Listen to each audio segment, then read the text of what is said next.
Before she died, my mom gave me a jade pendant. She told me that if I was ever bullied and had no one to turn to, I should go to the military district and find my 7 uncles. They would have my back. And so, at 4 years old, riding a tiger, and escorted by a pack of wolves, I crossed 300 miles of no man's land to find my family at the military base. But unexpectedly, the tiger charged straight into the military district with me. Approaching the main gate, the sentries were scared out of their minds. They immediately shouted a warning.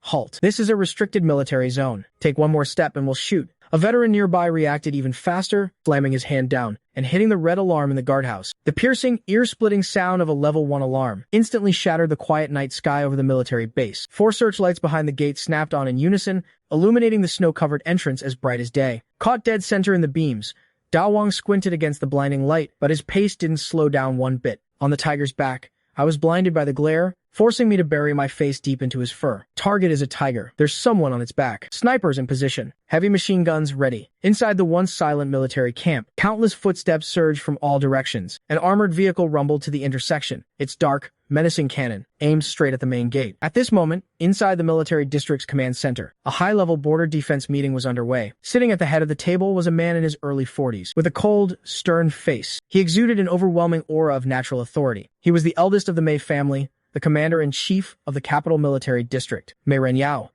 At this moment, Mei Renyao was frowning deeply, studying the border defense deployment in his hands. Suddenly, the piercing alarm echoed throughout the entire command building. He slammed the table and shot up to his feet. His eyes were as sharp as knives. Who pulled the alarm? Who dares to cause trouble? The combat staff officer rushed in, pale-faced, his voice trembling through the walkie-talkie.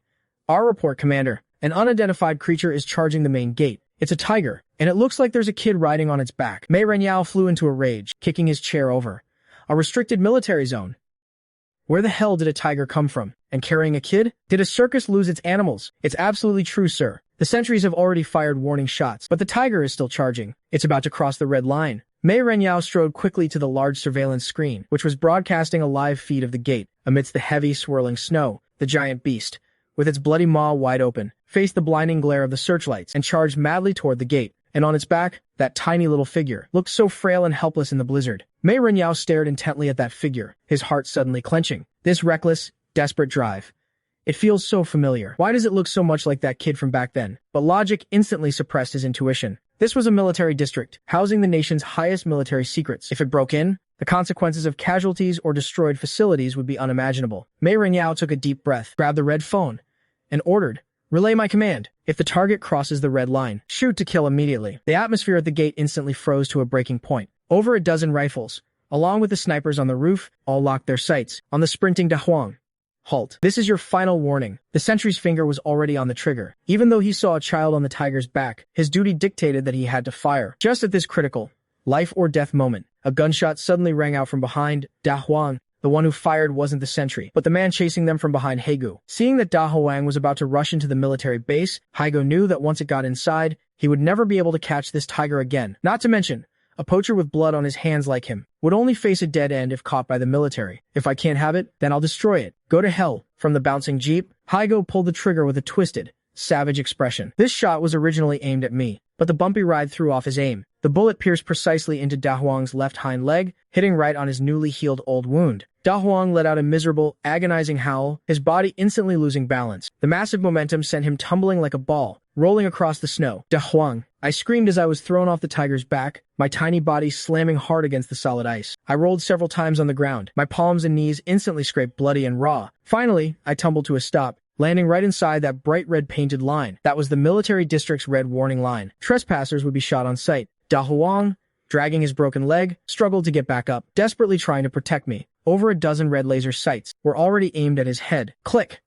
It was the sound of bullets being chambered. The sniper on the roof looked through his scope, the crosshairs already locked onto Da Huang. At this moment, the entire world seemed to have been put on pause. The harsh glare of the searchlights hit my small face, covered in blood and dirt. I lay on the ground in agonizing pain, but I didn't cry. I saw those red dots, like the eyes of venomous snakes, staring deadly at Da Huang's head. The guns in the hands of those uncles in green uniforms. Their dark muzzles and eyes were as cold as ice. They wanted to kill Da Huang, just like how my aunt wanted to kill me. Just like how that Haigu wanted to kill us. Why does everyone want to kill us? We just wanted to find a home. We just wanted a bite to eat. An officer shouted sternly, his gun pointed straight at me on the ground. Don't move. Put your hands up and tell that tiger to stand down. Otherwise, we will shoot to kill. Da Huang instantly sensed the threat of death. He was a proud tiger king, Even in death, he would tear out his enemies' throats. A low, menacing growl rumbled from Da Huang's throat. Enduring the intense pain, he arched his back, Havajin, preparing for a final, desperate fight to the death. No! I screamed. I don't know where the strength came from, but I suddenly scrambled up from the ground. My frail little body threw its arms wide open, standing fearlessly in front of Da Huang, using my thin chest to block those dozen dark gun barrels. I cried out, my voice hoarse and broken.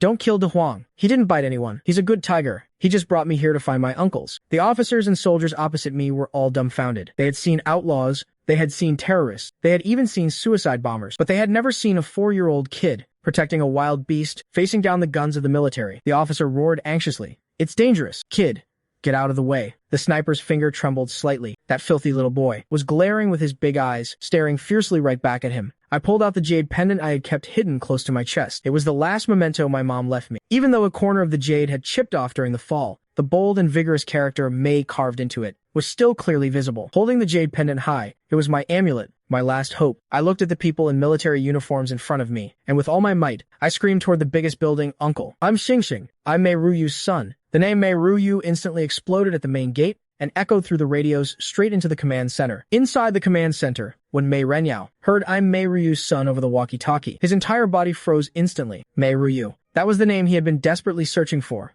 4 whole years. It was his most beloved little sister in this lifetime. Mei Renyao lunged at the large screen, his face almost pressed against the glass. In the high-definition feed, I was holding up the jade pendant. That jade pendant. It was exactly the one from Ruyu's 18th birthday, hand-carved by their father, the only one of its kind in the world. And looking at those eyes, they were exactly like Mei Ruyu's back then, cut from the exact same mold. Mei Renyao's lips trembled violently, tears instantly blurring his vision. This iron-willed man, who would bleed but never cry, completely broke down in this moment. That was Ruyu's son, his own flesh and blood nephew, and he had just ordered him to be shot dead. His only family left had guns pointed at his head under his own orders. Bastard. Mei Renyao let out a beast-like roar. He rushed out of the command room like a madman, screaming into the walkie-talkie as he ran.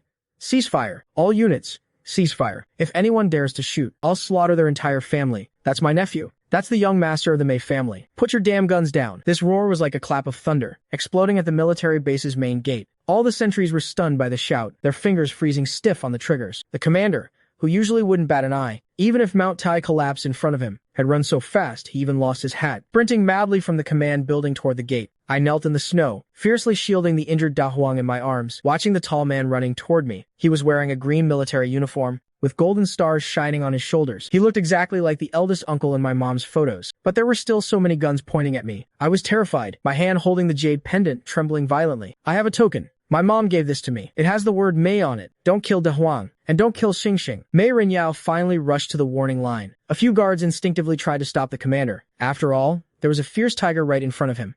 Move. Red-eyed, Mei Renyao shoved the blocking guards aside. He didn't even care if the tiger would suddenly attack. In his eyes, there was only that tiny figure in the snow. Mei Renyao walked closer step by step, his breathing heavy, his chest heaving violently. He got a clear look at the jade pendant. It was the one carved by his father's own hands. He took another step forward, and finally saw those eyes clearly. Peach blossom eyes, slightly upturned at the corners, with clear, striking pupils. Mei Renyao's lips quivered, and with a heavy thud, under the shocked gazes of all the soldiers, the commander-in-chief, who led thousands of troops, a man of absolute iron will, actually fell to his knees in front of that filthy little beggar. He didn't feel the cold, he only felt pain. A pain so deep his very organs were convulsing. I looked at the man kneeling in front of me and timidly called out, "Uncle." I didn't dare to move, nor did I dare to throw myself at him, because I was too dirty and I would ruin his beautiful uniform. I sniffled and carefully offered the jade pendant forward. "Uncle, I'm Xingxing. Mom said if I brought this, Uncle would give me food. I'm not greedy. Half a steamed bun is enough. Even a spoiled one is fine." These words were like a sharp knife, stabbing ruthlessly into Mei Renyao's heart. This was his, Mei Renyao's, nephew, the only precious treasure of the Mei family. He should have been wearing the finest little suits, living in the warmest castle, hampered and held in the palms of the entire family. But now, for half a stale steamed bun, he was begging him. Mei Renyao let out a suppressed, agonizing roar. He suddenly reached out his arms and pulled the frail, tiny body tightly into his embrace. "I'm sorry." Scalding tears poured wildly down Mei Renyao's face, dripping onto my freezing neck. "Uncle is late. Uncle deserves to die." Mei Renyao cried so hard his whole body shook. He felt the protruding spine on my back, felt the exposed cotton from my thin, torn jacket, felt my little hands, as cold as iron. Every touch was tearing his heart to shreds. I was squeezed a little too tight, but I didn't struggle. This hug was so warm. It had a faint smell of tobacco and a scent that made me feel safe. Is this what an uncle smells like? I reached out my dirty little hand and clumsily patted Mei Renyao's back, just like how mom used to coax me to sleep. Don't cry, uncle. Xingxing doesn't hurt anymore. And Da Wang isn't dead either. We're all alive. Hearing this innocent comfort, Mei Renyao cried even harder. Just then, the sharp screech of brakes sounded from behind. Several military off-road vehicles drifted to a halt by the road. The doors were violently kicked open. Big brother, what's going on? Why did the alarm go off? Second uncle, Mei Liangshan, the chief of staff who was usually always smiling, had his glasses knocked askew and was holding a pistol in his hand. Right behind him was third uncle, Mei Rengguan, the captain of the Wolf Fang Brigade, gripping a combat knife. He had clearly rushed straight over from the training grounds. They saw their eldest brother kneeling in the snow, and they saw the little bundle, held tightly in his arms, and that injured tiger lying nearby, vigilantly guarding the two of them. Mei Liangshan's footsteps abruptly halted. Those fox-like eyes that were always calculating were now locked onto the small half of my face that was exposed. Clatter. The gun in Mei Liangshan's hand dropped to the ground. Is that Ruyu's child? Mei Liangshan's voice was trembling. Third uncle, Mei Rengguan, looked as if he'd been struck by lightning. He looked at that tiny frame in the tiger, and his mind instantly flashed back to a few days ago, to that scene in the forest. That little footprint, the wolf pack that helped him out, and that inexplicable feeling of connection. I was in the forest that day. Mei Rengguan raised his hand and viciously slapped himself across the face. I'm so damn useless. I was right there, and I didn't even recognize him. I actually left him all alone in that hellhole. Mei Rengguan, a tough guy who bled but never cried, instantly had eyes so red they looked ready to drip blood. He looked at the trail of little footprints in the distant snow. That was the path his nephew had walked, the path he had carved out, step by step, just to survive. Mei Liangshan picked up his glasses from the ground and put them back on, a chilling aura radiating from him, making the surrounding temperature feel like it had dropped several degrees. Big brother who forced our child into this state. Mei Renyao slowly loosened his embrace, took off his military overcoat, and wrapped me up tightly. He stood up, holding me, as light as a feather, in his arms. When he turned around, his bloodshot eyes held no more tears, only an apocalyptic, world-destroying rage. His gaze locked onto the jeep in the distance. That was Haigo, the poacher's vehicle. Mei Renyao squeezed a single word through his teeth. Investigate. No matter who it is, I will exterminate their entire bloodline. Where the hell is the ambulance? Get your asses over here. This roar scared the military medics out of their wits. They hurriedly rushed over with a stretcher. Quick, be careful. Don't touch the wounds. Mei Renyao placed me on the stretcher, his movements unbelievably gentle. But just as the doctors were about to lift me into the vehicle, a weak but ferocious roar suddenly rang out. Da Huang, who had been lying on the ground, found strength from nowhere, suddenly propping himself up to block the stretcher, his green eyes glaring fiercely at the group of white coats. The young medics jumped in fright, almost dropping the stretcher. The surrounding guards immediately raised their guns on alert. Don't move. Put the guns down. I was already dizzy and on the verge of passing out, but hearing Da Huang's voice, I forced my eyes open again. I reached my little hand out from the overcoat and weakly grasped at the air. Don't hit Da Huang. Da Huang is a good boy. My voice was choked with tears, and tears helplessly streamed down my face again. I was so scared that if we were separated, Da Huang would be beaten to death. Mei Renyao looked at my terrified eyes, his heart breaking. He slowly turned his head, looking at the blood-soaked tiger. If it weren't for him, it was unknown whether Xingxing would have even survived to make it here. This was the Mei family's benefactor. Load this tiger up too. Emergency treatment, right now. The group of female doctors was completely stunned. Commander, this is an ambulance. That's a tiger. This is against regulations. To hell with regulations. Mei Renyao's eyes widened in fury, his whole body radiating murderous intent. He is family. He is Xingxing's bodyguard. If I say he is, then he is. If any vehicle dares to refuse him, I'll tear the damn thing apart. And so, at the entrance of the Capital Military District General Hospital, a row of military vehicles with flashing sirens roared to a halt. From the first vehicle, a little boy was carried out, surrounded by 7 or 8 top specialists, and rushed inside. From the second vehicle, a massive Siberian tiger was actually carried out. What was even more absurd was that the tiger lying on the stretcher was actually hooked up to an oxygen tank. Make way. The tiger needs emergency treatment. The entire emergency room instantly descended into chaos. Patients' families were so scared they pressed themselves against the walls, and the young nurse's legs were trembling. Dao Wang was pushed into an intensive care unit, but he absolutely refused to cooperate. The nurse who tried to shave his fur for an IV almost got her hand bitten off. He roared and struggled, even though he was bleeding profusely, desperately trying to crawl toward my ward. Everyone stepped back. I'll do it. Second uncle, Mei Liangshan, stepped into the room. He was holding a stainless steel basin filled with fresh raw beef, which he had just ordered someone to grab from the cafeteria's storeroom. Mei Liangshan walked up to Dao Wang and slowly crouched down. There was not a trace of fear on his face. Instead, his fox-like eyes carried a gentle smile. Xingxing is getting treated. If you keep making a fuss, he'll be worried. Dao Wang's movements paused for a second. He couldn't understand what this two-legged beast was saying, but he could sense that this man with glasses had no killing intent. Dao Wang hesitated for a moment, sniffed the beef, and then began to wolf it down. He was truly starving. Mei Liangshan seized the moment and gave the veterinarian a look. A syringe of anesthetic was instantly injected into Da Huang's flank. Da Huang's head swayed, his eyelids growing heavier and heavier, until he finally collapsed and fell dead asleep with half a piece of beef still in his mouth. In his dreams, it was as if he was still in the freezing snow, sprinting wildly with his little master on his back. In the intensive care unit next door, I was in a deep coma,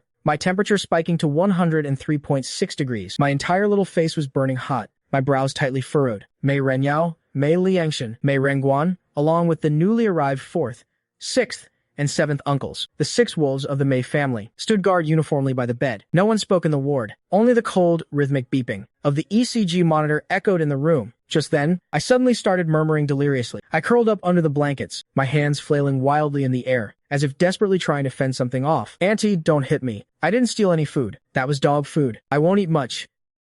I can feed the pigs. I can chop wood. Please don't throw me away. My childish cries were filled with endless terror. The hospital room instantly fell into a deathly silence. Mei Renyao's fists were clenched so tight, his nails dug into his palms. What the hell did he just hear? Feeding pigs? Chopping wood? Fighting dogs for food? Is this the kind of life his nephew has been living? Mommy, I want to go home. Why hasn't uncle come to pick me up yet? Is Xing not being a good boy? Those words were the final straw that crushed everyone's sanity. Bang! Mei Renyao suddenly spun around and smashed his fist furiously into the hospital wall. That was a load-bearing wall, yet the solid concrete surface was forcibly smashed into a terrifying, deep crater. Mei Renyao's knuckles were a bloody, mangled mess, but he seemed to feel no pain at all. He only felt a ball of fury exploding in his chest, burning his insides with agonizing pain. Mei Renyao roared, his eyes bloodshot. I've been fighting bloody battles on the front lines, while my sister and nephew were treated like dogs at home. What's the damn point of wearing this uniform? Mei Renguan curled up in the corner, holding his head, letting out low, trap beast-like whimpers. This decisive, ruthless king of soldiers was now crying like a helpless child. Mei Liangshan leaned against the window and took off his gold-rimmed glasses, wiping the lenses with agonizing slowness. Whenever Second Master Mei started wiping his glasses, it meant someone was about to suffer a terrible fate. He spoke faintly. Big brother, stop smashing things.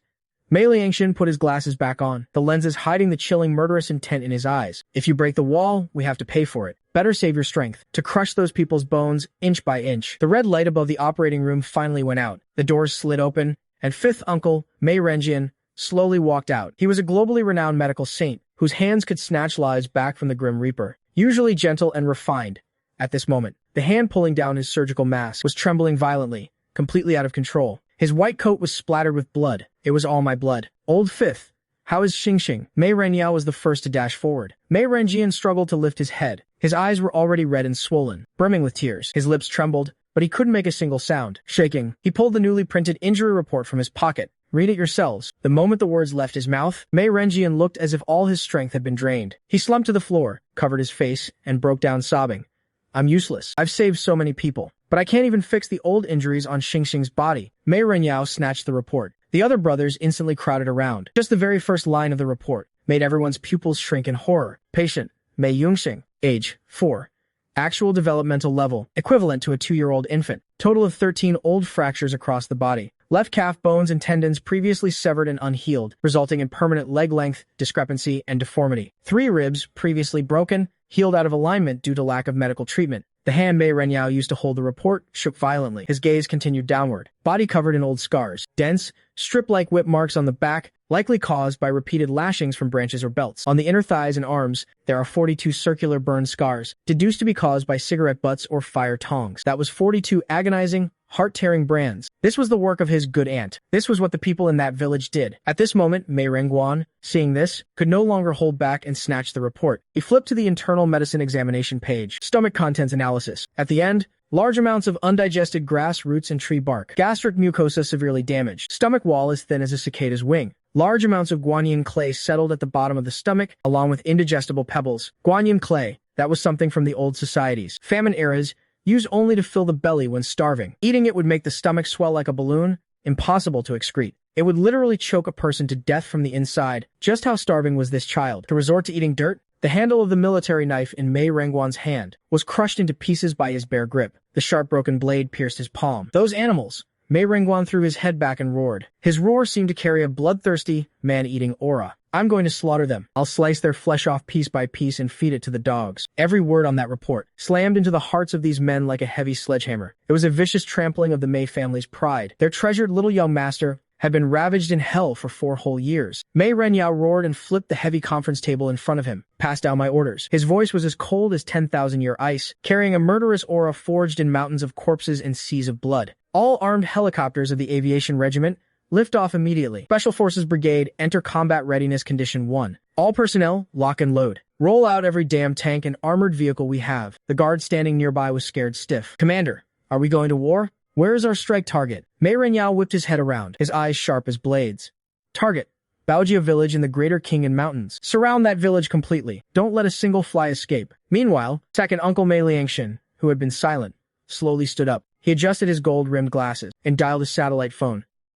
Hello, it's Mei Liangshan. Dig up the background of Baojia village and all surrounding villages, all the way back to their 18th generation of ancestors. Also blockade every road in and out of that village. Notify all banks to freeze every single account in that village. Tell the power grid to cut their electricity. Tell the water department to cut their water. I want those people to taste what it means to have no path to heaven and no door to hell. I will make them pay back every ounce of suffering my nephew endured. 1,000.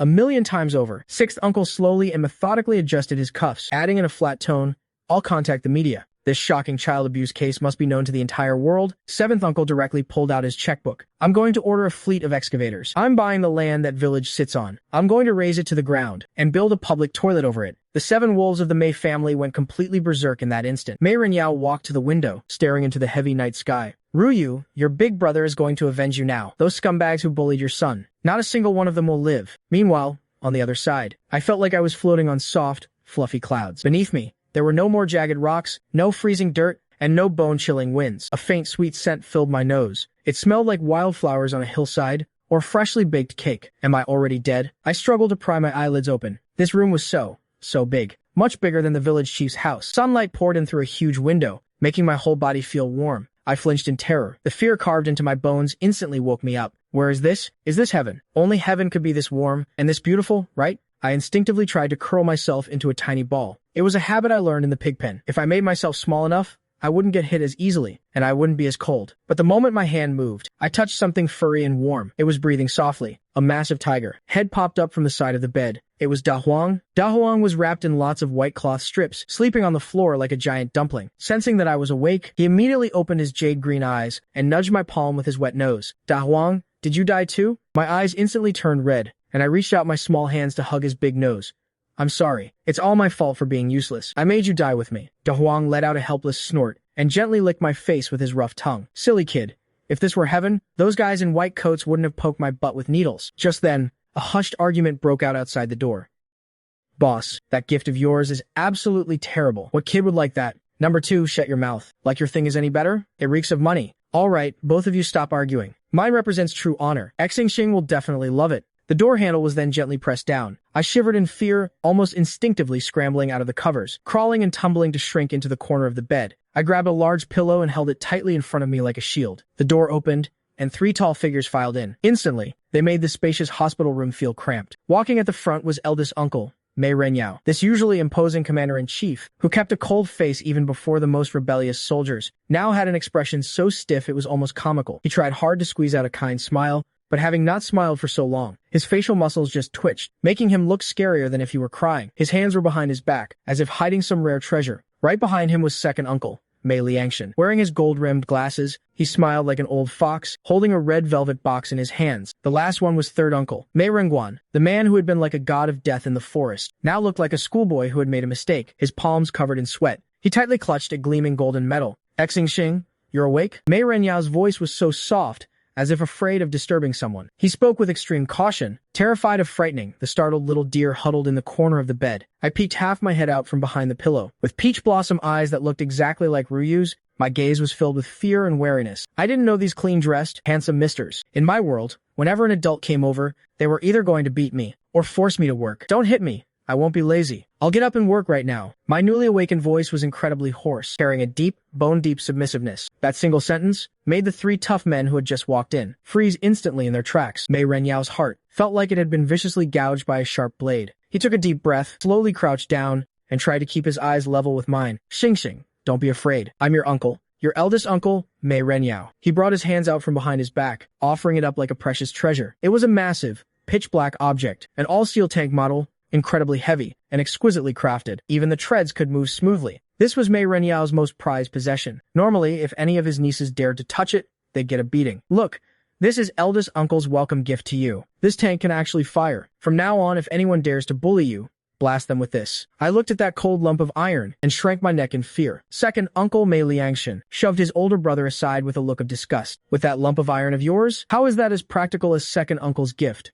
Mei Liangshan adjusted his glasses and smoothly opened the red velvet box in his hand. A blinding golden light almost blinded me. Inside the box were 10 neatly stacked gold bars. Solid gold. Xingxing, second uncle is a bit vulgar. These are gold bars for you. Buy whatever you want from now on. If you want a meat bun, just toss one of these out. It's enough to buy every bun shop on the whole mountain. Third, Uncle Mei Rengguan wasn't about to be left behind. He handed over that special class merit medal. Xing. Third uncle traded his life for this. You can use it to play marbles. If anyone dares to bully you, just smash this right in their face. A tank, gold bars, and a medal.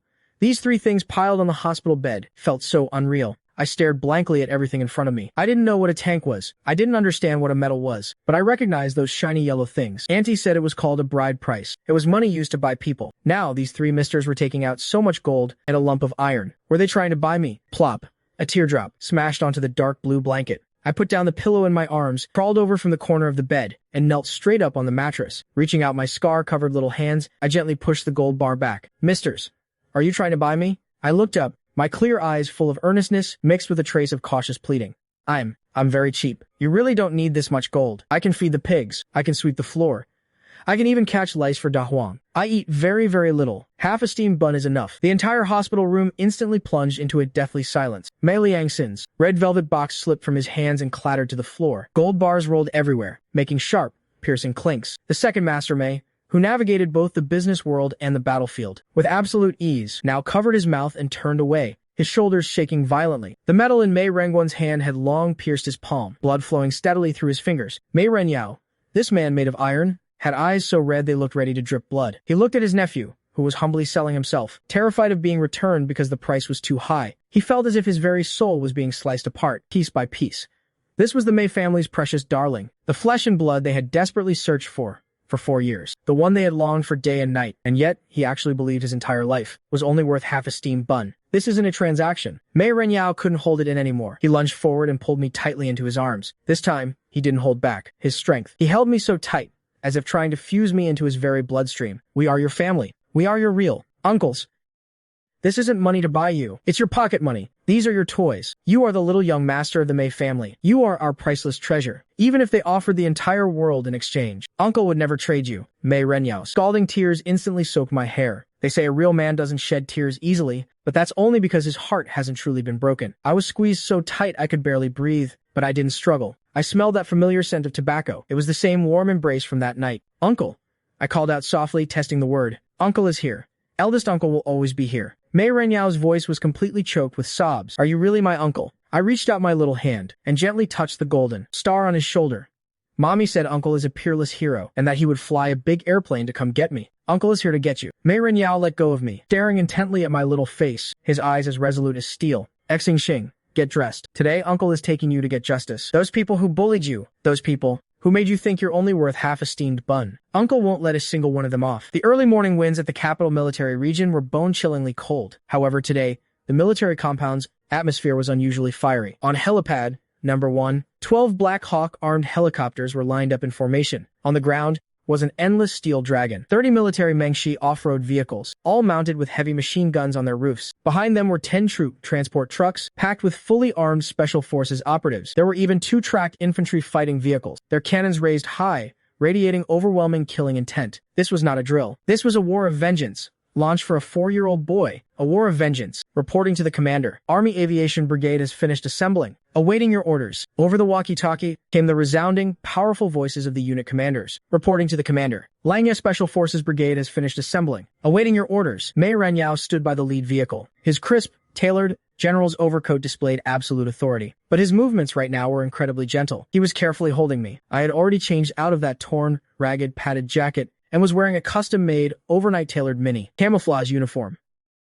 Eldest uncle, where are we going? I rested my head on Mei Renyao's shoulder, looking at the shocking scene before me, my little mouth slightly open, in utter disbelief. It was the biggest spectacle I had ever seen in my life.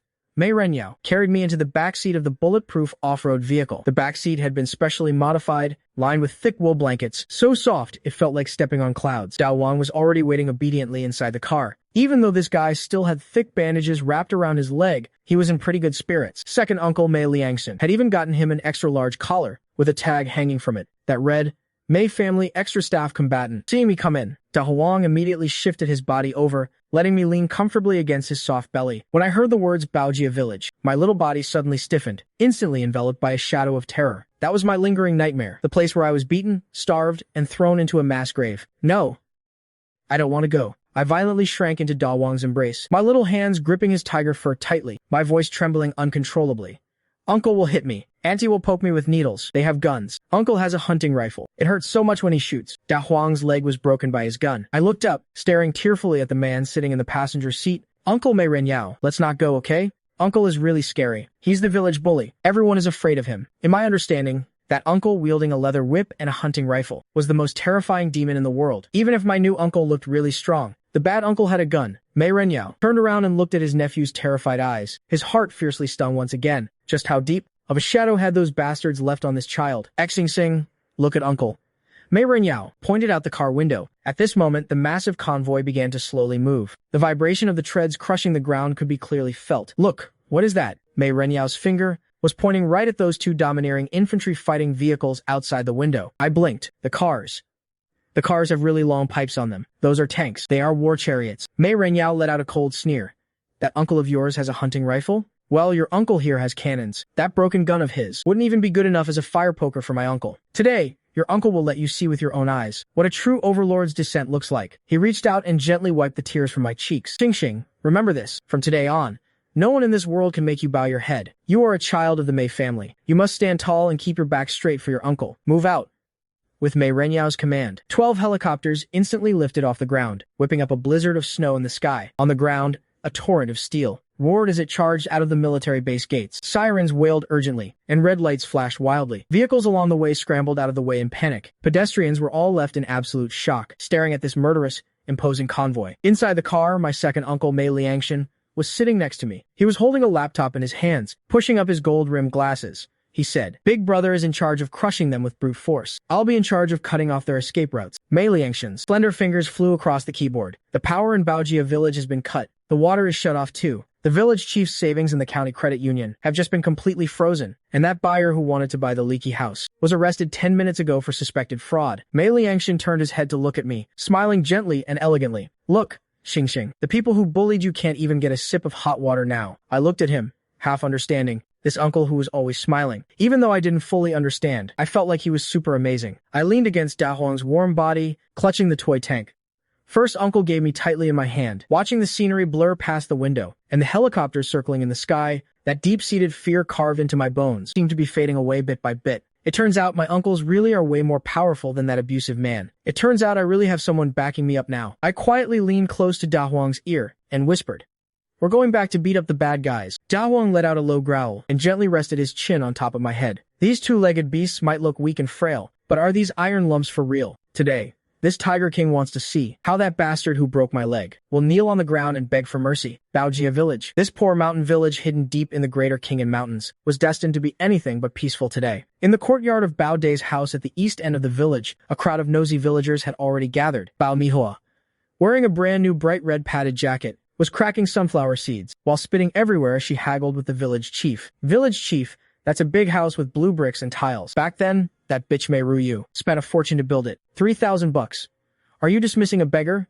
It has to be at least 5,000. The village chief puffed on a long, thin water pipe, glancing sideways at the slightly dilapidated house. Bao Mihua, you should be satisfied. Mei Ruyu died under mysterious circumstances, and that brat went missing a few days ago too. Who knows if that house is cursed or not? I'm the only one who doesn't mind the bad luck, and wants to buy it as a marital home for my second son. Bao Mihua's eyes darted around. That damn brat was thrown into the mass grave by her days ago. Since he's dead, this house naturally belongs to her.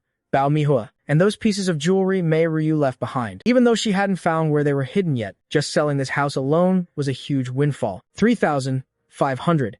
Not a penny less. Bao Miho slapped her thigh. But the money must be paid in cash right now. I still need to treat my Bao Day's leg. At the mention of Bao Day, Bao Mihua's face instantly twisted. A few days ago, Bao De dragged a broken leg and crawled back from the mountains. He only said he was bitten by a tiger. As a result, the whole village laughed at him, saying he must have done something wicked and suffered karmic retribution. But Bao Mihua didn't believe in that crap. That damn brat must have been eaten by the tiger, and her Bao De was just incredibly unlucky. Just at the critical moment when the two were about to sign and seal the deal, a strange noise suddenly echoed from the horizon. Even the pebbles on the ground began to bounce violently. The villagers looked up in panic, glancing around. The next second, everyone's jaws dropped in shock. Up in the sky, a dense swarm of massive iron birds suddenly appeared. Airplanes!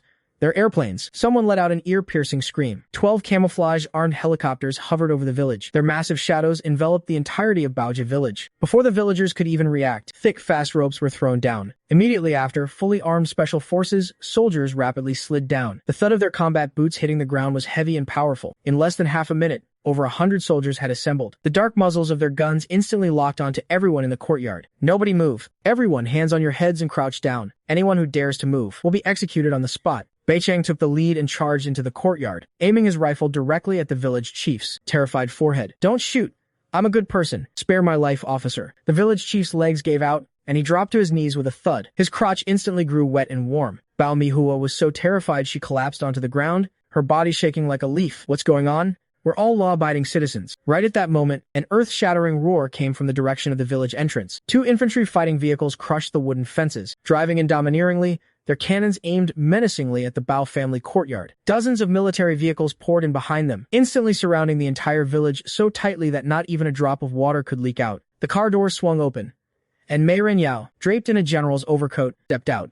In his arms, he carefully held a little boy in a camouflage uniform. Behind him followed a massive, majestic Siberian tiger. Bao Mihua squinted, desperately trying to see the little boy's face clearly. When I slowly raised my head and looked at her coldly with my peach blossom eyes, Bao Mihua looked as if she had seen a ghost. She let out a blood-curdling scream. Ghost. That's Xing Xing. That damn brat turned into a vengeful ghost and came back for my life. How could this damn brat still be alive? He's even wearing a military uniform. He even brought an army. The whole village recognized him. The one they usually spat on and called a little bastard. The little boy who was bullied by Bao Mihua was now like a little prince, being held in the arms of a high-ranking official. And behind me followed a genuine, living tiger. Da Wang locked his eyes onto Bao Mihua instantly. When enemies meet, their eyes blaze with hatred. He suddenly let out a tiger's roar that shook the valley and lunged forward explosively. The crowd in the courtyard instantly exploded in panic, crying for their parents as they desperately backed away. I looked coldly at these people who had once stood by and watched, or even kicked me when I was down. Looking at this vicious ant who wanted to sell my mom's house, my little hands couldn't help but tightly grip. First, Uncle Mei Renyao's collar. I pointed my finger at Bao Mihua,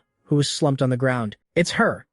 She's the one who threw me into the pit to feed the wolves, and she's the one who stole the jade pendant Mom left me. Hearing this, the murderous intent in Mei Renyao's eyes erupted like a physical force. He walked toward Bao Mihua step by step. This oppressive aura of someone who had long held high authority made it incredibly difficult for Bao Mihua to even breathe. So you're the one who threw my nephew to the wolves. Mei Renyao's voice was extremely light, but it slammed into her heart like a 1,000-pound hammer. It wasn't me.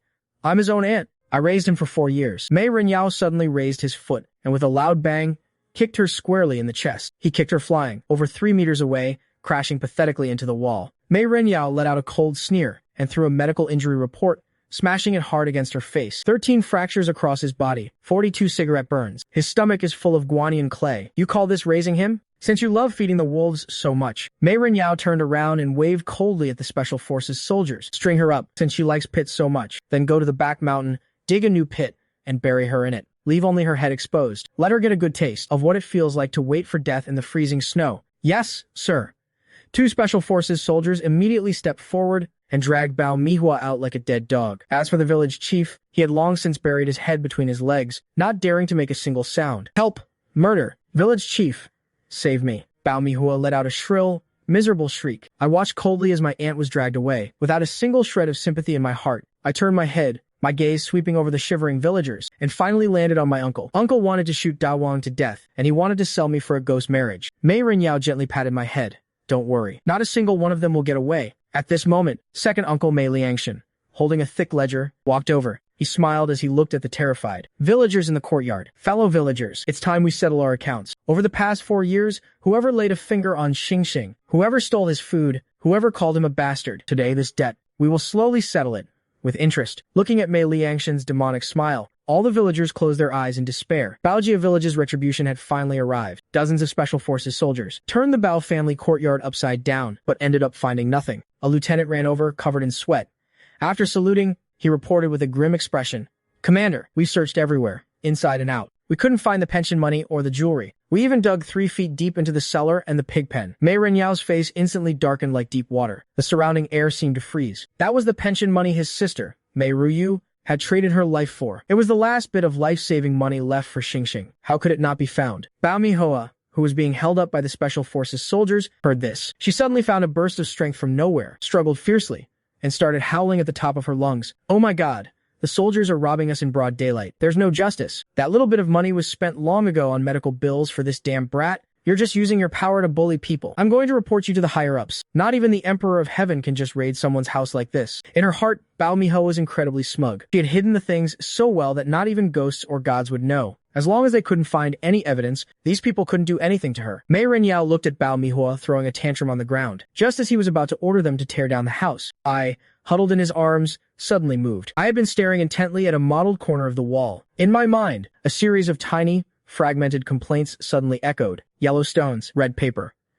Isn't that gold and money? I reached out my little hand and gently tugged at Mei Renyao's collar. "Uncle." Mei Renyao immediately looked down. He brought his ear close to my mouth.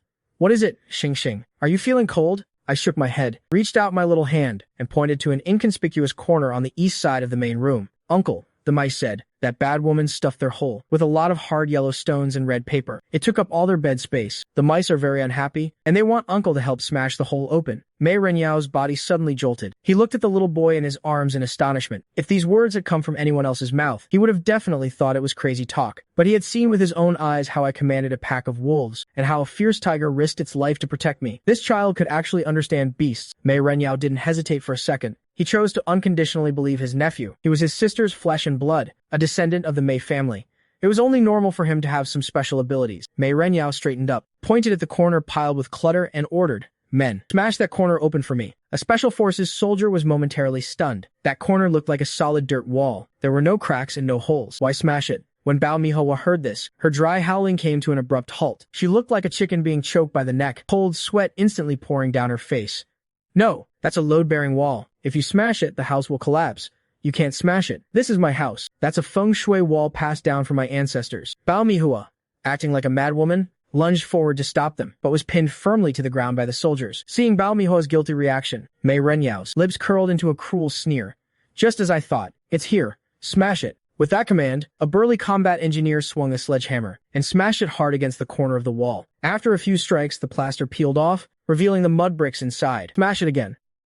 With a dull, heavy thud, a large chunk of the corner completely caved in. Immediately after, a miraculous scene occurred. Along with the sound of falling dirt, a crisp clinking of metal rang out. Several small bundles wrapped in rags tumbled out from the hidden compartment in the wall. Inside were over a dozen heavy gold necklaces and bracelets, as well as several jade pendants of excellent quality. Even more shocking was several bundles of cash tied up neatly. Although slightly damp, the thickness indicated there were at least tens of thousands. The entire courtyard fell dead silent. Everyone stared blankly at the gold and treasures on the ground. Even the worldly and experienced second uncle, Mei Liangshan, couldn't help but gasp in shock at this moment. He looked at me in astonishment. This kid is absolutely divine. Through such a thick wall, how on earth did he know there were things hidden inside? A few gray mice scurried out of the hole, squeaked at me a couple of times, as if they were thanking me, and then vanished into the cracks in the ground in a flash. I looked at the gold, my little face pressed against Mei Renyao's chest as I muttered softly, "The mice didn't lie. There really are yellow stones." Mei Renyao took a deep breath, forcing down the stormy waves of shock in his heart. He bent down and picked up a gold bracelet. Engraved on the inside was a delicate character, Mei. That was the dowry their mother had left for his sister when she got married. Mei Renyao's hands trembled violently, and his eyes instantly turned red. He spun around abruptly, and with all his might, smashed the bracelet right into Bao Mihua's face. The gold bracelet smashed Bao Mihua's face into a bloody mess. Blood shot from her nose. "Is this what you meant by no money? Is this what you meant by spent it all? You took my sister's life-saving money, yet you treated her son like an animal. Bao Miho, what else do you have to say for yourself?" Bao Miho looked at the stolen goods scattered on the ground and slumped to the ground like a pile of mud. "It's over. Everything is over." She couldn't figure it out. She had dug the hole in the wall and sealed it up in the dead of night. Not even Baudi knew about it. How did this damn brat know? Could he really be a monster? I didn't steal this. Mei Ryu gave it to me willingly. Bao Mihoa was still making her final, dying struggle, her words coming out as incoherent babble. "Cuff her." Mei Renyao. Didn't want to hear another half-word from this scumbag, suspected of theft, abusing a martyr's orphan, and embezzling pension funds. Every single charge is enough to have you executed 10 times over. With a click, the cold handcuffs locked around Bao Mihua's wrists. It wasn't until this moment that this domineering shrew finally tasted true despair. She watched as the wild bastard she used to beat and scold was now being held by Mei Renyao like a treasured prince, looking down at her from above. "Uncle," I suddenly spoke up. "What is it, Xing Xing?" Mei Renyao immediately replied softly. "That bracelet is dirty." I pointed at the gold bracelet on the ground, covered in Bao Mihua's blood. "That's Mom's thing. It got dirtied by a bad person's blood." Mei Renyao was taken aback for a moment, then burst into laughter. "You're right. If it's dirty, we don't want it anymore. Later, Uncle will buy you a whole chest of new ones." Mei Renyao swept his gaze over the surroundings, looking at the villagers whose eyes were flickering as they stared greedily at the wealth on the ground. "Confiscated all as evidence. Anyone who dares to take another look will be treated as an accomplice." At this moment, the look in my uncle's eyes as he looked at me, besides heartache and doting, held a deep sense of awe. This child wasn't just the Mei family's precious treasure. He was a gem bestowed upon the Mei family by the heavens. He could communicate with beasts and see through human hearts. How was this some little bastard? This was clearly a hidden treasure, a born king. Bao Miho was dragged to the center of the courtyard. Kneeling next to her was Bao Di, who had just been hauled out of the pigpen. Bao Di's broken leg hadn't fully healed yet, and kneeling in the snow made him grimace in pain. But with the dark muzzles of the Special Forces guns aimed right at his forehead, he didn't dare move. Second Uncle Mei Liangshan took a notebook out of his briefcase. "Fellow villagers, don't just stand there. Come into the courtyard." Mei Liangshan waved his hand. His tone as friendly as if he were making small talk. "Let's settle our accounts. Over these past 4 years, I know everyone has had a hard time making a living. But my Xing Xing has relied entirely on everyone's care in this village." He deliberately emphasized the word care. The villagers looked at each other in dismay, but every single one of them shrank their necks, not daring to move. The smile on Mei Liangshan's lips grew wider. He gently snapped his fingers. Click. Over 30 assault rifles around them were cocked simultaneously. Clack. The villagers who had been crowding the doorway to watch the show instantly went weak in the knees from terror. They scrambled over each other to pour into the courtyard and obediently squatted in a row. First Uncle Mei Renyao held me, looking down at them from above. I knew them. I knew every single person here. Mei Liangshan opened his notebook, took out a fountain pen, and asked me gently, "Xing Xing, don't be afraid. Tell second uncle who hit you." My little hands tightly gripped first uncle's collar. My gaze landed on Zhou Shan, who was squatting on the ground. I reached out my little finger and pointed at Zhou Shan. Zhou Shan shuddered violently in fear and hurriedly waved his hands.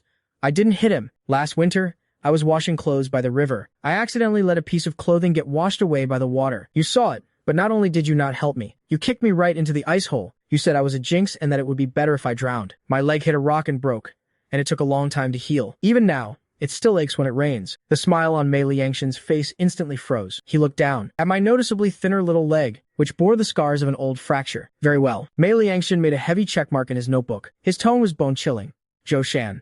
Intentional injury. Attempted murder. Men." 2 Special Forces soldiers strode forward and dragged Zhou Shan straight out. "Spare me. Commander, spare me." Zhou Shan was so terrified he kept kowtowing repeatedly. Mei Liangshan didn't even bother to bat an eyelid. "Which foot did you kick him with?" "Our right foot." Zhou Shan answered, trembling. "Break it." Mei Liangshan spat out the 2 words indifferently. Crack.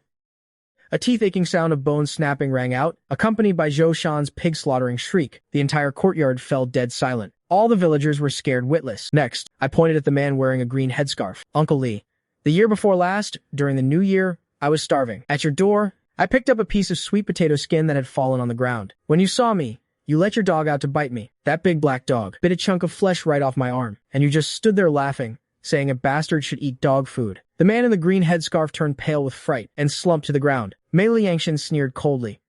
"Inciting a dog to injure someone, insulting a martyr's orphan, fined 100,000 yuan, confiscate all his family's land. As for that dog," Mei Liangshan glanced at Da Huang beside him. Da Huang let out a low, knowing growl, its eyes locked onto the man. "Let Da Huang go play at your house. Let's see if your dog dares to bite him. 100,000 yuan. In this era, that's an astronomical figure for a rural village. Confiscating their land was cutting off the family's livelihood entirely. The man in the green headscarf rolled his eyes back and passed out from sheer terror. The ledger in Mei Liangshan's hands had now become the king of Hell's book of life and death. Bao Mo snatched the firewood Xing Xing gathered and even tried to sell him to human traffickers. Sentence: 20 years. Zhang Lu locked Xing Xing in an ice cellar overnight in the dead of winter, so lock her in there for 3 days without food. Every old debt was calculated with crystal clarity. Every ounce of humiliation was paid back in spades. This wasn't vigilante justice. This was justice. delayed for 4 whole years. It was the fiercely protective wolves of the Mei family, using thunderous methods and absolute power to hold up the sky for their little prince. Finally, it was Bao Mihua and Bao Day's turn. The couple was already scared out of their wits. Watching the villagers around them get their legs broken and dragged away, they knew their fate would only be worse. Mei Liangshan closed the notebook and walked up to them, looking down at the vicious couple from above. His eyes held zero warmth. As for you two, abuse, abandonment, attempted murder, theft, and embezzlement of pension funds and human trafficking. Even the death penalty is too good for you. Mei Liangshan turned away, not giving them another glance. Take them away. Send them to the military tribunal. Tell the judge these are the Mei family's targets. I want them to suffer before they die and taste every possible torment in prison for the rest of their lives. 2 male soldiers stepped forward, dragging the two toward the military vehicles like tractors. Xing, I'm your uncle. I'm your own aunt. We raised you for 4 years. Even if we didn't do a great job, we still put in the hard work. Bao Mihua was still screaming in despair, trying to play the family card. I lay in first Uncle Mei Renyao's arms, watching the scene coldly. I looked up, my eyes clear. They aren't family, they're monsters. The monsters were taken away. No one will ever bully Xing again, right? Mei Renyao kissed my forehead, his heart aching, his voice choked up. That's right. No one will ever dare lay a finger on you again. If anyone dares, your uncle will wipe out their entire family.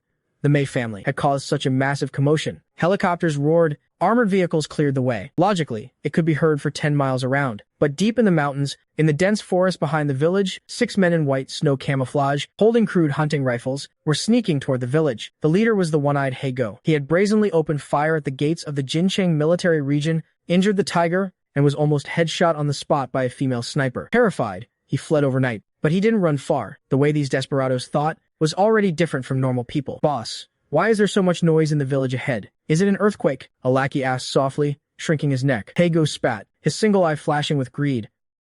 Earthquake my ass? Those are helicopters. I bet some rich businesswoman or female official came down for an inspection. For this backwater place to have such a setup, she's definitely a fat sheep. Our car is out of gas, and we're out of food. Perfect time to sneak into the village and score big. If we can kidnap that female boss, or swipe some valuables, we brothers will be living the high life for the rest of our days. Hegu's calculations were loud and clear. He was playing the darkness under the lamp trick. He thought the most dangerous place was actually the safest. More importantly, he was still thinking about that tiger. If that injured tiger died, the tiger pelt would still be in that little brat's hands. Look sharp, everyone. If you see anyone alone, make your move. Black Dog waved his hand, leading his men under the cover of the trees, sneaking quietly to the village entrance. At this moment, the village's main forces were all gathered at the Bao family courtyard interrogating the villagers. At the village entrance, there were only 2 large trucks covered in camouflage netting, parked there like massive iron blocks. Black Dog, being a country bumpkin, had no idea what these things were. Boss, look. What's that? A sharp-eyed lackey pointed under the big tree at the village entrance. Under the tree, a Siberian tiger was lying in the snow, basking in the sun. Its hind leg was wrapped in white bandages. Beside the tiger was none other than the little brat they hated to the bone. He was feeding the tiger a sausage, because the scene in the courtyard was too bloody. First Uncle Mei Renyao was afraid of scaring me, so he had third Uncle Mei Rengguan bring me and Dao Wang to the village entrance for some fresh air. Right now, Mei Rengguan was leaning against the tank's treads, smoking a cigarette. Black Dog's single eye instantly burst with a golden gleam. Well, if this isn't wearing out iron shoes in a fruitless search, only to find it without any effort at all. Isn't that the tiger and the little brat? The guy smoking next to them doesn't look like he has a gun. He's all alone. We've hit the jackpot. Black Dog trembled with excitement. Brothers, listen to my command. Number 3, number 4. Go take care of that guy. The rest of you, follow me. Grab the little brat. The tiger is injured, nothing to worry about. At this moment, greed completely blinded them. They didn't even notice that the smoking man's aura was completely off, nor did they notice that the tiger, seemingly just sunbathing, had already pricked up its ears in high alert. Black Dog let out a low growl, leading his men as they charged out of the woods. Freeze. This is a robbery. Put your hands up. 6 armed thugs lunged at me like starving wolves. I was just peeling the sausage wrapper and turned my head when I heard the noise. But when I saw the one-eyed man and that familiar gun, there wasn't a trace of fear on my little face. I pointed my little finger at Black Dog and shouted to Mei Rengguan, who was smoking nearby. Third uncle, look, it's that one-eyed guy. He's the one who shot and broke Da Wang's leg and almost killed me. He slowly turned around, a cruel smile surfacing on his face. I was just worrying about having nowhere to vent my anger, and here you come delivering yourselves to my door. He stared at the 6 idiots charging at him, his neck cracking loudly. Who the hell are you? Mind your own business. Get out of the way. Black Dog looked at the man radiating murderous intent, his heart skipping a beat. His instincts screamed that something was wrong. Who am I? Mei Rengguan grinned, revealing a mouthful of chillingly white teeth. I'm your damn grandfather, Before his words even faded, Mei Rengguan's figure suddenly vanished. He left an afterimage on the snow, his speed too fast for the naked eye to track. The lackey charging at the front hadn't even reacted, before a heavy punch smashed brutally into his face. The sound of his nasal bone shattering was exceptionally piercing. He flew backward 5 or 6 meters like a broken sack, passing out on the spot. Shoot, open fire. Black Dog was scared out of his wits. Is this guy even human? Several guns spat tongues of fire simultaneously, but Mei Rengguan's movements were bizarrely fast. Every single bullet missed, sparking against the armored vehicle behind him. The next second, he had already dashed into the crowd. Agonized screams echoed one after another. Mei Rengguan didn't even use a gun, or even draw his combat knife. Relying solely on his fists and knees, in less than 10 seconds, everyone except Black Dog was writhing in agony on the ground. Black Dog held his gun, his body shaking like a leaf. He watched Mei Rengguan approaching step by step. Don't come any closer. I have a gun. Mei Rengguan drew his combat knife. With a casual flick of his wrist, the knife pierced precisely through Black Dog's wrist, pinning his gun-holding hand to the large tree behind him. Black Dog let out a pig-slaughtering shriek, the gun dropping to the ground with a clatter. Mei Rengguan strolled over leisurely, pulled out the knife, and wiped the blood on Black Dog's clothes. Then he grabbed Black Dog by the throat and lifted him up. You said you wanted to rob us just now? And grab my xing-xing? Mei Rengguan's voice was incredibly soft, yet it dripped with bone-chilling coldness. I wouldn't dare. Spare my life, tough guy. Black Dog kicked his legs frantically, begging for mercy. Mei Rengguan sneered, turning to look at me. Xing-xing, what should we do with this guy? I hugged Da Huang's neck, looking at the villain who had once driven me to a dead end. But in third uncle's hands, he was as weak as an ant. I patted Da Huang's head.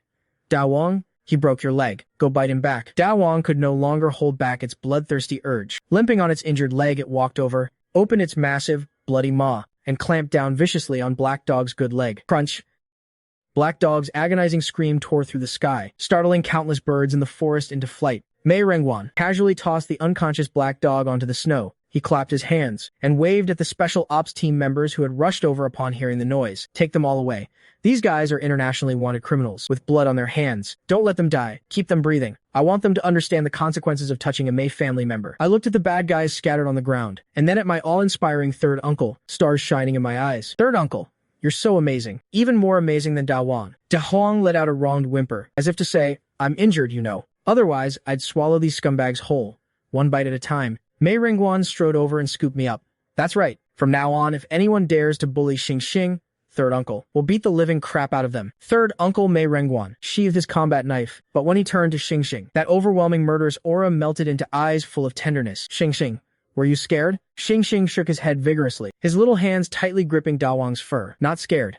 Third uncle was just beating up the bad guys, just like a big hero. Mei Rengguan grinned widely, reaching out to rub his little head. However, first uncle Mei Renyao walked over with a dark expression. The massive boulder in his heart had been weighing him down for 4 whole years. He stared intently at his second brother. Mei Liangshin, did Bao Mihua confess? Mei Liangshin pushed up his gold-rimmed glasses, a cold glint flashing behind the lenses. She confessed.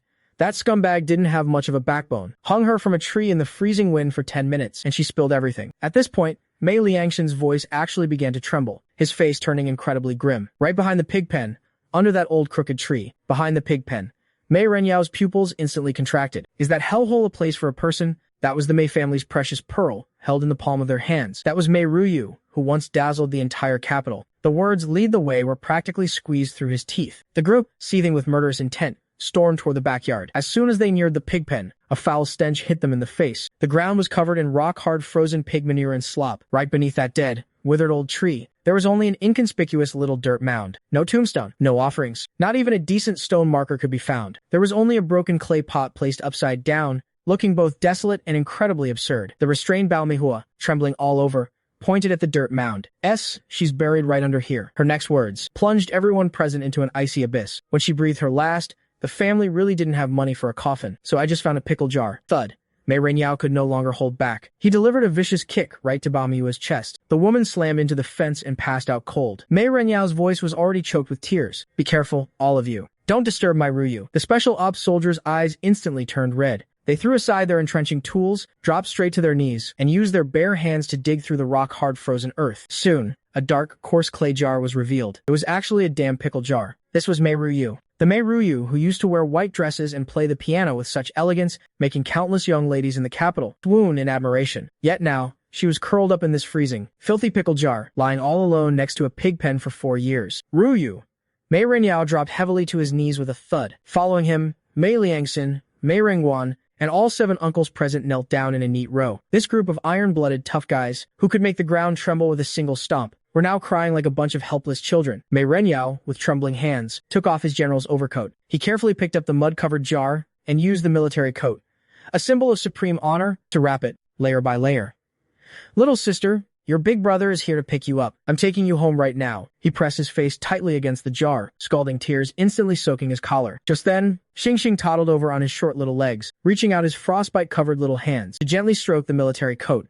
"Mom, it's not cold anymore. The uncles are all here." First uncle's coat is so warm. These innocent words shattered the hearts of the 7 men kneeling on the ground into absolute dust. Mei Renyao took a deep breath, holding the jar as he stood up abruptly. He turned around, his icy gaze sweeping over the dilapidated courtyard. Before him, this place was Xing's lingering nightmare and an indelible stain of shame on the Mei family. Since the person has been picked up, then this place no longer has any reason to exist. "Pass down my orders." Mei Renyao's voice regained its icy edge, carrying the absolute resolve of launching a final assault on the battlefield. "Drive all the infantry fighting vehicles and excavators in." At his command, the roar of engines shook the heavens and the earth. 2 steel behemoths smashed right through the courtyard wall, charging in with the force of a thunderbolt. The massive excavator buckets were raised high, gleaming with cold metallic light. "Flatten it all. Don't leave a single brick or tile standing." Rumble. The excavator's giant bucket slammed down heavily. Baomiho's proudest mansion shattered on impact. The house built with Mei Ryu's pension money was even more fragile than paper. Walls collapsed, roof beams snapped. The treads of the infantry fighting vehicles ruthlessly rolled over them, grinding bricks and stones into dust and crushing furniture into splinters. The woodshed that had imprisoned Xing for 4 years instantly became a pile of rubble. The well where he was forced to kneel in the snow and scrub clothes was directly leveled and filled in. Every trace that bore witness to their sins was completely obliterated under this destructive force. Held in Mei Renyao's arms, Xing watched this shocking scene. The heavy boulder that had weighed on his heart for 4 years seemed to shatter along with it. The belt the older uncle used to whip him, the vicious needles the aunt used to prick him, that courtyard filled with beatings, scoldings, and cries, all of it vanished without a trace. The warm sunlight finally poured down without any obstruction. It was so warm and comfortable. His nose suddenly stung, and he buried his little face deep into Mei Renyao's neck. "Uncle, the house collapsed," he choked out softly. "That was the bad guy's lair. It's good that it collapsed." Xing sniffled, his voice light, yet filled with an unprecedented sense of relief. "Uncle, do I have a home now? I have a new home, right?" Mei Renyao's eyes instantly burned hot.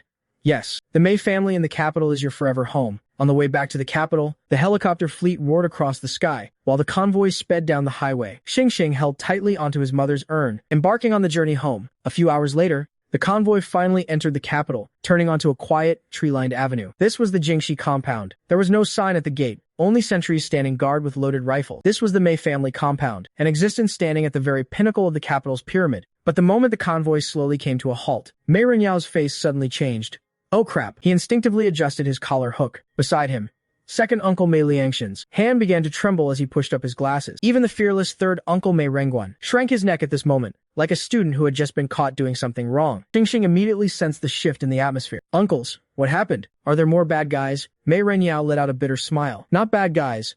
Our family's patriarch is back." Xing was carried out of the car and immediately spotted a silver-haired old man standing at the main gate. He wore a gray mouse suit and leaned on a dragon-headed cane. Though his back was slightly hunched, he stood there like a towering mountain. This was none other than the founding father, Mei Deji. The 7 uncles, who were just dominating the scene moments ago, instantly turned into a flock of cowering quails. The moment they saw him, Mei Renyao braced himself, about to speak, when the old man let out a furious roar, his voice booming like a massive bell.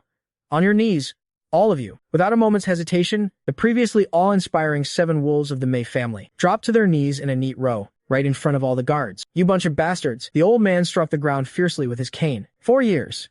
4 whole years. You couldn't even protect my only daughter, and you let my precious grandson suffer so much out there. What face do you have to come back and see me? Mei Renyao kept his head bowed low, his eyes red, not even daring to breathe too loudly. Xing was startled by the scene. He thought to himself, "This white-bearded grandpa is so fierce." But as he peeked through the gap in his uncle's arms, he noticed that while the grandpa was yelling fiercely, his eyes were already brimming with tears. He's crying. Xing could feel that intense sorrow. Just then, the old man's gaze finally landed on his tiny figure. In that instant, all his thunderous fury vanished into thin air. Trembling, the old man dropped his cane, reached out his calloused hands, and stumbled towards Xing. "Ryu."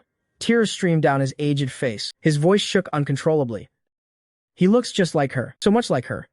Are you my little Xing Xing? Xing Xing was gently set down by his uncle. He looked up, watching this old grandpa crying like a child. He wasn't scared at all. He didn't sense any malice, only a deep, overwhelming heartache. Grandpa. Xing Xing called out softly in his sweet, tender voice. That single grandpa practically shattered the old man's heart completely. My sweet boy. Grandpa is here. He slowly crouched down, wanting to hug him. But those hands that had once commanded thousands of troops now hovered in midair, so nervous he didn't know what to do. Xing Xing looked at him, at the tear tracks on his face. Suddenly, he pulled out from his pocket the piece of candy he had been saving, peeled off the wrapper, and carefully offered it to his lips. Grandpa, eat the candy. Once you eat it, your heart won't be bitter anymore, Mom said. When you're sad, eating a piece of candy makes your heart sweet again. The old man obediently sucked on the candy. The sweetness rushed straight to his heart, but it made his heart ache so much it felt like breaking. Oh, my sweet grandson. Unable to hold back any longer, he pulled Xing Xing tightly into his arms and burst into loud sobs. After crying for a long time, the old man finally stood up slowly, holding Xing Xing. He shot a cold glare at his 7 sons still kneeling on the ground. What are you still kneeling for? Trying to be door gods? Get the hell up. Don't block my sweet grandson's way home. Mei Renyao had just scrambled up awkwardly and reached out to take Xing Xing. Dad, let me hold him.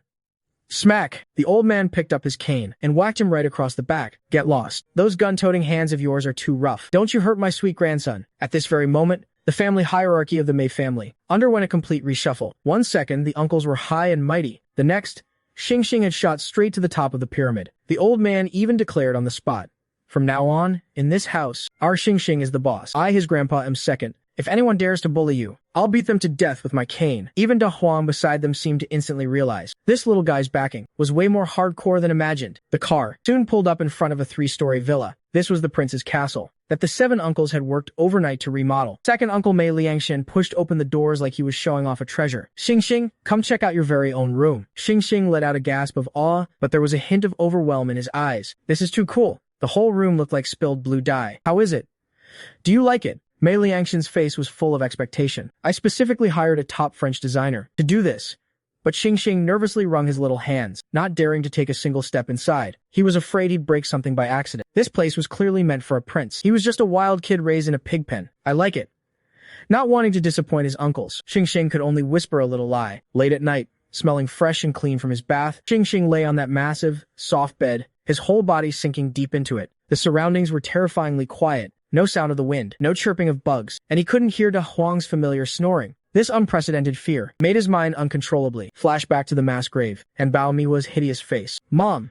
Xing Xing shivered under the covers. He couldn't sleep at all in this gilded cage. He only felt an overwhelming sense of panic. At 2 a.m., Mei Renyao still felt uneasy, so he tiptoed over to check on the room. But the moment he pushed the door open, the bed was completely empty. Shocked awake, Mei Renyao was nearly scared out of his wits. He thought some brazen human traffickers had sneaked into the military compound. He rushed downstairs, ready to sound the alarm, but in the corner of the living room, he saw a truly heartbreaking scene. Da Huang was sprawled on the rug, fast asleep, and tucked under his furry belly was a tiny, curled-up figure. Xing Xing was hugging a pillow, huddled up in Da Huang's embrace, sleeping on the cold floor. His little hand was still tightly gripping the tiger's ear. Mei Renyao's eyes instantly turned red. The other uncles who hurried over also fell into a heavy silence. They thought giving him the best material things was the way to make amends, completely forgetting that this child had grown up in a wolf's den. A soft, big bed wasn't a luxury to him at all. Instead, it felt like an unfamiliar prison. We messed up. Mei Liangshan's voice was incredibly hoarse. We just wanted to give him the absolute best the world has to offer, but we forgot to ask if it was what he actually wanted. Mei Renyao stared at his nephew, sleeping on the floor, and immediately made a decision. Since he isn't used to sleeping in a castle, then we'll turn the castle into a forest for him. Early the next morning, when Xing Xing woke up, he thought he was dreaming. The once luxurious living room had completely transformed. The expensive Persian rugs had been replaced with thick artificial turf. Right in the middle of the living room, a cool military tent had been pitched. Xing Xing is awake. The 7 uncles, all sporting heavy dark circles under their eyes, looked at him with beaming smiles. Uncle thought that blue room was too tacky. Mei Renyao pointed at the tent, looking like he was begging for praise. We're descendants of soldiers, so we should be sleeping in field tents like this. Second uncle also pointed to a few newly planted real trees and said, we hung sandbags on these trees for you, and you can even climb them. Third uncle dominantly declared, Xing Xing, from now on, this is your turf. You can tear it up however you want. Xing Xing looked at these uncles who had forcefully turned a mansion into a wild camping ground, looked at their bloodshot eyes and their careful, eager-to-please expressions. His little nose stung sharply. So this was what it felt like to be pampered and held in the palm of someone's hand. I love it. Xing shouted. Barefoot, he dashed onto the grass and threw himself right into Mei Renyao's arms. Thank you, uncles. Xing loves you the most. The little boy's bright laughter echoed through the hall. Even the old man standing to the side couldn't help but stroke his beard and laugh. These little bastards finally did something right. Mei Renguan lifted Xing high into the air. From now on, if anyone dares to bully our Xing, I'll beat the crap out of them. However, this joyful atmosphere didn't even last 2 days before a very realistic problem presented itself to everyone. Da Huang was simply too big. This Siberian tiger in the prime of his life only had to let out a casual roar in the middle of the night, and all the military dogs within a 5-mile radius would cower in their kennels in terror. Mei Renyao watched Da Huang, using a precious Buddhist pine as a chew toy. His mouth twitched in heartache. Second brother, keeping this tiger tied up in the courtyard like this just isn't going to work. Mei Liangshan confidently pushed up his glasses. A golden glint flashed in his eyes. Big brother, I've already got it all figured out. He pulled a map out of his pocket and spread it out on the stone table. That mountain peak behind our compound. I've already submitted the paperwork and bought out the lease. Mei Renyao froze instantly.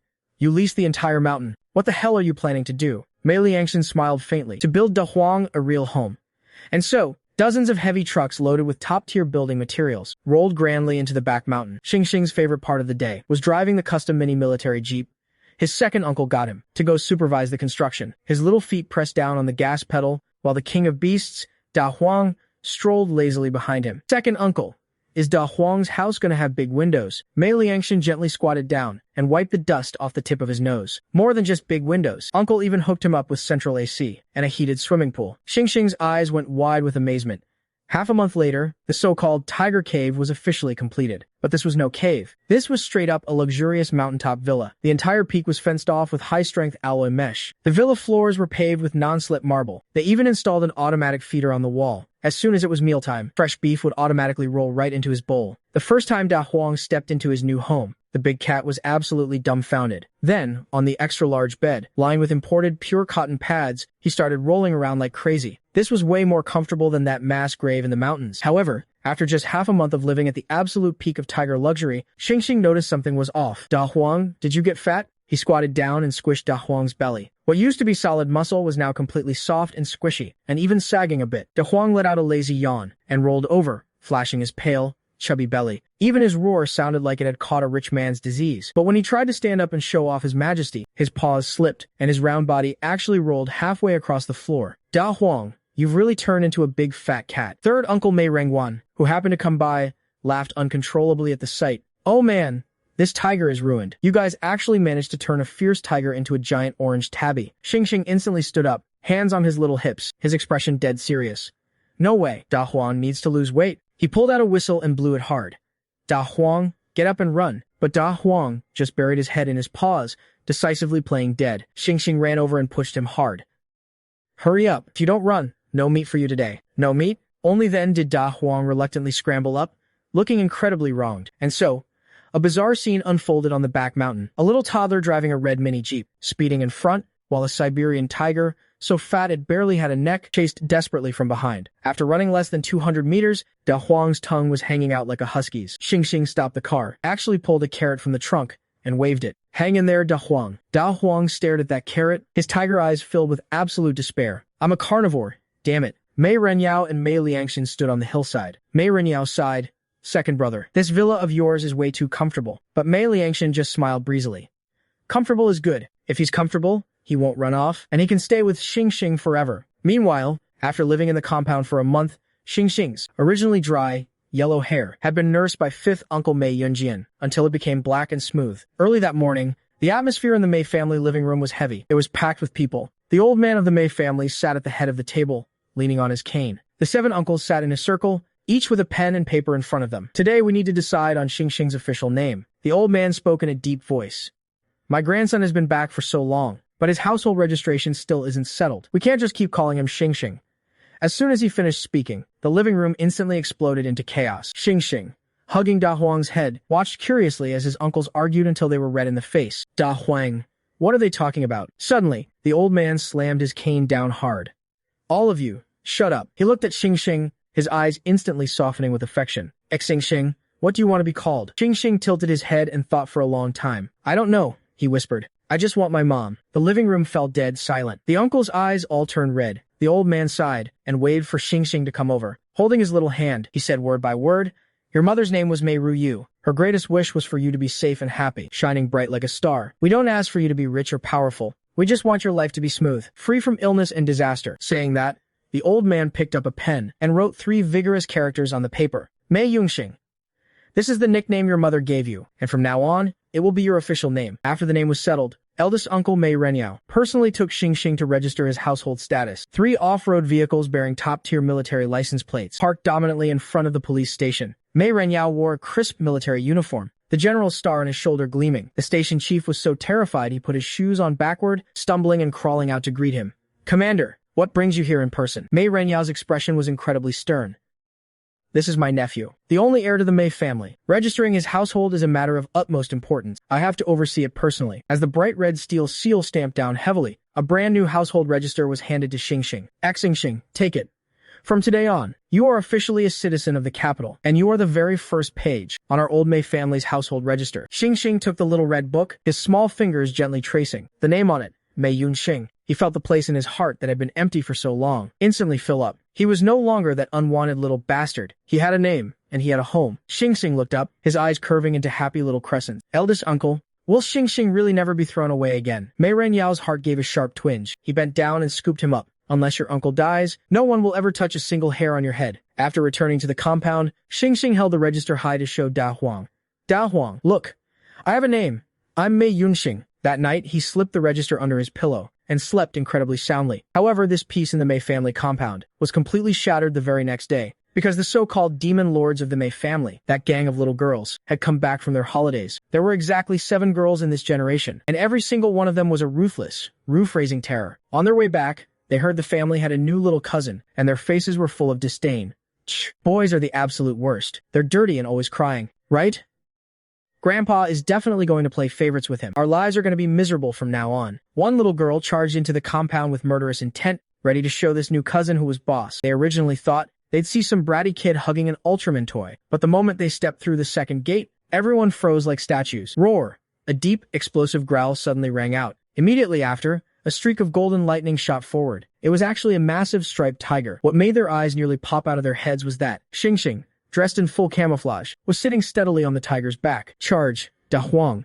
Fly." Da Huang leaped into the air, jumping straight over the 2-meter-wide decorative fountain. Water splashed everywhere. Clatter. The game console in Mei Ziyan's hands dropped straight to the ground, the screen shattering to pieces. Holy crap.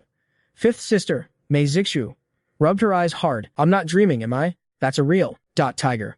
Right at that moment, Xing patted Da Huang's head. Da Huang pulled off a handsome emergency stop, halting steadily right in front of the cousins. Those glowing green tiger eyes swept over them, radiating the absolute oppressive aura of the king of the forest. The little demon lords who had been running their mouths just a second ago were now shaking in their boots, sitting on the tiger's back. Xing tilted his little head and studied them curiously. "Who are you guys?" "Eldest cousin." Mei Ziyi mustered her courage and introduced everyone, her voice trembling. Surprisingly, Xing just went, "Oh," and nimbly hopped off the tiger's back. He reached out a little hand and poked her arm. The next second, he curled his lip, his eyes showing undisguised disappointment. "So these are my cousins? You guys don't look like you can take a punch." As soon as he said that, the cousins instantly blew their tops. Mei Zixu yelled indignantly, "Hey, who are you calling weak, you little squirt? I'm a black belt in Taekwondo." Xing blinked and pointed at Da Huang. "Da Huang can snap a huge tree in half with one swipe." He then added, "And third uncle can punch a wild boar to death. What about you?"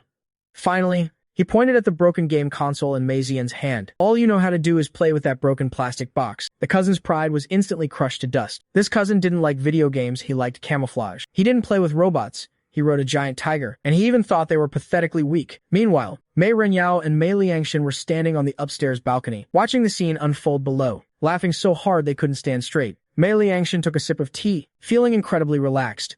"Big brother, just look at the looks on Ziyi and the girls' faces. Don't they look like they've seen a ghost?" Mei Renyao nodded. Xing grew up in a wolf pack. After all, these sheltered little girls are no match for him. Right at that moment, Da Huang let out an impatient roar at the older female cousins. Mei Zixu was so terrified, she jumped straight onto Mei Ziyi's back. Number 6 and number 7 almost burst into tears. Xing gave Da Huang a light smack.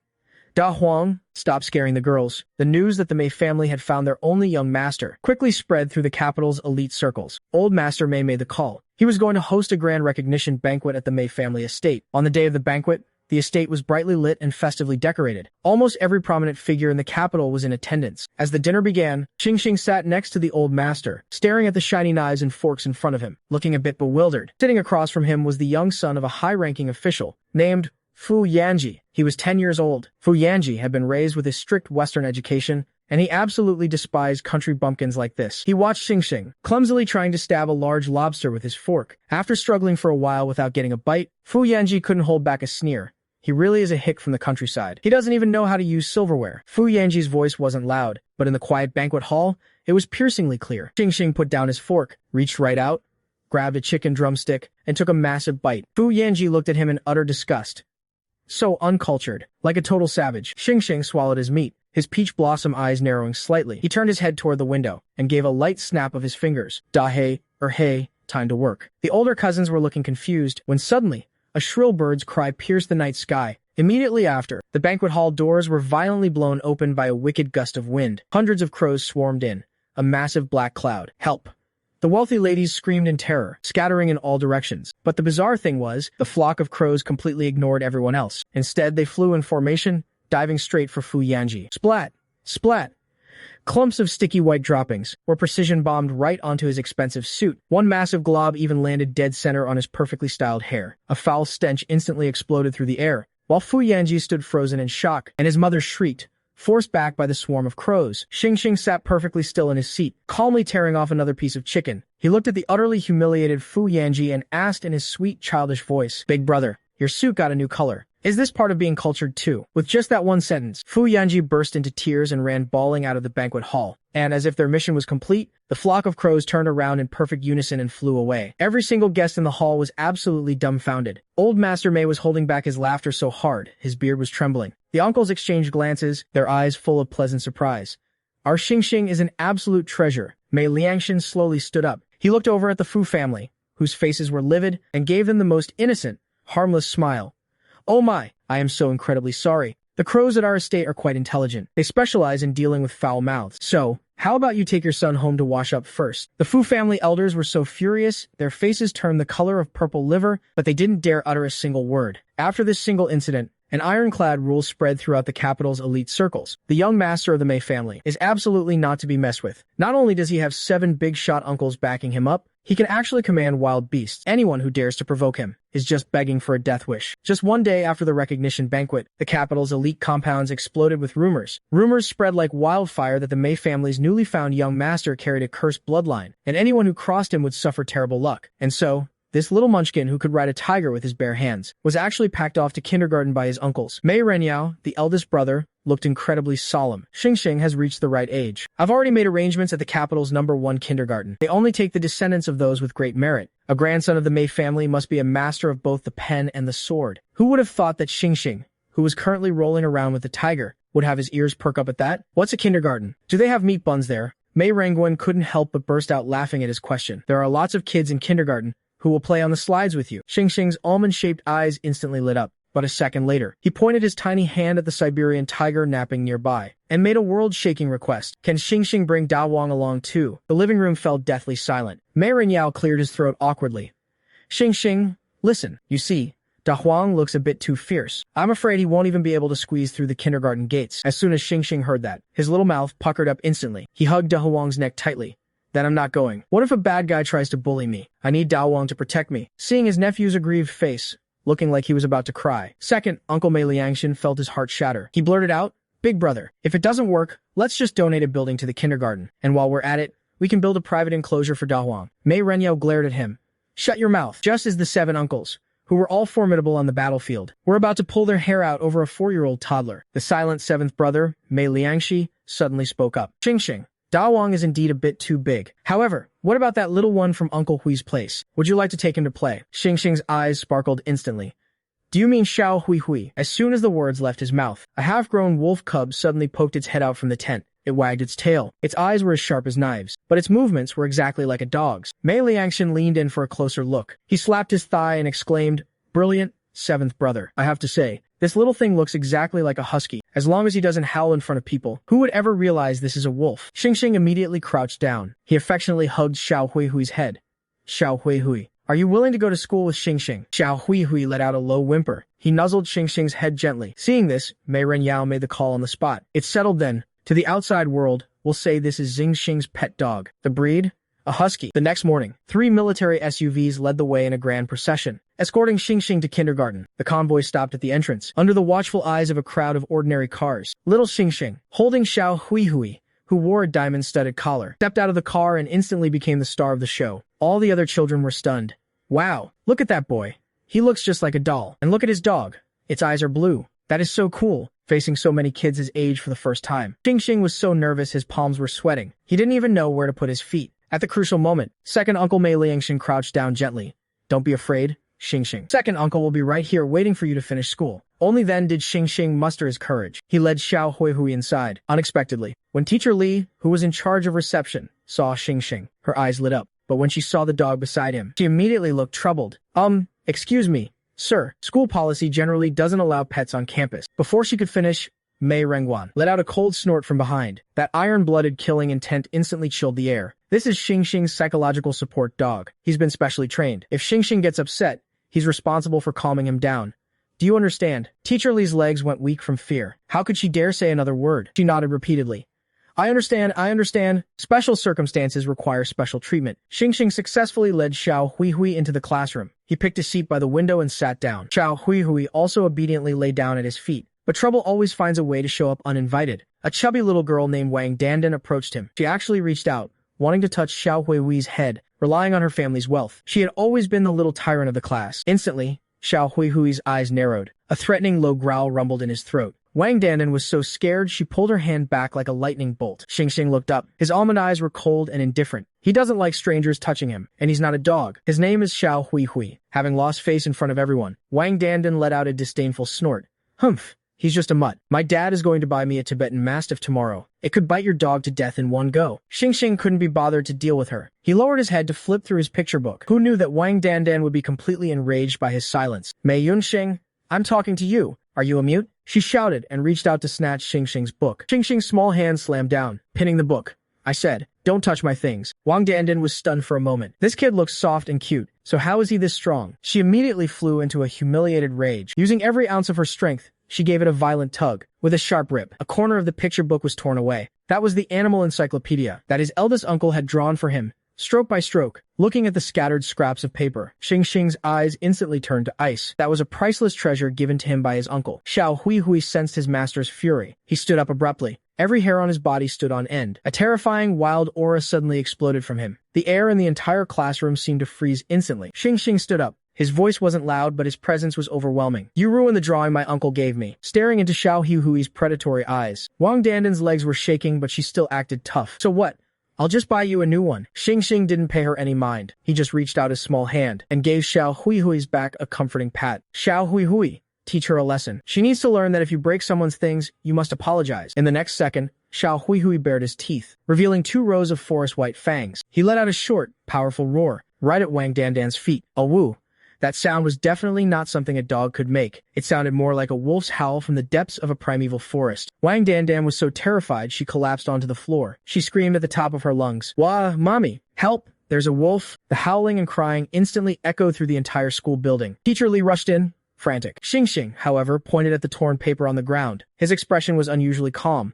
Teacher, she tore my book and refused to apologize. Teacher, Li looked at the wailing Wang Dandan, then at the perfectly composed Xingxing. She understood the situation immediately. A child personally escorted by the head of the Mei family was definitely not someone to be messed with. She immediately put on a stern face and pointed at Wang Dandan. Wang Dandan? Did you try to take Mei Yunxing's things first? Apologize right now. Wang Dandan stole a glance at Xiao Huihui and sobbed out an apology. I'm sorry, I was wrong. Only then did Xingxing seriously pick up the scraps of paper. I forgive you. But don't ever touch my things again. This is the only time. From that moment on, the entire junior class knew. The new kid, Mei Yunxing, wasn't just pretty. He also had an incredibly fierce bodyguard by his side. All those bratty kids suddenly became very well behaved. Xingxing suddenly felt that kindergarten might not be so scary after all. As soon as the school bell rang, several military SUVs occupied the school entrance once again. Third Uncle Mei Rengguan was leaning against the car door in his crisp camouflage uniform. He took Xingxing's backpack and scooped him up into his arms.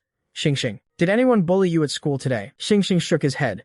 No, Wang Dandan even treated me to yogurt. Wang Dandan, who was standing not far away, saw this scene and trembled in fear. She thought to herself that this uncle looked even scarier than that wolf. However, just as the whole family was feeling relieved that Xing had successfully adapted to his new environment, a shocking secret that had been buried for 4 whole years was quietly surfacing back at the Mei family estate. Mei Renyao handed Xing over to the nanny and walked into his study alone. There was a black leather suitcase in the study. It was brought back from the Greater Khingan Mountains. It contained the last belongings of Mei Ruyu. Mei Renyao put on white gloves and opened the suitcase with gentle movements. Inside were a few faded dresses and a yellow diary. He flipped through the pages one by one, and his eyes unknowingly turned red. Ruyu, big brother failed you. Just as he was about to close the suitcase, his fingers suddenly brushed against a hard protrusion. He discovered that at the bottom of the suitcase, there was actually a hidden compartment. Mei Renyao's gaze sharpened. He used a small knife to carefully slice open the lining. A thumbnail-sized piece of microfilm was lying right there. His heart instantly began to race. His sister had been the military region's most brilliant cryptographer.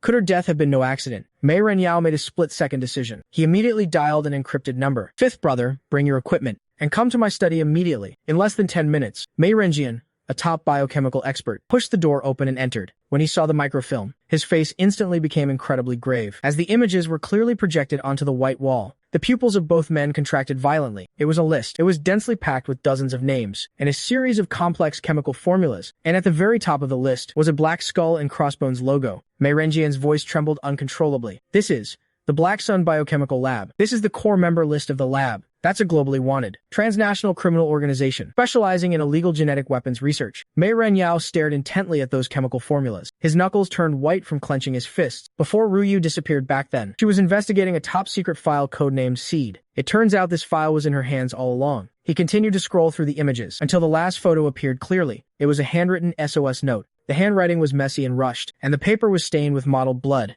"Brother, someone is hunting me. They want the seed. I've hidden it within Xing's bloodline." The end of the letter read, "If I don't make it back, you must protect Xing. They will never let anyone from the Mei family go." Looking at that familiar handwriting, Mei Renyao's tears instantly burst forth. So, the reason his sister had hidden in that remote mountain village for 4 years wasn't for some damn love at all. It was to protect this list, to prevent the entire Mei family from being dragged into this terrifying transnational conspiracy. The so-called death from illness and childbirth was a lie from start to finish. Ruyu was murdered by them. Mei Renyao's voice was low and raspy, filled with murderous intent. Mei Renjian's eyes were as cold as ice. "Big brother, are you saying that scumbag was sent by someone to get close to our sister? How could an ordinary farmer dare to abuse the orphan of a martyr and not report it for 4 whole years?" Mei Renyao's teeth ground together. They were clearly looking for this list. When they couldn't find it, that's when they wanted to kill Xing, the only remaining lead. He stood up abruptly. He looked out the window at Xing, who was in the courtyard. His heart was filled with lingering fear. If Xing hadn't accidentally awakened his beast-taming ability and ridden that tiger into the military region, this list would likely have been buried forever, and Xing would have already died silently in that cold winter. "Second, third, fourth, all of you, get over here right now." Half an hour later, the 7 Mei uncles gathered in the study once again. When they saw the projection on the wall, every single one of their faces was instantly filled with overwhelming murderous intent. "Damn it! Those murderous bastards." Mei Rengguan smashed the corner of the mahogany desk with one punch. "Big brother, just give the order. Our Mei family army isn't just for show." Mei Renyao raised his hand to stop him. "This is a national grudge, and even more so, a family vendetta. The secret Ruyu protected with her life. We must take it over." Second uncle Mei Liangshin pushed up his gold-rimmed glasses. A sinister light flashed behind the lenses. "Big brother, we can't do this openly. Otherwise, Xing will be in danger. Since they're convinced the secret is hidden on Xing, they will definitely come knocking again." Mei Renyao nodded heavily. From now on, Xing's security level is raised to the highest tier. He looked at Mei Rengguan. "You immediately deploy an elite platoon to stay undercover around the kindergarten 24/7. Fifth brother, go and research immediately what exactly hidden in the bloodline means." He turned around and gazed at Mei Ruyu's photograph. His eyes were resolute and filled with grief. "Ruyu, don't worry. Not a single person who touched you will be left alive." Just then, the study door was quietly pushed open a crack. Xing poked his little head in. He asked curiously, "Eldest uncle, are you all playing hide and seek?" The murderous aura on Mei Renyao's face melted instantly. He stepped forward quickly and scooped Xing up. "That's right. Your uncles are discussing how to play a very big game." Xing giggled happily. He wrapped his arms around his uncle's neck. "Then Xing wants to play too." Mei Renyao looked at his innocent, smiling face and made a solemn vow in his heart. "Xing, you just worry about growing up without a care in the world. All the darkness and filth in this world. Your uncles will handle it for you." Meanwhile, Mei Renjian was using tweezers to carefully pick up a water-damaged photograph. Several heads immediately crowded around. The background of the photo was the war-torn front lines of the Mauer caves. Mei Ryu was kneeling on one knee, bandaging a man's wound, and that man was sitting cross-legged on an ammo crate, gripping a Soviet SVD sniper rifle in his hands. Mei Renyao took a deep drag of his cigarette. His eyes were fixed intently on that figure from behind. This silhouette felt incredibly familiar to him, just like back then on the battlefield. The madman who would charge out like a ghost, countless times under his covering fire. Just then, Mei Rengguan suddenly pointed at a detail on the rifle stock. He exclaimed, "Big brother, look at the stock." On the rifle stock, there was actually a dragon-shaped scratch carved into it. Kanglong. Mei Rengguan's voice was trembling. It really is him, the king of soldiers from the 79 counterattack. The man codenamed Kanglong. Mei Liangshan's pupils contracted sharply. According to the files, didn't it say he went missing on the battlefield, so he didn't die after all, and he was even with Ryu? Mei Renyao stared deathly at that silhouette. His eyes were a whirlpool of complex emotions. If this person really isn't dead, if he really is Xing Xing's father, then where the hell has he been for the past 4 years? Why did he leave Ryu all alone in the mountains to suffer so much? Why did he just watch as Xing Xing was thrown into a wolf pit? That bastard. Mei Renyao squeezed the words out through his teeth. The cigarette in his hand was crushed into powder. Eldest uncle. Xing Xing's soft, sweet voice called out beside him. Mei Renyao's heart jumped. He instinctively tried to hide the photo behind him, but Xing Xing was staring straight at the old photograph. His little face turned deathly pale without warning. He slowly reached out his tiny hand and pointed tremblingly at that tall silhouette. Eldest uncle. This person, he's calling me. As soon as those words were spoken, the tweezers in Mei Renjian's hand clattered to the floor. Mei Rengguan felt a chill run straight up his spine to the top of his head. How could a person in a 10-year-old photograph be calling someone? Second uncle Mei Liangshan immediately tried to take Xing Xing's hand. Xing Xing, don't say such things. But Xing Xing pulled away. He tilted his little face up, and tears began to roll down without warning. He really is calling me. Xing Xing clutched his chest tightly. His whole body was shaking as he sobbed. He said, "It's so cold. There's ice everywhere. It's so dark, and he can't breathe." He also said, "Ryu, don't leave me." Xing Xing gripped Mei Renyao's pant leg tightly. He asked through his tears, "Eldest uncle, who is this person? Why does Xing Xing's heart hurt so much?" When I hear him cry, Mei Renyao's heart felt as if it were being squeezed by an invisible giant hand. Could this be the legendary bloodline resonance? If everything Xing Xing said is true, then where exactly is that man right now? What kind of torture is he enduring? He ripped the photo off the wall with a sudden motion. His gaze was as sharp as a blade. "Second brother, go and investigate immediately. I don't care if he's dead or alive. Even if you have to turn the entire dragon country upside down, you must find him for me. I want to see for myself exactly which bastard dared to make a child of the Mei family, shed so many tears for him." While the investigation proceeded in secret, life at the Mei estate continued as usual. Ever since he learned that the person in the photo might be his father, Xing Xing had become even more clingy than before. That afternoon, second uncle Mei Liangshan specifically skipped going to the military region to stay home and keep him company. He was holding Xing Xing's hand, taking a leisurely stroll in the back hills. These back hills were actually Da Huang's private territory. Xing Xing pointed at a large rock in the distance, where the tiger was sprawled out, sunning its belly. "Uncle, look. Da Huang is being lazy and sleeping again." Just as he finished speaking, a dull, heavy thud suddenly echoed from deep within the woods. Mei Liangshan's expression changed instantly. He instinctively pulled Xing Xing behind him. That was a gunshot. Which blind fool dares to fire a gun on Mei family land? Mei Liangshan's eyes turned cold. He was just about to call the guard company to arrest the intruder, when a shrill, piercing screech suddenly came from above. Immediately after, a massive dark shadow fell from the sky and crashed heavily onto a pile of coal in the corner. Black coal dust billowed into the air. Da Huang, who was on the rock, had the fastest reaction. He let out a low growl and charged toward the coal pile like an arrow from a bow. "Da Huang, don't bite." Xing Xing suddenly let out a sharp cry. He yanked his hand out of Mei Liangshan's grip and ran toward the coal pile regardless of the danger. "Xing Xing, don't go over there. It's dangerous." Mei Liangshan was scared out of his wits by this sudden turn of events, but Xing Xing was too fast. He rushed to the front of the coal pile, spread his tiny arms wide, and blocked Da Huang's path. "You're not allowed to bite him. He must have been shot down by bad people." Da Huang let out an aggrieved whimper. He skidded to a halt, just inches away from Xing Xing. Mei Liangshan hurried over to take a look, and instantly gasped. This was actually an adult golden eagle, with a wingspan of over 2 meters. This former king of the skies was currently in a pitiful state. One wing had been blasted into a bloody mess by buckshot, and one eye had been scorched by high heat.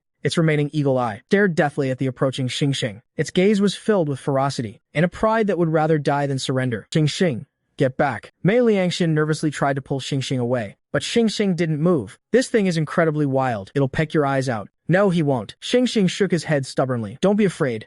I know it hurts." The spirit eagle, which had been ready for a fight to the death, heard that soft, sweet voice. Its ruffled feathers actually began to smooth down with its cautious, solitary eye. It looked at this human cub in confusion. From this cub, it smelled an incredibly pleasant scent, like tender grass sprouting in spring, or clear, cold mountain spring water. That was the unique affinity of the Mei family bloodline. Xing reached out his dirty little hand, gave a gentle puff of air, and then pressed down firmly on the base of the spirit eagle's bleeding wing. There were no antibiotics here, let alone hemostatic clamps. But in the next second, the mysterious energy inside Xing's body poured into the spirit eagle's body in a steady stream. The eagle's body jolted. The agonizing pain was fading rapidly. In its place was a warm, soothing current. The fierce light in its eyes gradually vanished, replaced by confusion and submission. This little thing, is he a god? A few minutes later, Xing slowly pulled back his hand and sat down on the coal pile, exhausted. His little face was instantly covered in soot. There, the bleeding has stopped. The spirit eagle cautiously tried to move its wing, though it couldn't fly yet. The tearing, sharp pain was completely gone. It slowly lowered its proud head, and with its iron-like beak, gently nudged Xing's soot-covered face. Big brother?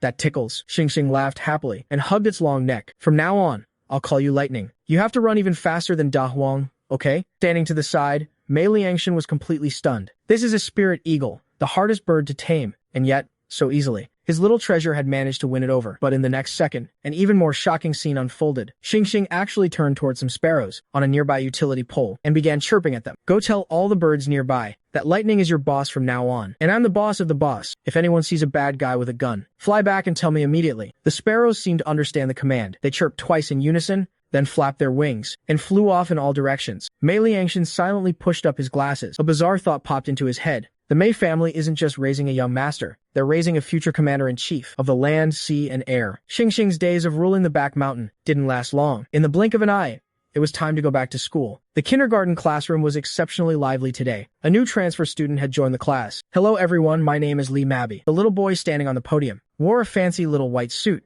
Behind him, he trailed a self-walking pink backpack. That thing looked like it came straight out of a sci-fi movie. Whoa, look, his backpack can move on its own. His clothes are so cool, too. He looks like a foreign prince from TV. All the children's eyes were filled with envy. Lee Mabby thoroughly enjoyed being the center of attention. He had just returned from abroad. His grandfather was a famous figure in the cultural world, and his father ran a big business overseas. To him, these local kids were all uncultured hicks. I brought these back from abroad specifically. Ferrero Rocher chocolates. Lee Mabby handed out the chocolates to the kids in the front row like he was giving charity. These are expensive. One piece costs several dollars. The children were instantly bought over and immediately hailed him as their new leader. But Lee Mabby looked around, and his gaze landed on Xing in the corner. That boy was just wearing ordinary camouflage clothes. He had a small, olive-drab satchel over his shoulder, and was staring boredly at the sparrows outside the window. He didn't even spare a glance in Lee Mabby's direction. Lee Mabby's face instantly darkened. He walked straight up to Xing and tapped on the desk condescendingly. Hey, why didn't you come get my chocolate? Xing slowly turned his head. His clear, almond-shaped eyes blinked. My name isn't Hey, it's Mei Yunxing. Besides, I don't really like those black balls. His second uncle had just bought him a whole truckload of snacks. He was already tired of stuff like this. But to Lee Mabby's ears, this was pure acting. He let out an exaggerated sneer and pointed at Xing's satchel. I think you're just an uncultured hick who's never seen anything. Look at this pathetic bag. It's so tacky. Which trash heap did you pick this up from? The surrounding children suddenly burst into laughter. Xing looked down at his little backpack. This isn't trash. Xing's face darkened instantly, but it held an undeniable stubbornness. My eldest uncle gave this to me. It's a bag a hero once carried. A hero. Lee Mabby's face was full of disdain. In this day and age, money is the only thing that matters. This backpack cost me $100. I could sell you and still not afford it. He deliberately shook the chocolate in his hand. The sweet aroma wafted right into everyone's noses. Want some? I heard you don't even have a mom. If you bark like a dog right now, I'll be merciful and give you one. Well, the classroom suddenly fell into a dead silence. Everyone was waiting for the show, expecting to see Xing make a fool of himself. But just then, Xiao Hui, who had been sleeping at Xing's feet, suddenly opened his deep blue eyes. A dangerous glint flashed within them. Xing reached out and gently patted his head, signaling him not to act rashly. The next second, he looked up at Lee Mabby, and a sweet smile suddenly bloomed on his face. You want to hear a dog bark? Xing pointed his little hand out the window. Then you better listen closely. Before Lee Mabby could react, a pitch-black crow suddenly flew to the window and actually let out a harsh, mocking caw at him. Then, several sparrows began circling above Lee Mabby's head, chirping incessantly. It was as if they were all scolding him. Get away! Lee Mabby waved his arms frantically, terrified. The chocolate in his hand fell to the floor, rolling right to Xiao Hui's feet. To everyone's surprise, Xiao Hui just sniffed it with disgust, lifted his hind leg as if to pee, and then with a swift kick, sent that noble chocolate flying precisely into the trash can. Haha! Look, even the dog won't eat his stuff. The whole class erupted in laughter. Lee Mabby's face turned purple with rage. He pointed at Xing and screamed, Mei Yunxing, just you wait. I'm going to have my dad get you expelled. Xing just slowly sat back down, picked up his drawing, and said softly, anytime. However, during the afternoon art class, trouble stirred again. Xingxing was focused on using clay to mold a figure of Da Huang. In just a few strokes, he captured the tiger's majestic spirit, drawing envious looks from the other kids. Li Mabi, sitting in the front row, looked at the shapeless lump of mud in his own hands, and then at Xingxing, who was being adored by everyone like a star. The flames of jealousy flared up inside him. Why should a wild kid from the countryside be more popular than him? His gaze finally landed on Xiao Huihui, who was napping at Xingxing's feet. If this dog suddenly went crazy and bit someone, then Lu Xingxing would definitely be kicked out of school. A wicked plan instantly formed in his mind. Taking advantage of the teacher turning around, he actually pulled out a long, sharp pin from his backpack. The tip of the pin even had tiny barbs. Li Mabi pretended he was going to throw away trash and quietly crept behind Xingxing. At this moment, Xingxing was focused on molding the tiger's ears, completely unaware of the danger behind him, as that malicious pin was about to be plunged into the sleeping Xiao Huihui. At that critical moment, Xiao Huihui's ear twitched, but he just smelled a foul scent, turned his head in disgust, and didn't even bother to deal with him. Now, a flash of ruthlessness crossed Li Mabi's eyes. The long pin in his hand was thrust down without hesitation, aiming straight for the softest part of Xiao Huihui's thigh. The sharp tip instantly sank deep into the flesh. A woo! A sharp pain hit him. Xiao Huihui let out a piercing howl and lunged up from the floor. His gray fur bristled instantly. He whipped his head around, his blue wolf eyes filled with murderous intent as he glared at Li Mabi, who was still holding the pin. The wild nature of a wolf overwhelmed everything in that instant. Xiao Huihui bared his fangs and lunged straight for Li Mabi's face. Xiao Huihui, sit! Xingxing's reaction was lightning fast. The moment the howl rang out, he lunged forward, using all his strength to grab Xiao Huihui's neck. Don't bite! Xiao Huihui's teeth were less than 5 centimeters from Li Mabi's cheek. His hot breath fanned against his face, but hearing his little master's command, he forced himself to stop the attack and buried his head aggrievedly in Xingxing's arms. Li Mabi was scared witless on the spot, but he quickly realized that he was completely unharmed. Then his eyes darted around, and he threw himself onto the floor. He ripped his expensive suit pants and began wailing at the top of his lungs. Help! A mad dog is biting people. Wah! My leg hurts so much. The teacher was so startled by the piercing scream that she dropped her scissors. She ran over in a panic and saw Li Mabi rolling on the floor. He was crying a river of snot and tears. Teacher, this mad dog lunged at me and bit me. Look at my pants. My dad bought these in France. They cost hundreds of dollars. My leg hurts so much too. It must be broken. Hundreds of dollars in the 90s was several months' salary for an average worker. The teacher's legs went weak at the thought. She pointed at Xingxing in a rage.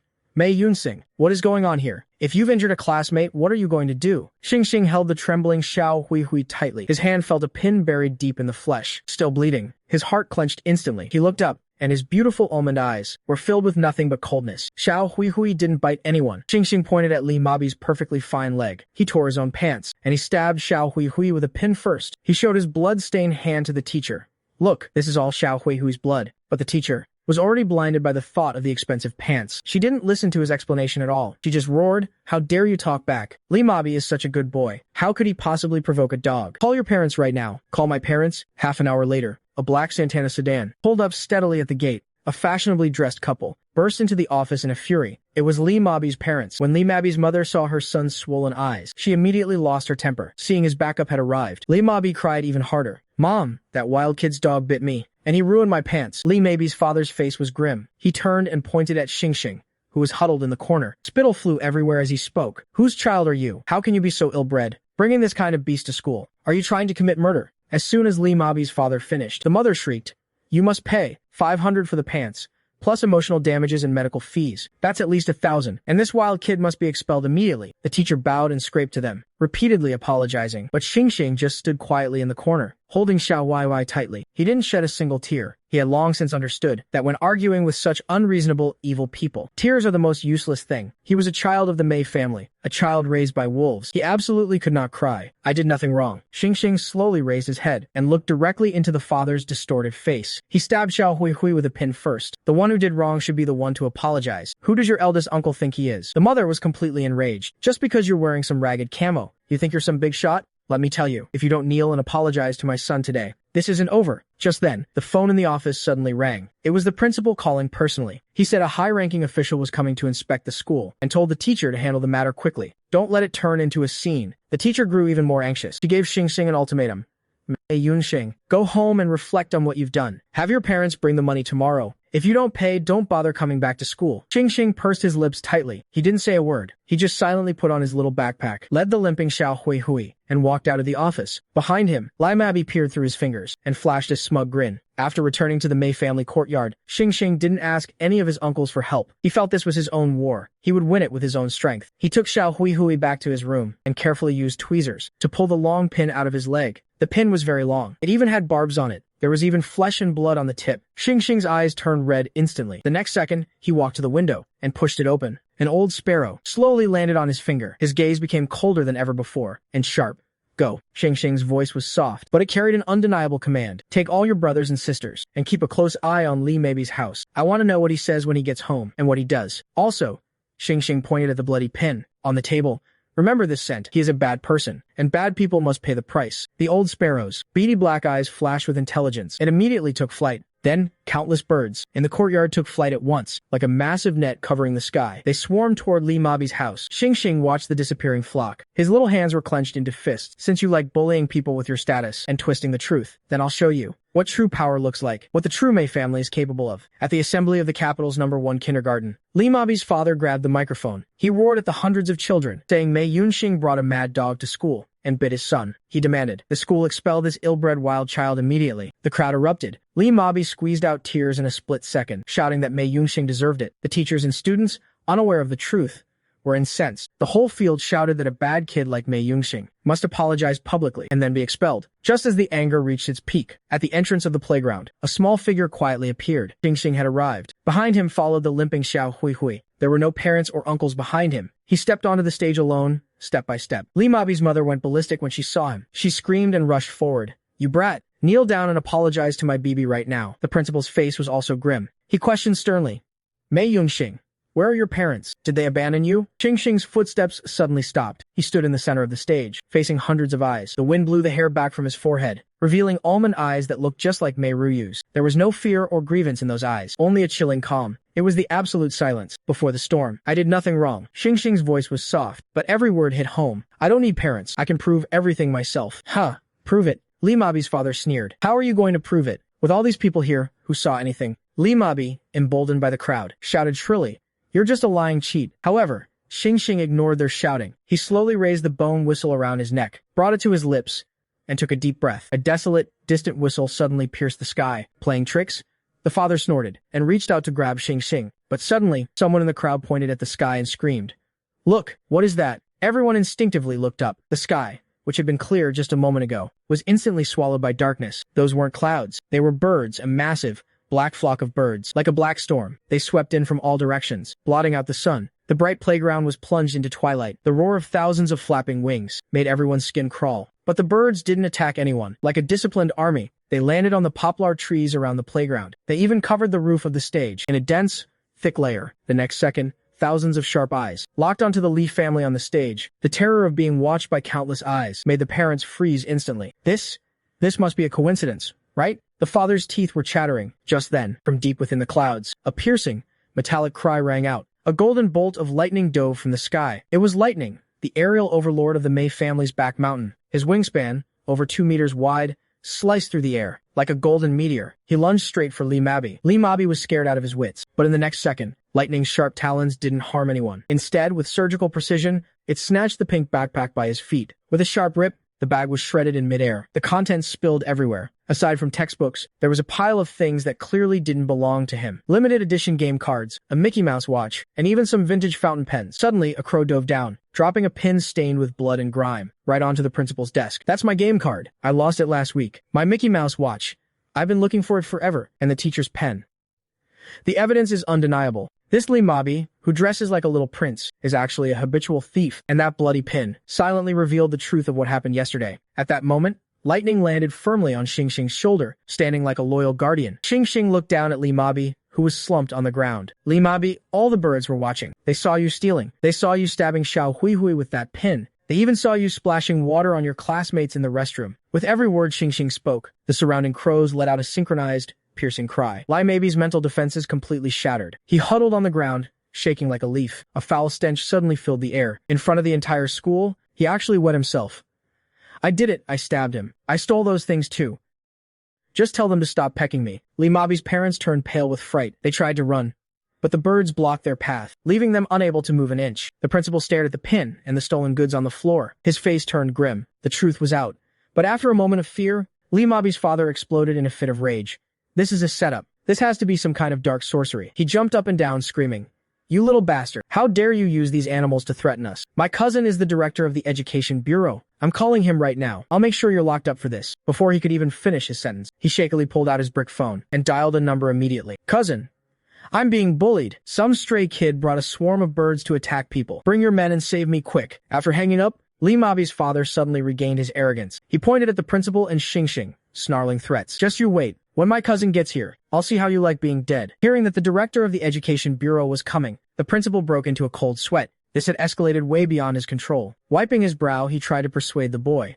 "Xing, maybe you should tell these birds to leave first." Xing simply shook his head calmly. He stood there quietly, his posture as straight and firm as a small pine tree rooted in a rock. There wasn't a hint of retreat in Xing's eyes. "The bad guys haven't apologized yet," my big uncle said. "That hitting the young ones brings out the old ones. So, we might as well deal with the old ones too."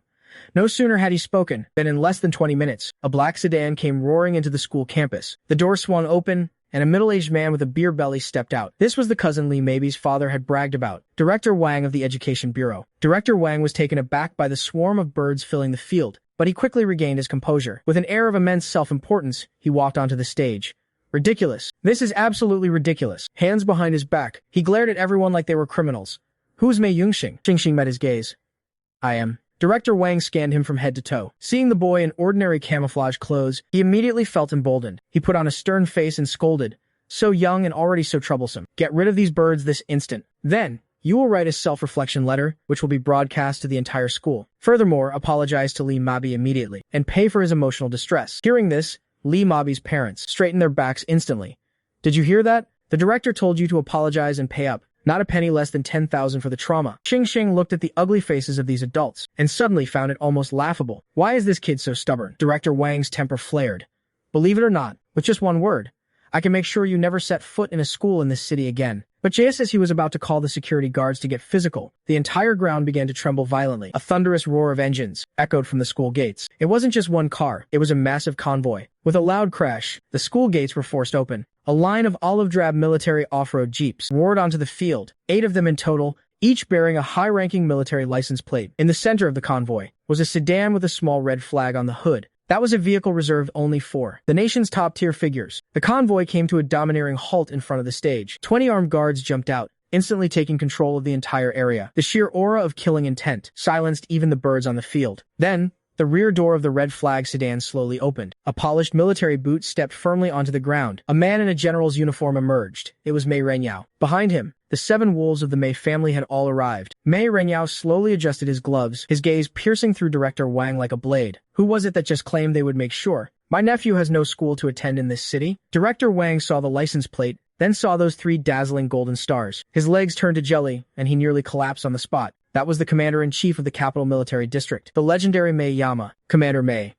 Director Wang was so terrified the cigarette fell from his hand. His lips trembled so much he couldn't even speak clearly. Mei Renyao didn't even bother giving him a second glance. He strode directly towards Xing. The moment Xing saw his big uncle, his eyes welled up with tears. He threw himself into Mei Renyao's arms. "They all bullied me. They said they'd kick me out. They even called me a bastard." Hearing those words, Mei Renyao's heart nearly broke. He scooped Xing up, and when he turned to face Director Wang, he had transformed into a furious dragon whose sacred scales had been touched. Director Wang, was it? Mei Renyao's finger was practically poking the man's nose. "Quite the authoritative figure you are, daring to lay a hand on someone from the Mei family." Director Wang's knees gave out, and he fell straight to the ground. "It's all a misunderstanding, Commander Mei." He began kowtowing frantically. "I didn't know this was your young master. I wouldn't dare. Not even if I had 100 lives." Standing nearby, Mei Liangshan added coldly, "So if you don't know who someone is, you can just bully them. If this were a child from an ordinary family today, would you have hounded them to their death?" Then Mei Renyao's icy gaze shifted to the Li family, who were already paralyzed with fear. Lee Mabi's father was slumped on the ground, shaking like a pile of mud. He never would have dreamed that this unremarkable boy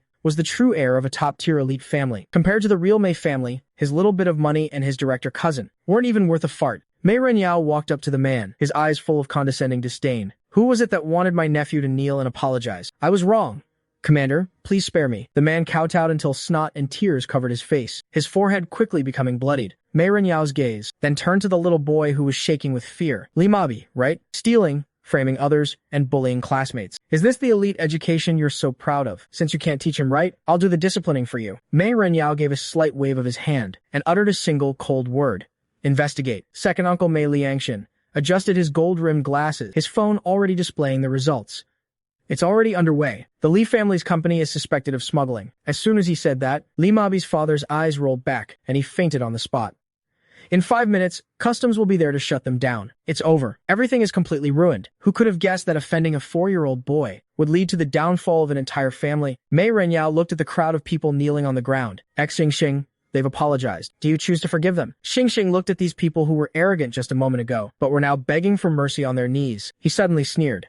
If apologies worked, what would we need the police for? He threw their own words right back at them. He added, Xiao Hui said it hurts a lot. He doesn't forgive you. Mei Renyao burst into laughter, his voice filled with pride. That's a true child of the Mei family, clear about who to love and who to hate, and never a hypocritical saint. Then we won't forgive them. He picked up Xingxing and turned to leave. Since Xingxing doesn't forgive you, then you shall vanish from the city entirely. Before sunrise tomorrow, I don't want to see a single member of this family in the capital. The storm subsided.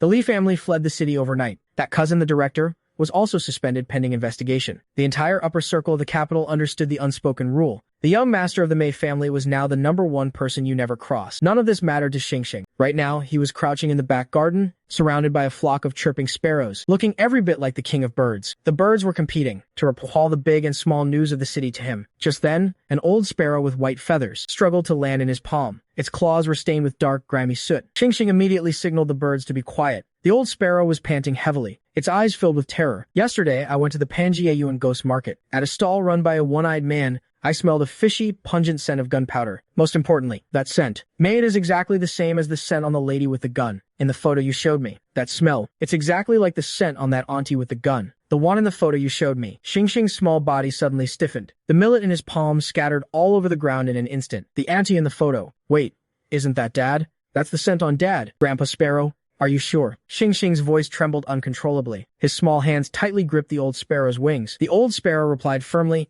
I couldn't be wrong. That bloody scent mixed with the smell of gunpowder. I won't forget it for as long as I live. Xingxing stood up in a hurry. He ran toward the house on his short little legs. At this time, Second Uncle Mei Liangshan was sitting leisurely on the sofa. He was sipping tea while reading the newspaper. Unexpectedly, Xingxing dove into his arms like a little cannonball. Panting, he shouted, Second Uncle, I want to go to Panjiayuan. Right now. Immediately, Mei Liangshan was stunned for a moment. He thought, the little guy just wanted to buy some fancy new toy. That place is too dirty. How about Second Uncle takes you to the department store instead? But Xingxing shook his head stubbornly. His eyes were as defiant as a little bull's. I'm not going to the department store. I have to go to Panjiayuan, Grandpa Sparrow said. Dad's scent is there. The moment those words left his mouth, the smile on Mei Liangshan's face completely froze. Those fox-like eyes behind his glasses suddenly narrowed. A sharp, intimidating light flashed within them. Dad's scent? In other words, this is a lead on Kanglong. He didn't ask another single question. He stood up immediately, returning to his true self, the decisive and efficient Master Mei. Second Uncle will take you there right now, but it's a den of thieves and lowlifes. We need to change our outfits before we head out. 3 a.m. Panjiayuan Ghost Market. This was the busiest time of the day. There were no streetlights here, only the flickering, dim glow of flashlights. The air was thick with the smell of moldy old books and sweat. Mei Liangshan had changed into a dark gray jacket, his hat pulled low, holding Xingxing tightly in his arms. Xingxing, can you smell it? He asked in a low voice. Xingxing took a deep sniff with his small nose. Suddenly, he pointed his small hand toward the shadows in the furthest corner of the market. Over there. There was only a single, crouching figure. The stall owner wore a dog fur hat, and the half of his face that was visible looked eerie and grim. Most striking was that one of his eyes was blind, looking like a deep, dark hole. It's the one-eyed man. Mei Liangshan's heart skipped a beat. But he walked over calmly while holding Xingxing. He knelt down, casually browsing through the junk scattered across the stall. The stall was filled with fake silver dollars and artificially aged bronze pieces. But with Mei Liangshan's keen eyes, he could tell at a glance that among the fakes, there were a few items that carried a sinister aura. A rusty military bayonet, and several shell casings with no markings. Just then, Xingxing suddenly pulled his hand away and reached directly into the deepest part of the junk pile. From a heap of scrap metal, he pulled out a watch. The strap was broken, the glass was shattered, and it was covered in patches of rust. But Xingxing's hands, as he held the watch, were shaking uncontrollably. A second later, he brought the watch to his nose and sniffed it desperately. This is it. This is the scent, a scent that had crossed 10 years of life and death. Gunpowder, blood, and most of all, the scent of his father that made his heart ache. Second Uncle. Xing suddenly flipped the watch over. Under the dim light of the flashlight, there was a line of crookedly engraved characters on the back. The strokes were powerful. To the most beloved person, 1979. That was the year Kang Long became a legend, and then mysteriously vanished. Mei Liangshan's fingers tightened, his knuckles turning white. He had seen this watch before. Just then, the silent, one-eyed stall owner finally spoke. His voice was eerie, as if it were crawling out from a crack in the earth.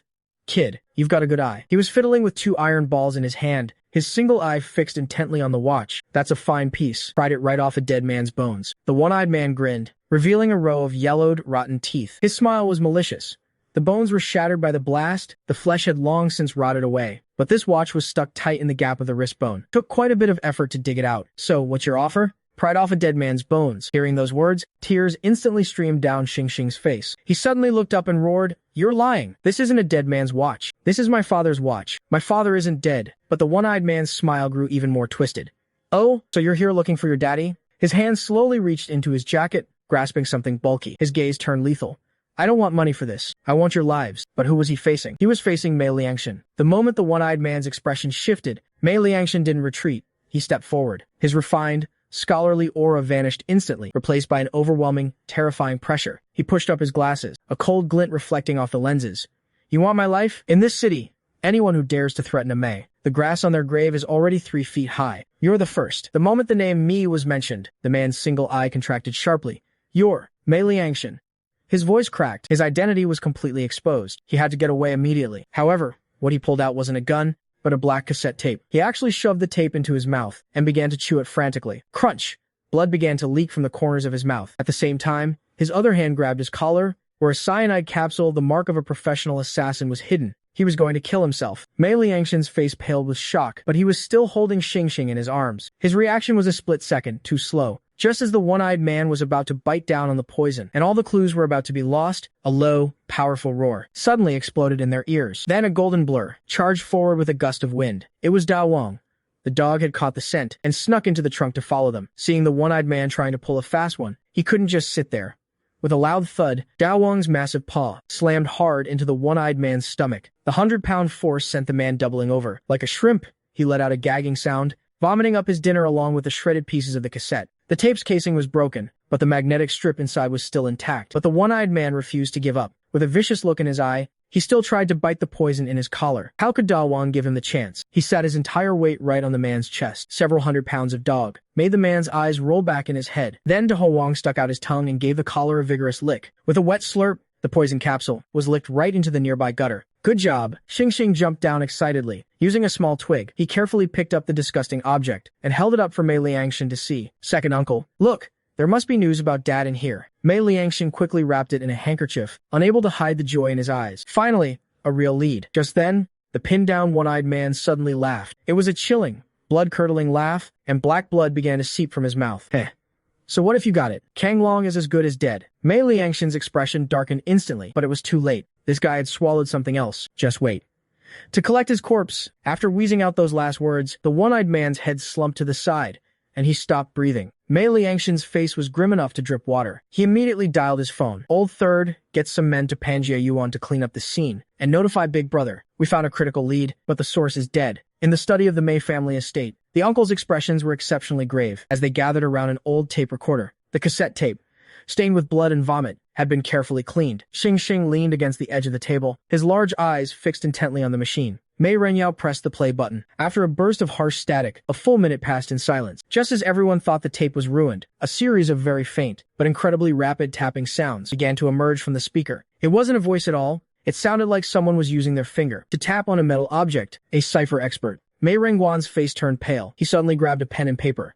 "This isn't random tapping. This is Morse code. And not just any Morse code. It's the specific encryption used by our old unit back in the 70s. As the rapid tapping continued, Mei Rengguan's hand moved with incredible speed, scribbling lines of symbols across the paper. Xing couldn't understand it, but he felt like every single tap was striking his very heart. It sounded so urgent, yet so desperate. 10 minutes later, the tapping finally stopped. The tapping sound stopped abruptly. Mei Rengguan stared at the characters he had just translated. His entire body was shaking uncontrollably. His voice was hoarse and filled with shock. "What does the translation say?" Mei Renyao asked urgently. Mei Rengguan took a deep breath. He slammed the paper onto the table. "The cargo is on the train. Train K3. Destination, Moscow. Mei Renyao's brow instantly furrowed into a deep frown. His finger slid across the world map. It was a railway line over 7,800 kilometers long, crossing 3 countries directly to Moscow. Second uncle Mei Liangshan pushed up his glasses. His expression was incredibly grave.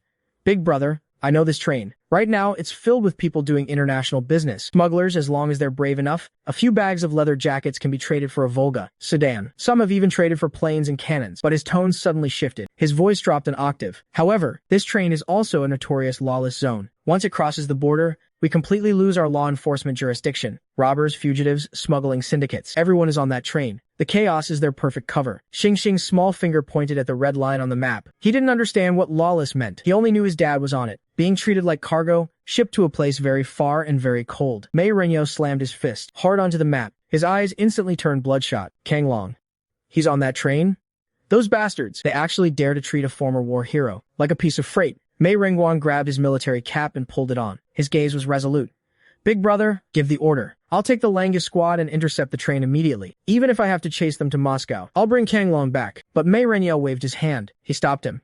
We can't use brute force. This involves international relations. Once regular military forces are deployed, the entire nature of the situation changes. The people in the Black Sun organization are incredibly cunning. If we make a big scene, they'll likely get desperate and destroy the cargo immediately. Then what do we do? Are we just going to watch them ship him away? Just then, Xingxing, who had been silent the whole time, finally spoke up. He pulled out that rusty watch, his eyes shining with an intense light.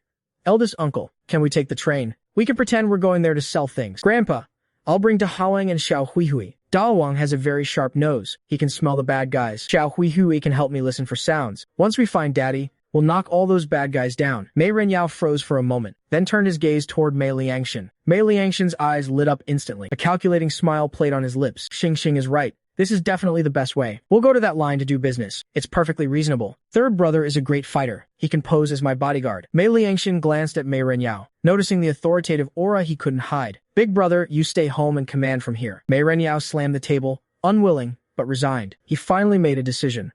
Fine. The code name for this mission is Going Home. Second brother, you're in charge of the tickets and identities. Third brother, pick a few of our best fighters and bring the gear. Fifth brother, prepare the emergency medical supplies. Then he turned and knelt down in front of Xingxing. His heart was a mess of emotions. This journey would be long and full of danger. He knew all too well that he couldn't stop this child's stubborn streak. He's exactly like his parents. Besides, Xingxing's beast-taming ability is our biggest trump card for this mission. Xingxing, are you scared? Mei Renyao asked softly. Xingxing shook his head. He hung the rusty watch back around his neck. His gaze was as steady as a little soldier's. I'm not scared.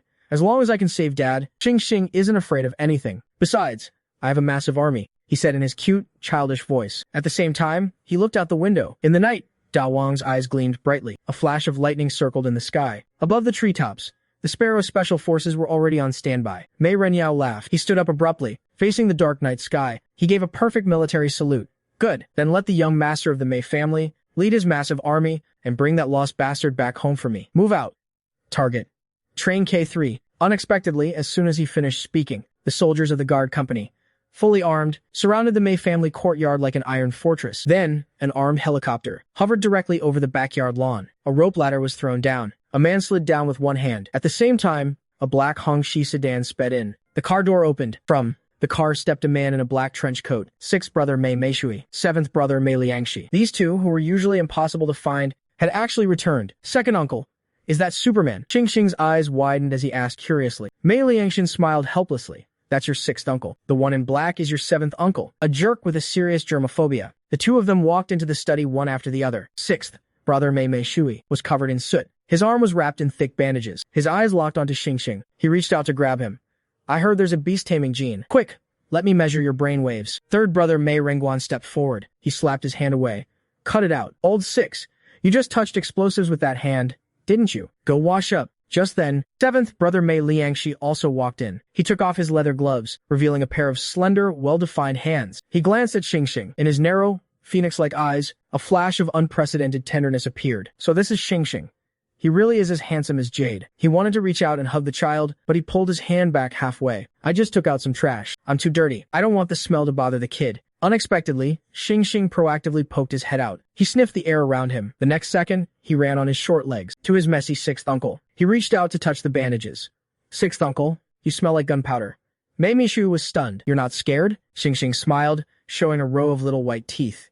Nope, It smells like firecrackers during New Year's. It smells great. A huge grin broke out on Mei Meishui's face.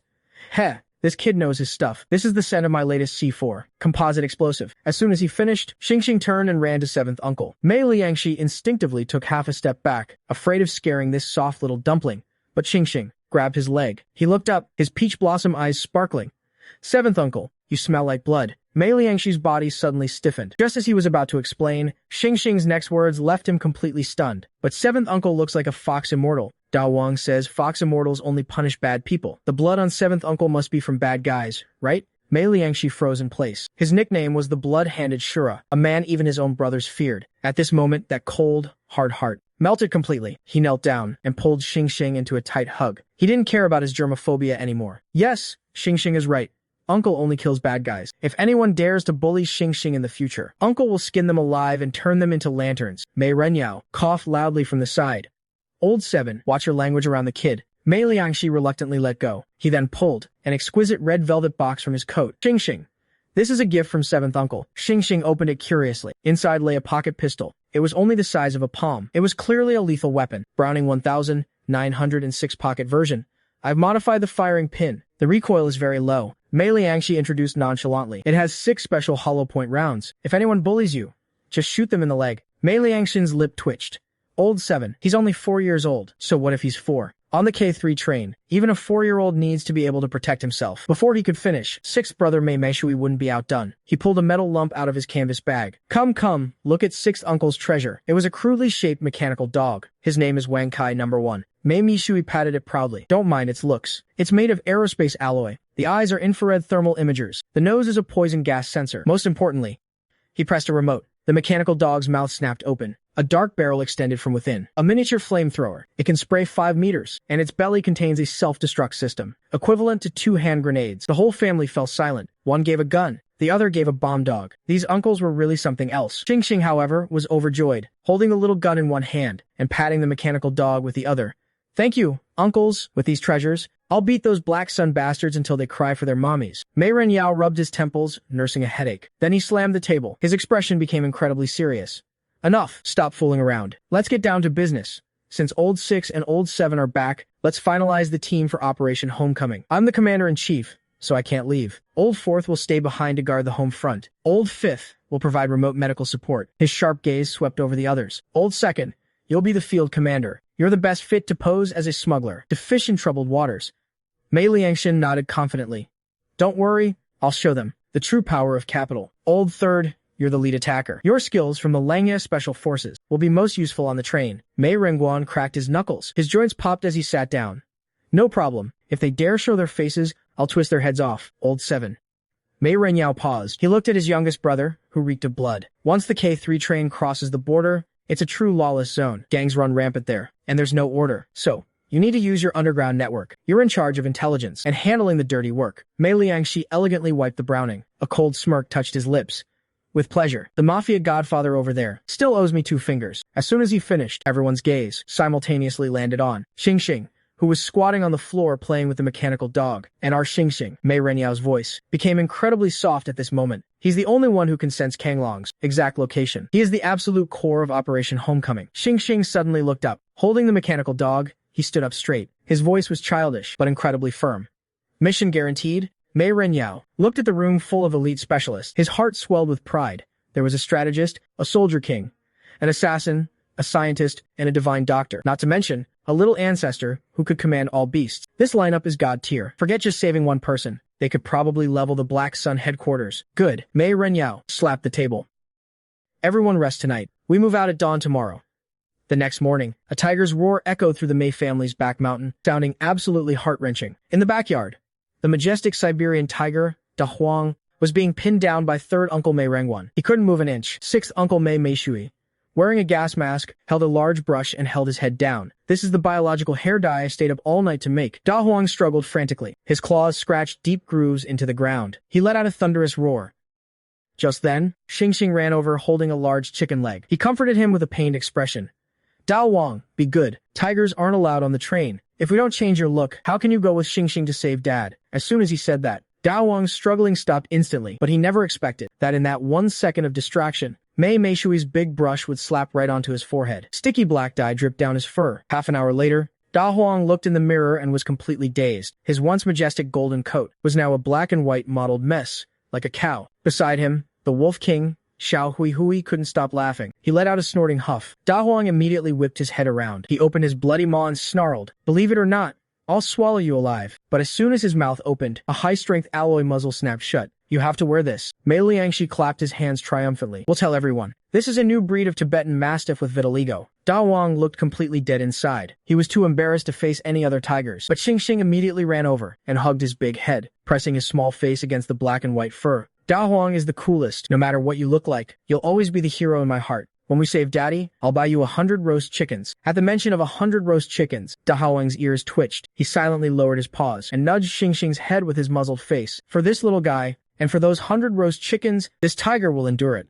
Meanwhile, seventh uncle, Mei Liangxi, was on the phone in the living room. He was sharpening a gleaming blade, his voice sounding lazy. "Is this old Zhang from the Ministry of Railways? I need a few tickets for tomorrow's K3 train." The person on the other end seemed to say they were sold out. Mei Liangxi let out a disdainful chuckle. The knife in his hand stabbed right through an apple. "Old Zhang, your daughter's mess abroad. Who do you think cleaned that up for you? I don't want much. Just the entire last carriage." "Oh, right. I'm also bringing 2 oversized pets on board." The other party immediately agreed and hung up. Mei Liangxi straightened his collar, a wicked smile curling his lips. "Done. The entire last sleeper car is ours. Even the conductor will have to listen to us." Just as he finished, second uncle, Mei Liangxin, pushed up his gold-rimmed glasses and tossed several passports from his briefcase. "The identities are all forged. I'm Second Master Mei, a merchant, going to Moscow for the fur trade. Third brother is my elite bodyguard." Mei Liangxin looked at third and seventh uncle and began assigning roles. "Third brother, codename A Biao, my bodyguard. Seventh brother, codename Fengzi, my enforcer." Then he pulled out a delicate little suit and a bow tie. He turned to Xing. "As for Xing, he's the frail and sickly young master of a wealthy family traveling to Moscow for treatment. This way, traveling with bodyguards and pets will look perfectly legitimate." But when Xing saw the restrictive suit, his face scrunched up in immediate refusal. "I'm not wearing that. I want my camo gear. It's easier for fighting." Mei Liangxin knelt down and coaxed him gently. "Xing, we're going fishing this time. We have to pretend to be weak. Think about it. When those bad guys see a little young master in a suit, they'll definitely let their guard down." He made a throat-slitting gesture, his eyes turning cold. "Once they take the bait, we'll give them a surprise they'll never forget." Xing's eyes lit up instantly. He understood this tactic. "I get it. It's called playing the sheep to catch the wolf." The little guy grabbed the suit and scurried back to his room. On the second floor, Mei Renyao watched the whole scene, letting out a heavy sigh of heartache. As night deepened, several black SUVs were ready at the gate. Da Huang wore a pair of oversized sunglasses and a service dog vest. Even though he looked big enough to swallow a person in one bite, Xing changed into his little suit, holding Xiao Hui as he sat firmly on Da Huang's back. He turned and waved vigorously to his grandpa and eldest uncle. "Grandpa, eldest uncle, wait for my good news. I'll definitely bring Daddy back safe and sound." Elder Mei's eyes reddened. He slammed his cane down and shouted, "Go! A child of the Mei family should aim for the stars." The engines roared to life, and the convoy vanished into the night. They sped toward Beijing Station, targeting the K3 international train. The scene shifts to Beijing Station in 1990. The platform was packed with people. The air was thick with the smell of sweat and greed. Amidst the chaotic crowd, a group that looked completely out of place made their entrance. 4 men in black suits and sunglasses cleared the way. They forced a path through the crowd. In the center of the group was second uncle, Mei Liangxin. He exuded the overwhelming aura of a top-tier boss. Following closely behind him was third uncle, Mei Rangguan, with his sharp, piercing gaze, and seventh uncle, Mei Liangxi, looking thoroughly annoyed. But the most eye-catching person in the entire station had to be the one walking between them, a little boy leading a massive beast. Xing was dressed in a tiny white suit, complete with a small fedora. In one hand, he held the leash of Da Huang, who wore a muzzle and sunglasses. In his other arm, he cradled Xiao Hui. He was easily the most stylish kid in the crowd. The travelers nearby took one look at this procession and instinctively made way, whispering among themselves, "Oh my god, which family does that young master belong to? That dog has to weigh at least 200 pounds. Keep your voice down. Didn't you see the bulges under those bodyguards' jacket? They're definitely packing heat." Xing walked along the crowded platform, curiously taking in everything around him. There are so many people. Everyone's eyes were shimmering with something, some with greed for wealth, others with uncertainty about the road ahead. Xing tugged on Mei Liangxin's sleeve. "Second uncle," he whispered softly, "it's way too noisy here." Mei Liangxin immediately switched into doting mode. He gently patted the boy's head. "Xing, just bear with it a little longer. Our cabin is in the very last carriage. It'll be very quiet there." Sure enough, as the group reached the end of the train, a male conductor rushed over to meet them, drenched in sweat. The moment he saw Mei Liangxi, his legs nearly gave out. Mr. May, the private cabin is all ready for you. In this final sleeper car, aside from your party, I guarantee not even a fly will get inside. Mei Liangshi slowly took off his sunglasses. His cold, phoenix-like eyes swept over the conductor. His voice was devoid of any warmth. You better remember what you just said. As he spoke, he reached out a slender finger and lightly tapped the conductor's shoulder. If I find anyone else in there who shouldn't be, you know the consequences. The conductor was so terrified his entire side went numb. He could only nod frantically. Understood. Absolutely.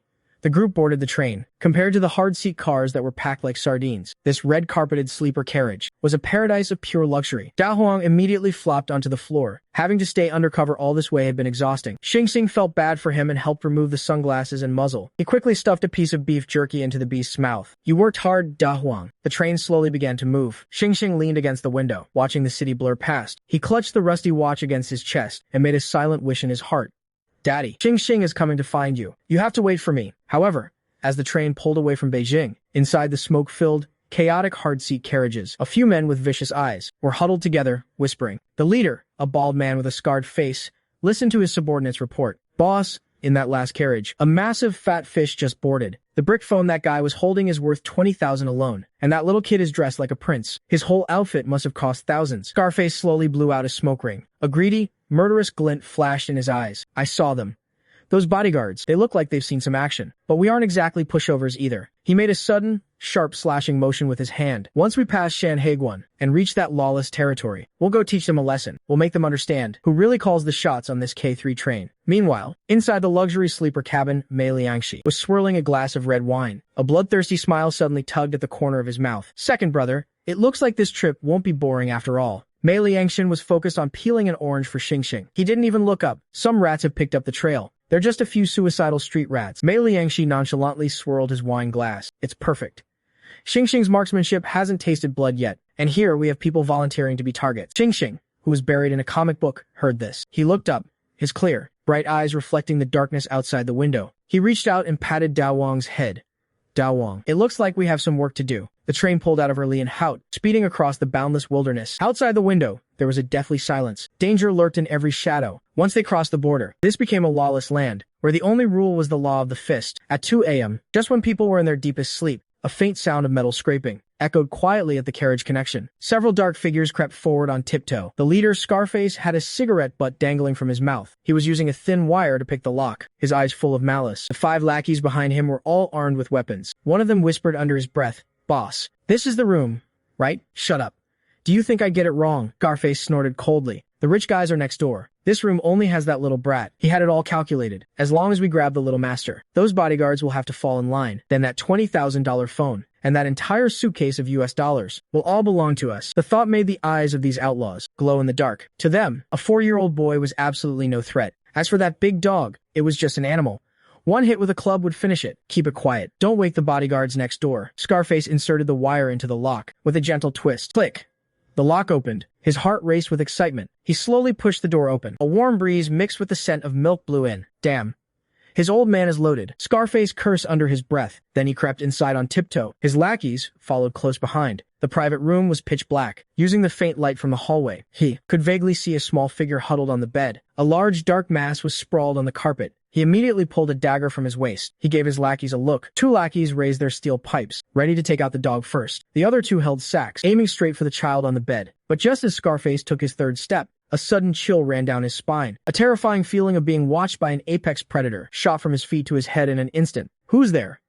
Scarface barked instinctively. Right then, 2 glowing green lights suddenly lit up in the dark, followed by a pair of blue eyes. Click. The small bedside lamp suddenly flickered on. Scarface and his lackeys froze in their tracks. The little boy, who should have been fast asleep, was sitting upright on the edge of the bed. He was holding a fierce-looking husky in his arms. Instead of fear, his eyes sparkled with the excitement of someone watching a show. And at his feet, the massive creature they mistook for a big dog was slowly standing up. A giant shadow instantly loomed over the entire room. It opened its bloody maw and yawned, revealing 4 fangs as sharp as daggers. "What the hell? That's no dog. That's a damn Siberian tiger in a cow print coat. Are you here to play with me?" he asked in a sweet, childish voice, tilting his little head. But to Scarface, that innocent voice sounded more terrifying than a death warrant. The steel pipe in one lackey's hand clattered to the floor. His legs gave out. He nearly wet himself on the spot. "Run." Scarface was the first to react. He turned to flee. But Xing Xing just swung his little legs leisurely. He softly uttered a single word.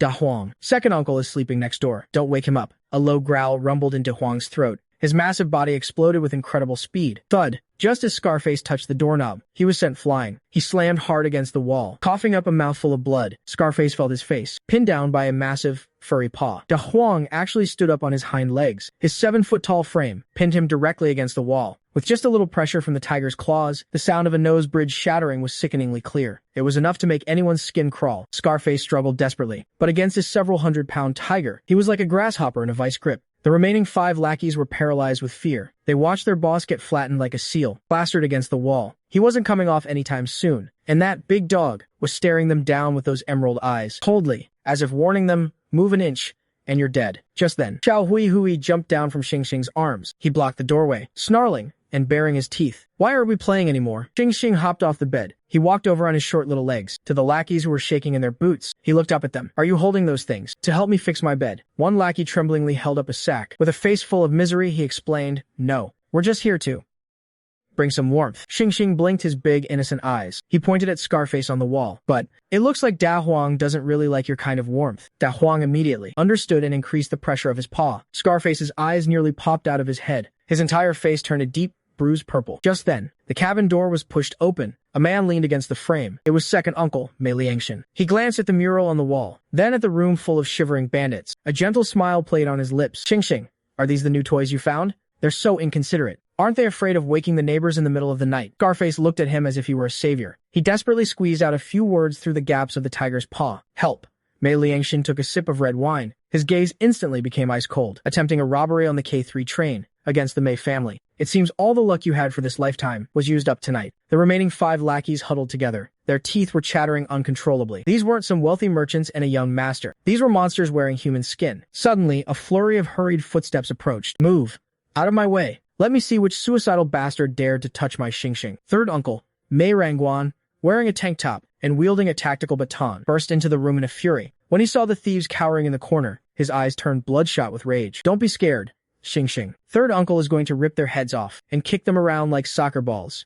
Mei Rangguan swung his baton. The lackeys nearly wet themselves on the spot, one after another. Why were these people even more terrifying than the giant beast? Just as Mei Rangguan's baton was about to descend, a hand firmly caught his wrist. It was 7th uncle Mei Liangxi. When he spoke, the temperature in the room seemed to drop several degrees. "Don't get Xing Xing's carpet dirty." Mei Liangxi elegantly pulled out a handkerchief to wipe his fingers. "Besides, killing them would be a waste. It's a long night. We need some entertainment." Mei Rangguan pulled back his baton and chuckled. "Fine, you're right.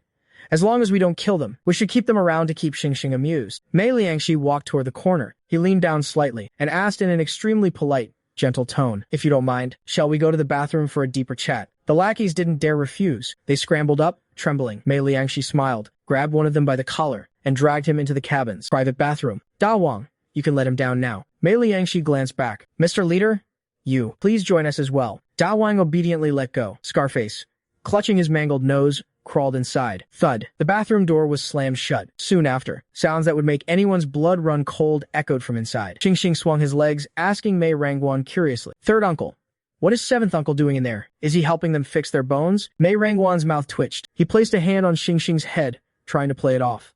"Exactly. Your 7th uncle is a top-tier orthopedic surgeon. He's just helping those uncles reset their bones." Barely 10 minutes passed before the bathroom door opened again. Mei Liangxi stepped out calmly, but behind him, 6 men lay in a heap like piles of mud. There wasn't a single wound visible on them, but their limbs were twisted in horrifying, unnatural angles. Their eyes held nothing but absolute despair. They talked.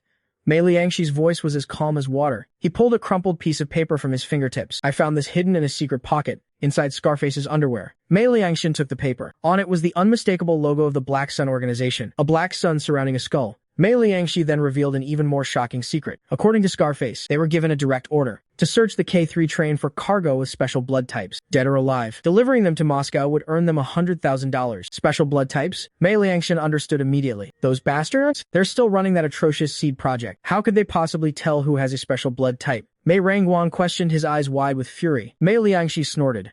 They can't. That's why they brought a whole case of blood sampling needles. They plan to prick every single child on this train. Unfortunately for them, their luck was rotten. The very first one they targeted was Xing Xing. Hearing this, Mei Rangguan's knuckles cracked as he clenched his fists. Damn it. They were going to prick every kid on the train. They really are animals. Mei Liangxin quickly reached out to cover Xingxing's eyes, but the little guy stubbornly pushed his hand away. There wasn't a hint of fear on his small face. Instead, it held a coldness that went far beyond his years. They wanted to take my blood, and they wanted to hurt other kids too? Seventh uncle, they are all bad people. His expression became serious. His little nose twitched slightly. Second uncle. That piece of paper. Xingxing's small hand pointed at the paper with the Black Sun logo. His voice was clear and certain. It smells like daddy. It smells just like daddy's scent. Mei Liangxin's heart skipped a beat. You mean, your father has touched this piece of paper before? But Xingxing shook his head gently. It's not that daddy held it. It came from a place that is filled with daddy's scent. That place is right here on this train. Xingxing's words were like a thunderclap, exploding inside the cabin. Mei Liangxin, Mei Rangguan, and Mei Liangxi. The three brothers' gazes became incredibly sharp. They had originally thought that Kang Long was merely being transported as cargo on this train, but now it seemed the secrets hidden on this train were far deeper than they had imagined. Xingxing, can you smell the exact location? Mei Rangguan asked urgently. Xingxing closed his eyes. His little nose twitched as he sniffed hard, but the smells in the carriage were too mixed. Daddy's scent seemed to be intentionally covered up. He shook his head in disappointment. I can't tell. It feels like it's in front, but also below. There's a lot of metal blocking it. The scent keeps cutting in and out. Mei Liangxin's mind raced. The K3 train has 18 carriages in total. The most likely place to hide something is the cargo hold, which only staff can enter. He pointed toward the floorboards, or the hidden compartments in the chassis. But this train is too long. If we alert them, they might do something desperate. If only we had a small scout, someone who wouldn't be noticed. Mei Rangguan sighed helplessly. As soon as he finished speaking, Xingxing's eyes snapped open. They were sparkling with a mischievous light. Second uncle, I have a way. He hopped off the bed. He grabbed a piece of shikima from the table and crushed it. He sprinkled the crumbs near an inconspicuous mouse hole in the corner of the cabin. Xingxing, what are you doing? Mei Liangxi, who was a germaphobe, furrowed his brows deeply. Xingxing put a finger to his lips. I'm asking my friends for help. He knelt by the hole and made a series of strange squeaking sounds. The high-pitched noise was almost enough to pierce their eardrums. Before long, there was movement at the hole. A large rat cautiously poked its head out. It didn't run away. Instead, it seemed to sense a strange affinity coming from Xingxing. Squeak. The rat let out a tentative cry. Xingxing smiled. He opened his small palm, holding a large piece of beef jerky. This is for you. But I need you to do me a favor. Ask your brothers and sisters, where on this train can you find this smell? He held out the rusty watch and the Black Sun note to the rat. He placed the note from the Black Sun organization in front of the rat. The rat leaned in and took a deep sniff. I know this. I smelled it in the big iron crates up ahead. The rat grabbed the beef jerky in its mouth. It turned and scurried back into its hole. It's going to get reinforcements. Xingxing clapped his hands proudly. The three Mei uncles watched in stunned silence. Witnessing their nephew negotiate with a rat was a truly surreal sight. Is this the legendary beast master? Their skin crawled at the thought. Less than 10 minutes later, from every corner of the room, and then, rustling sounds filled the cabin. Countless rats swarmed in from all directions. They crouched in the corners in perfect unison, like an army waiting for review. Mei Liangxi's face turned pale. He fought the urge to stomp them all to death. Hold it in. Mei Liangxin, this is for the greater good. He whispered to soothe himself. Just then, the lead rat scurried out again. It was carrying something in its mouth. It ran to Xingxing's feet. It stood up on its hind legs and bowed. Xingxing picked up the object. It was a small metal dog tag. Engraved on it was the serial number K79. On the back was the Black Sun logo. This is a Black Sun experimental subject ID tag. Mei Liangxin's expression darkened. Where did the rat steal this from? Xingxing listened intently to the rat's report. His little face grew paler and paler. Tears began to well up in his eyes. The rat says between the 9th and 10th carriages, there's an extra cargo hold. It's full of those big iron crates. It's very cold in there. And there are people in white coats guarding them. Xingxing's voice began to choke up. This fell out. From a crack in one of the crates, there's the scent of living people inside. He suddenly clutched his chest. Tears rolled down his cheeks. And the crates are crying. How are they crying? Mei Rangguan's heart suddenly ached for the boy. He wasn't just crying out loud. His very soul was weeping. Xingxing threw himself into Mei Rangguan's arms and sobbed uncontrollably. That voice.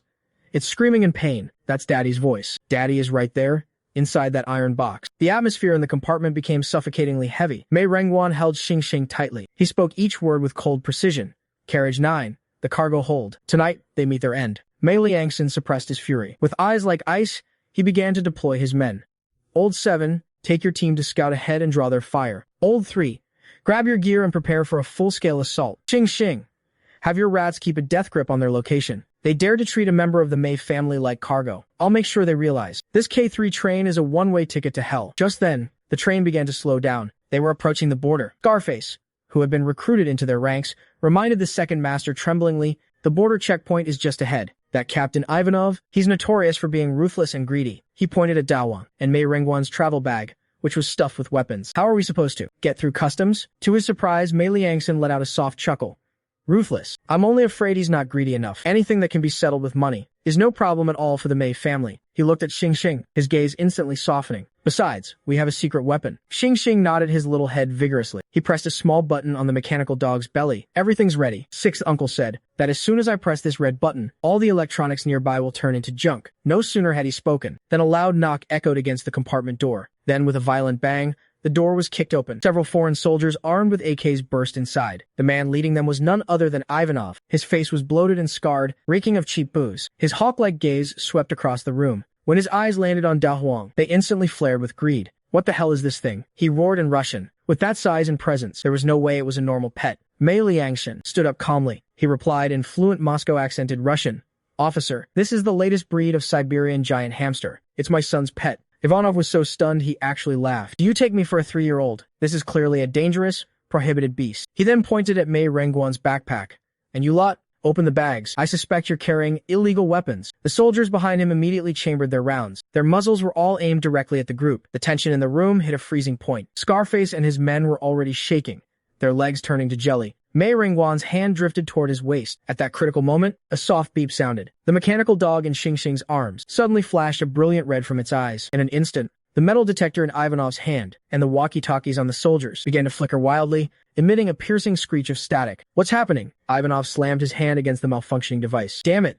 Why is this equipment failing now? Every single electronic device was paralyzed in a heartbeat. Amidst the chaos, Mei Liangshan moved. He nonchalantly pulled out a thick stack of US dollars and pulled one out to light it. He used the burning bill to light his cigarette. He blew a cloud of smoke directly into Ivanov's face, then slammed the thick stack of cash hard against the man's chest. Take it easy, officer. Don't be so angry. Is this enough to cover the repairs for your equipment? Ivanov froze on the spot. He had never seen such a massive pile of cash in his life. Contraband? Dangerous beasts? None of that mattered in the face of those crisp green bills. He quickly stuffed the money into his pocket, his scarred face twisting into a grotesque, fawning grin. It's enough. It's enough. It seems our equipment just had a minor glitch. Xing Xing hopped down from the sofa, trotted over on his short legs, and held out a white rabbit creamy candy. Uncle, if you eat this candy, you can't search us anymore. Okay? The little guy's eyes crinkled into adorable crescents, but his small hand pointed toward Da Huang. If you insist on searching, my giant hamster might get very upset, and when he's upset, he has quite the appetite. Da Huang cooperated perfectly, standing up and letting out a low, guttural growl from his throat. Ivanov looked up at the hamster that was now taller than he was. Cold sweat instantly soaked his back. He was about to speak when he caught sight of something Mei Liangshan was waving. Mei Liangshan hadn't even opened the ID, but the golden shield and sword emblem on the cover made Ivanov's pupils shrink in terror. That was the identification of a high-ranking KGB agent. This wasn't some ordinary merchant. This was a mysterious, powerful figure from the East. In the next second, Ivanov snapped his heels together. He gave a crisp, standard military salute. His respectful attitude was a complete 180 from his previous arrogance. My apologies, sir. I am sorry for the intrusion. I wish you a pleasant journey. With that, he turned and kicked one of his subordinates in the rear. What are you staring at? Can't you see this is a perfectly legal pet giant hamster? Now get the hell out of here. The group that had burst in so aggressively scrambled away faster than rabbits. Scarface and his men were left standing there, completely bewildered. That's it? It's settled? Burning cash to light a smoke, and then showing a badge. Just who the hell are these people? Xing Xing immediately launched himself like a little cannonball and hugged his seventh uncle's leg. Seventh uncle, you're so cool. That uncle's face turned white as a sheet. Mei Liangshan adjusted his glasses and picked Xing Xing up, smiling dotingly. This is what you call a superpower. But then his tone shifted. However, Xing Xing, now that we've passed this point, there's no turning back. As he spoke, the train let out a roar and plunged into the blizzard-swept Siberian wilderness. The real danger was only just beginning. Second uncle, I hear so many heartbeats in the wind. Xing Xing pressed his face against the window. His childish voice carried a hint of something eerie. Mei Liangshan didn't think much of it at first and asked what kind of sound it was. Xing Xing said countless heartbeats were running alongside the train. Before he could even finish, the faces of Mei Liangshan and Mei Rengguan changed instantly. Suddenly, the train screeched to a violent halt as the brakes slammed on. What's going on? This isn't a station, Scarface shouted in terror. Mei Rengguan ripped the curtains open. The sight before him made his skin crawl. On the snowy slopes flanking the tracks, countless white ants were emerging. It was hundreds of mercenaries armed with rifles and even rocket launchers. Their dark muzzles were all aimed squarely at the train. Mercenaries, Mei Rengguan growled. They're here for Xing Xing. Sure enough, a cold voice crackled over the train's intercom. They demanded the boy in the very last carriage be handed over. Otherwise, a rocket slammed into the tracks ahead, blowing them apart. Screams of despair instantly filled the carriages. Hand the boy over. The The terrified passengers began frantically pounding on the compartment door. In the face of death, human nature was laid bare. Inside the compartment, 7th Uncle Mei Liangshan let out a wild, manic laugh. Hundreds of mercenaries with heavy weapons. Now this is getting interesting. 3rd Uncle Mei Rengguan spat on the floor. As long as I'm breathing, no one touches Xing Xing. Even the more reserved 2nd uncle, Mei Liangshan, drew his pistol, determined to fight to the bitter end. The uncles tried to hide Xing Xing under the bed, but the little boy didn't budge. He walked slowly toward the window, his small face showing not a trace of fear. Only the biting cold wind whistled through the bone whistle hanging around his neck. Xing Xing turned around and looked at his 3 uncles who were ready to die for him. He spoke softly. You don't have to be afraid. This is the forest. And this is the tundra. This is my territory. As the words left his lips, he gently lifted the bone whistle, closed his eyes, and blew. The long, haunting note seemed to pierce through the blizzard, drifting into the distance. Outside, the mercenary leader lowered his binoculars and sneered. A brat blowing a whistle? What kind of trick is this? All units, prepare to charge. But as soon as the order was given, the very earth began to vibrate violently. The leader turned in horror toward the distant snow line. In the next moment, his binoculars fell from his hands and thudded into the snow. On the distant slopes, thousands of glowing, predatory eyes lit up. It was an uncountable army of giant Siberian wolves. The apex predators of this wasteland were gathering, charging toward them like a tide. Thousands of hungry wolves stood in silent formation, as if waiting for a command. At the very front of the pack was a wolf the size of a bull. The alpha, with a small wave of Xing Xing's hand, that proud alpha wolf, even from hundreds of yards away, slowly bowed its head toward the train. The sight was so shocking that Mei Rengguan forgot to hold his gun. He muttered to himself, Xing Xing's kin? Xing Xing looked back with a sweet smile. That's right, they told me. Anyone who dares to bully me here is an enemy of the entire Siberian wolf pack. Then, he gave a sharp wave of his hand. His voice was small, but his command was absolute. Tear them to pieces. With a thunderous howl, the alpha wolf bayed at the sky. Thousands of wolves surged down the slopes. Fire! Open fire! The mercenary leader screamed, but facing that overwhelming tide of fur and fangs, fear shattered their aim. Wolves fell under the hail of bullets, but more of them charged fearlessly into the mercenary ranks. In close quarters, claws and fangs were far deadlier than bullets. Agonized screams echoed through the air. At the door, Mei Rengguan couldn't wait any longer. He kicked the door open and dove into the crowd with twin blades, looking like an asura climbed straight out of hell. Then came 7th Uncle Mei Liangshan. His coat fluttered as his ivory pistols barked with lethal precision. When his ammo ran dry, he flicked 2 scalpels from his sleeves. Everywhere he passed, enemies clutched their throats and collapsed. He kicked a corpse away with a look of pure disgust. Don't get blood on my shoes. Just then, a massive shadow tore through the center of the battlefield. It was Da Huang. He ripped off his muzzle, and his roar shook the entire field. With one swipe of his paw, he sent a mercenary flying. The man's ribcage shattered instantly. He was tossed over 10 meters away like a discarded rag. At the same time, a high-pitched whirring came from the sky. Mei Liangshan had already carried Xing Xing to the roof of the train. The view from there was perfect. Xing Xing was holding a remote that looked like a game console. His little finger pressed a red button. Wang Kai. No. 1. It's your turn to shine. The back of the mechanical dog beside him split open, and a swarm of drones shrieked toward the enemy's rear. Miniature bombs detonated with surgical precision on the ammo crates. The enemy's heavy fire points were silenced instantly. Xing Xing kicked his little legs and cheered. 6th Uncle's inventions are the best. In less than half an hour, the battle was over. Hundreds of fully armed mercenaries had been completely wiped out by the combined force of the Mei uncles and the wolf pack. The wolves remained incredibly disciplined. Without Xing Xing's command, not a single one moved to attack the train. Mei Rengguan, drenched in blood, walked back toward the carriage. A fresh gash ran across his face. Blood was still seeping from the wound, but when he looked up at Xing Xing on the roof, he gave a brilliant, wide smile. He opened his arms. Xing Xing, come down. Without a second thought, Xing Xing leaped into his 3rd uncle's broad, warm embrace, but his eyes immediately locked onto the wound on his face. 3rd uncle, you're hurt. You're bleeding. Mei Rengguan jerked his head away. Don't touch it. He stared into Xing Xing's pure eyes, his voice suddenly filled with anxiety. Are you scared? 3rd uncle killed a lot of people. Do I look ugly? Am I scary? Xing Xing shook his head vigorously. He stood on his tiptoes and used a handkerchief to gently wipe the blood from his face. His voice was firm. I'm not scared. 3rd uncle was fighting bad guys to protect me. Then he leaned in and gave a big kiss on that stubbled, blood-stained cheek. In that moment, Mei Rengguan, the battle-hardened warrior, felt his eyes well up with tears. All right, enough with the sentimentality. Mei Liangshan walked over, still looking elegant and composed. We have a survivor. As he spoke, Da Huang dragged the dying mercenary leader out from the pile of corpses. Mei Liangshan ground his heel into the man's chest. His voice was bone-chillingly cold. Who sent you? What other ambushes are waiting ahead? The leader coughed up blood, his eyes glazed over. You can't win. The doctor is waiting for you. Before he could say another word, the life left his body. Damn it. Mei Rengguan kicked the corpse hard. Death was too good for him. Mei Liangshan didn't need to hear more. His face darkened as he looked at the destroyed tracks. His voice tightened. The fact that they ambushed us here means that what we're looking for is right here on this train. At those words, Xing immediately wriggled out of his uncle's arms and ran toward the sealed cargo hold. On the heavy iron door hung a massive electronic lock.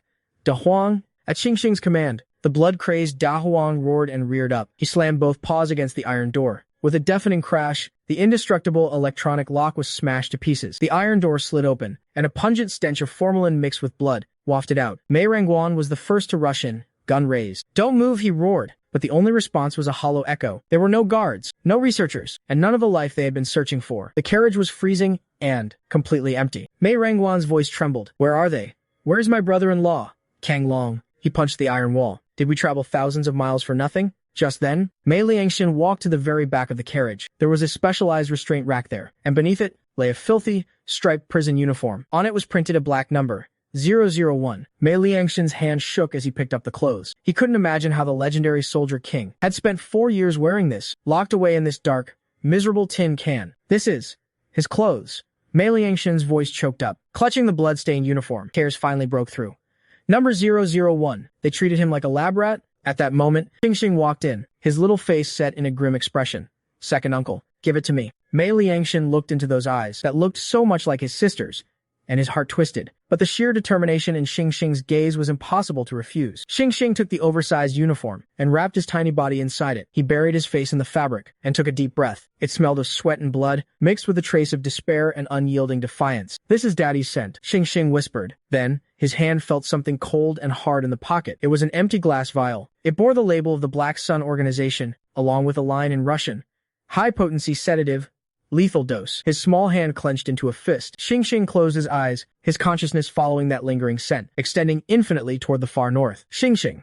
"What's wrong?" Seventh Uncle Mei Liangshan sensed something and rushed over to hold him. But Xing suddenly snapped his eyes open. Large tears rolled down his cheeks, landing on the number 001 uniform. "Daddy isn't on the train." His voice was so fragile it sounded like it might shatter. "They took him away at the last stop. They gave him an injection. It hurts so much." Xing clutched his head, his body shaking violently. That pain seemed to transcend bloodlines, transferring directly into him. "They're drilling into Daddy's head. So many tubes are plugged into him." In the north, he pointed a trembling hand toward Moscow. "Deep, deep underground. Daddy said he can't hold on much longer. He told me not to come. He said it's hell." Before he could finish, Xing's vision went black, and his body went limp. Xing. Mei Rangguan roared as he caught the child, looking at his pale nephew, and the blood-stained uniform he was clutching so tightly, these powerful men finally broke. Mei Rangguan knelt in the freezing carriage, holding the boy, and let out a primal scream. "Black Sun, I'll rain hell on your entire bloodline. I don't care if it's a demon's den or hell itself. I'm going to blow you to kingdom come." Mei Liangshan stood to the side, a murderous intent swirling in his narrow eyes. His voice was terrifyingly soft. "Moscow, is it? Fine. Since you brought hell to Earth, I'll show you what a real demon looks like." 2 days later, the train arrived in Moscow. The rest of the journey had been strangely peaceful. Perhaps Black Sun thought they were already dead, or perhaps the doctor was weaving an even larger web. As the Mei family stepped off the train, Xing leaned against Mei Rangguan's shoulder, looking exhausted. He had folded the number 001 uniform neatly and tucked it carefully into his little backpack. "Second Master, where are we headed?" Scarface followed behind them, fawning over them. He had officially become a die-hard follower of the Mei family. "Let's find a hotel." Mei Liangshan adjusted his coat collar, a cold smirk playing on his lips. "A hotel is too unsafe. It's not fitting for Xing's status." He glanced at his watch. "The people meeting us should be here by now." As soon as he spoke, a commotion broke out in the plaza. A dozen black Rolls-Royces pulled up arrogantly at the exit. Dozens of men in black suits lined up in 2 rows, effectively cordoning off the area. A middle-aged woman draped in gold and jewels stepped out of a car. She was Ivan, the underground godmother of Moscow. "Oh, my dear friend, Shura." Ivan opened her arms but didn't step forward. Instead, she mockingly sized up the travel-worn Mei Liangshan, her eyes full of aggression. "I heard you were doing well in China. How did you end up looking so pathetic that I had to come pick you up personally?" She blew a ring of smoke directly toward him. Her bodyguards immediately moved their hands to their waists. This was a clear show of dominance. Ivan was telling him, "This is Moscow, and this is my turf." Mei Liangshan's smile was elegant and charming. He slowly took off his gloves and walked toward Ivan step by step. "Ivan, it's been a few years. You've gotten bolder. You actually dare to stand in my way?" Ivan's expression shifted. She was about to speak, but Mei Liangshan moved. He was fast as lightning. With a sharp thwack, Ivan let out a scream like a slaughtered pig. A silver dinner knife had appeared in Mei Liangshan's hand out of nowhere. At that moment, it was driven deep into Ivan's ring-covered hand, pinning his hand directly to the car's hood. Blood instantly stained the paint. Black. Dozens of bodyguards drew their guns, but Mei Rengwan and Mei Liangshan were faster. Mei Rengwan's weapon was already pressed against a guard's forehead. Da Huang roared and pounced on two others. The scene spiraled out of control instantly. Yet, Mei Liangshi remained elegant. He took out a handkerchief and wiped away a stray drop of blood. He made a shushing gesture to the screaming Ivan. Hush. Keep it down.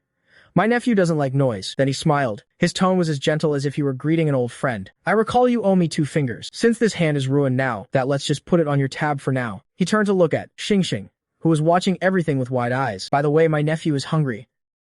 Do you have warm milk in your car? Ivan looked at this man, who was more terrifying than a demon. He suddenly remembered the fear of being dominated by Asura years ago. Enduring the agonizing pain, he hissed through gritted teeth. Go get the best milk, and put the guns away. The crisis was averted in an instant. Then, second Uncle Mei Liangshan stepped forward carrying a black briefcase. He placed it on the hood with a smile, right next to Ivan's bleeding hand. Click! The case opened. Inside was a full $1 million in cash. This is for the medical bills and our expenses for the next few days. Mei Liangshan's eyes were sharp. We want the safest manner, the best security. I don't want any flies bothering us. Mei Liangshan asked with a grin, is this enough? Ivan looked at the stacks of green bills, then at his pinned hand, and completely lost his nerve. These Chinese guys. One's a lunatic, and the other's a god of wealth. He couldn't afford to mess with them. It's more than enough. But as Ivan's financial advisor reached for the money, Mei Liangshan grabbed a bundle of cash and slammed it hard into his face. Thwack. The man's nose started bleeding profusely. Mei Liangshan clapped his hands. His gaze was icy. The Mei family never mistreats friends. But we never let enemies off the hook either. Half an hour later, the Mei family moved into the Tsar Manor, on the outskirts of Moscow. Xing sat on the terrace wrapped in a blanket. He hadn't touched the warm milk or snacks in front of him. Mei Liangshi came over in his loungewear. He looked at his nephew with doting eyes. Xing, why aren't you eating? Xing just shook his head. He grabbed a handful of breadcrumbs and tossed them into the air. A few pigeons flew over instantly. Then, thousands of white pigeons swarmed in from all directions. They blotted out the sky. The spectacular sight left everyone stunned. But there was no joy on Xing's face. He looked at the free birds and thought of his father, locked away in the dark underground. Seventh uncle. Xing's voice trembled with tears. The pigeons say they can't see that place. It's too deep. Even the wind can't get in. His little face was pale. He clutched his heart, sensing something. Uncle, let's go save him, okay? Xing cried his heart out. Mei Liangshi felt like his heart was being twisted by a knife. He pulled Xing into a hug, looking at the sky full of pigeons. His eyes turned incredibly fierce. We'll save him, right now. Even if I have to turn Moscow upside down, I will find my brother-in-law. Night fell. The study was filled with smoke. Mei Rengwan crushed his cigarette butt irritably. The news from Ivan's side is back. The Black Sun bases are all empty. Those bastards have vanished into thin air. Mei Liangshan also frowned deeply. They know we're looking for someone. They'll definitely hide in the most secret place. Conventional methods probably won't work. Mei Liangshi stood by the window. His voice was low. Sixth brother needs time to crack the data. But brother-in-law can't wait. Xing says his vitals are weakening. A deathly silence filled the room. These powerful men felt a deep sense of frustration for the first time. Just then, the study door was pushed open. Xing had changed into his little padded jacket. He carried his small backpack with his jersey and ivory pistol. He walked in. Da Huang and Xiao Huihui followed behind him. He stood at the door. His small figure cast a long shadow. He said only 2 words. I'll go. Mei Liangshan was shocked. Xing, go where? It's dangerous outside. Xing shook his head. His eyes were no longer fragile. Instead, they held a wildness and determination born from his bloodline. He pointed out the window. Human eyes can't see it, but they can. It turned out the they he spoke of were the stray cats and dogs on the streets of Moscow, even the rats in the sewers. This might not be a forest, but they were the city's largest intelligence network. The 3 Mei brothers were stunned. How could they forget? Xing was the natural lord of all beasts. Mei Rengwan grabbed his coat. Fine. Third uncle will go with you. In the bone-chilling Moscow alleys, Xing's small figure led the way. The beast, Da Huang, was his shield against the wind. Xiao Huihui sniffed the air keenly ahead. Meow. A stray cat with half an ear frozen off, shivered by a trash can. Xing stopped. He pulled out a sausage and knelt down. Don't be scared, kitty. Here, eat.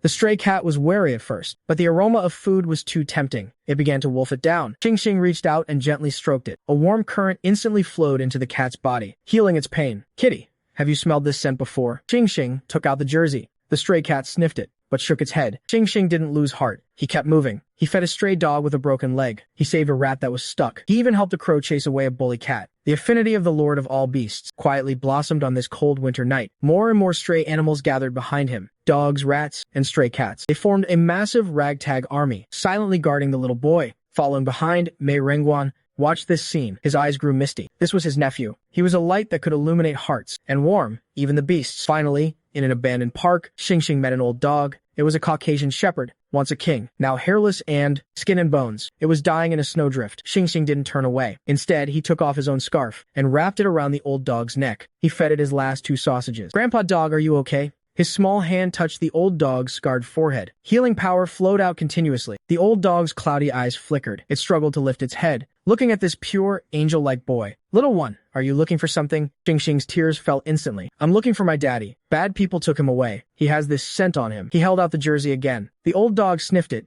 and its body suddenly jolted. Extreme terror flashed in its eyes. "I know this scent. It's the scent of death. It's the scent of that place." The old dog struggled to stand. A terrifying memory surfaced in its mind. Xing pressed his forehead against the dog's. Instantly, he saw a snowy night. A fully enclosed black heavy truck, rumbling along.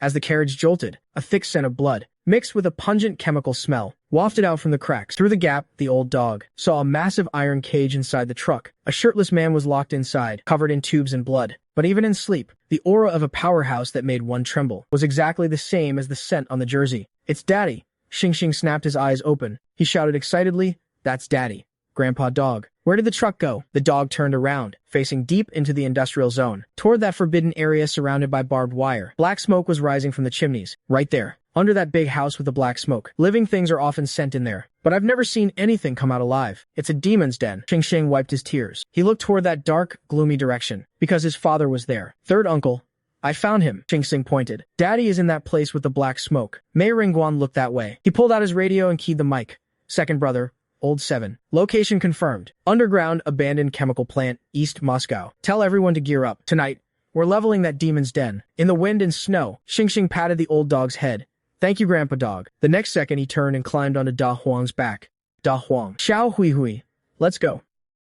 Let's save Daddy." One boy, one tiger, one wolf. Leading a vengeful army of countless stray cats and dogs, they charged toward the deepest darkness. But just as they reached the entrance, second uncle, usually so heartless, suddenly stopped everyone.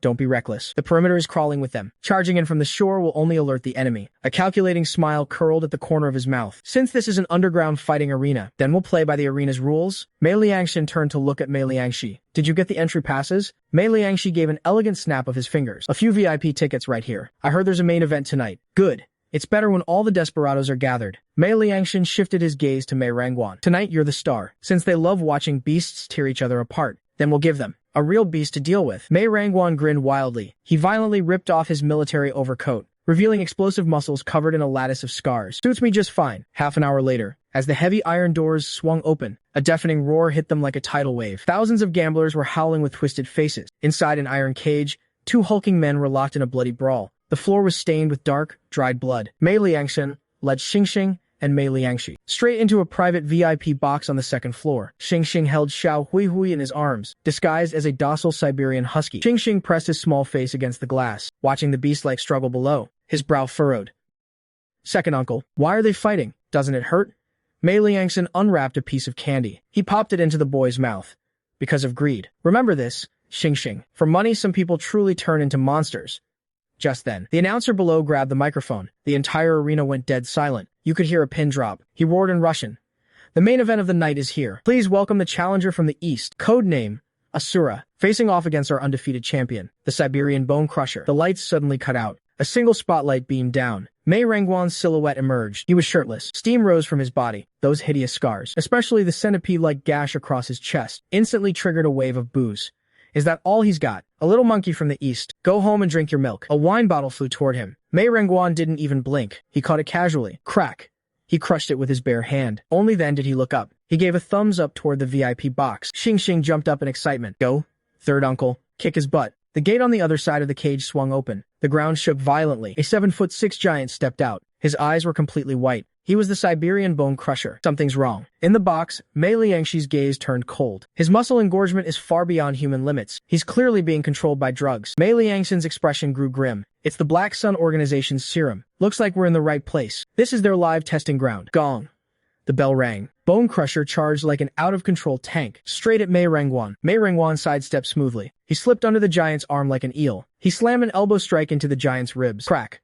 A crisp sound of bone breaking echoed, but the giant felt no pain. He swung a backhand, bending a thumb-thick steel bar with the force. "This serum is no joke." Mei Rengguan leaped back. He shook his numbing arm, but in the end, You're just a dumb pig. The next few minutes became Mei Rengwan's personal show. He was as agile as a leopard. His strikes landed with pinpoint accuracy on the giant's joints. Bone Crusher roared in fury as he was pummeled, yet he remained tireless. At that moment, a woman in a white suit appeared in the shadows. He stared greedily at the perfect, unattended body. This is a natural-born super soldier specimen. He was the boss of this place. Codename, White Wolf. That trash is useless now.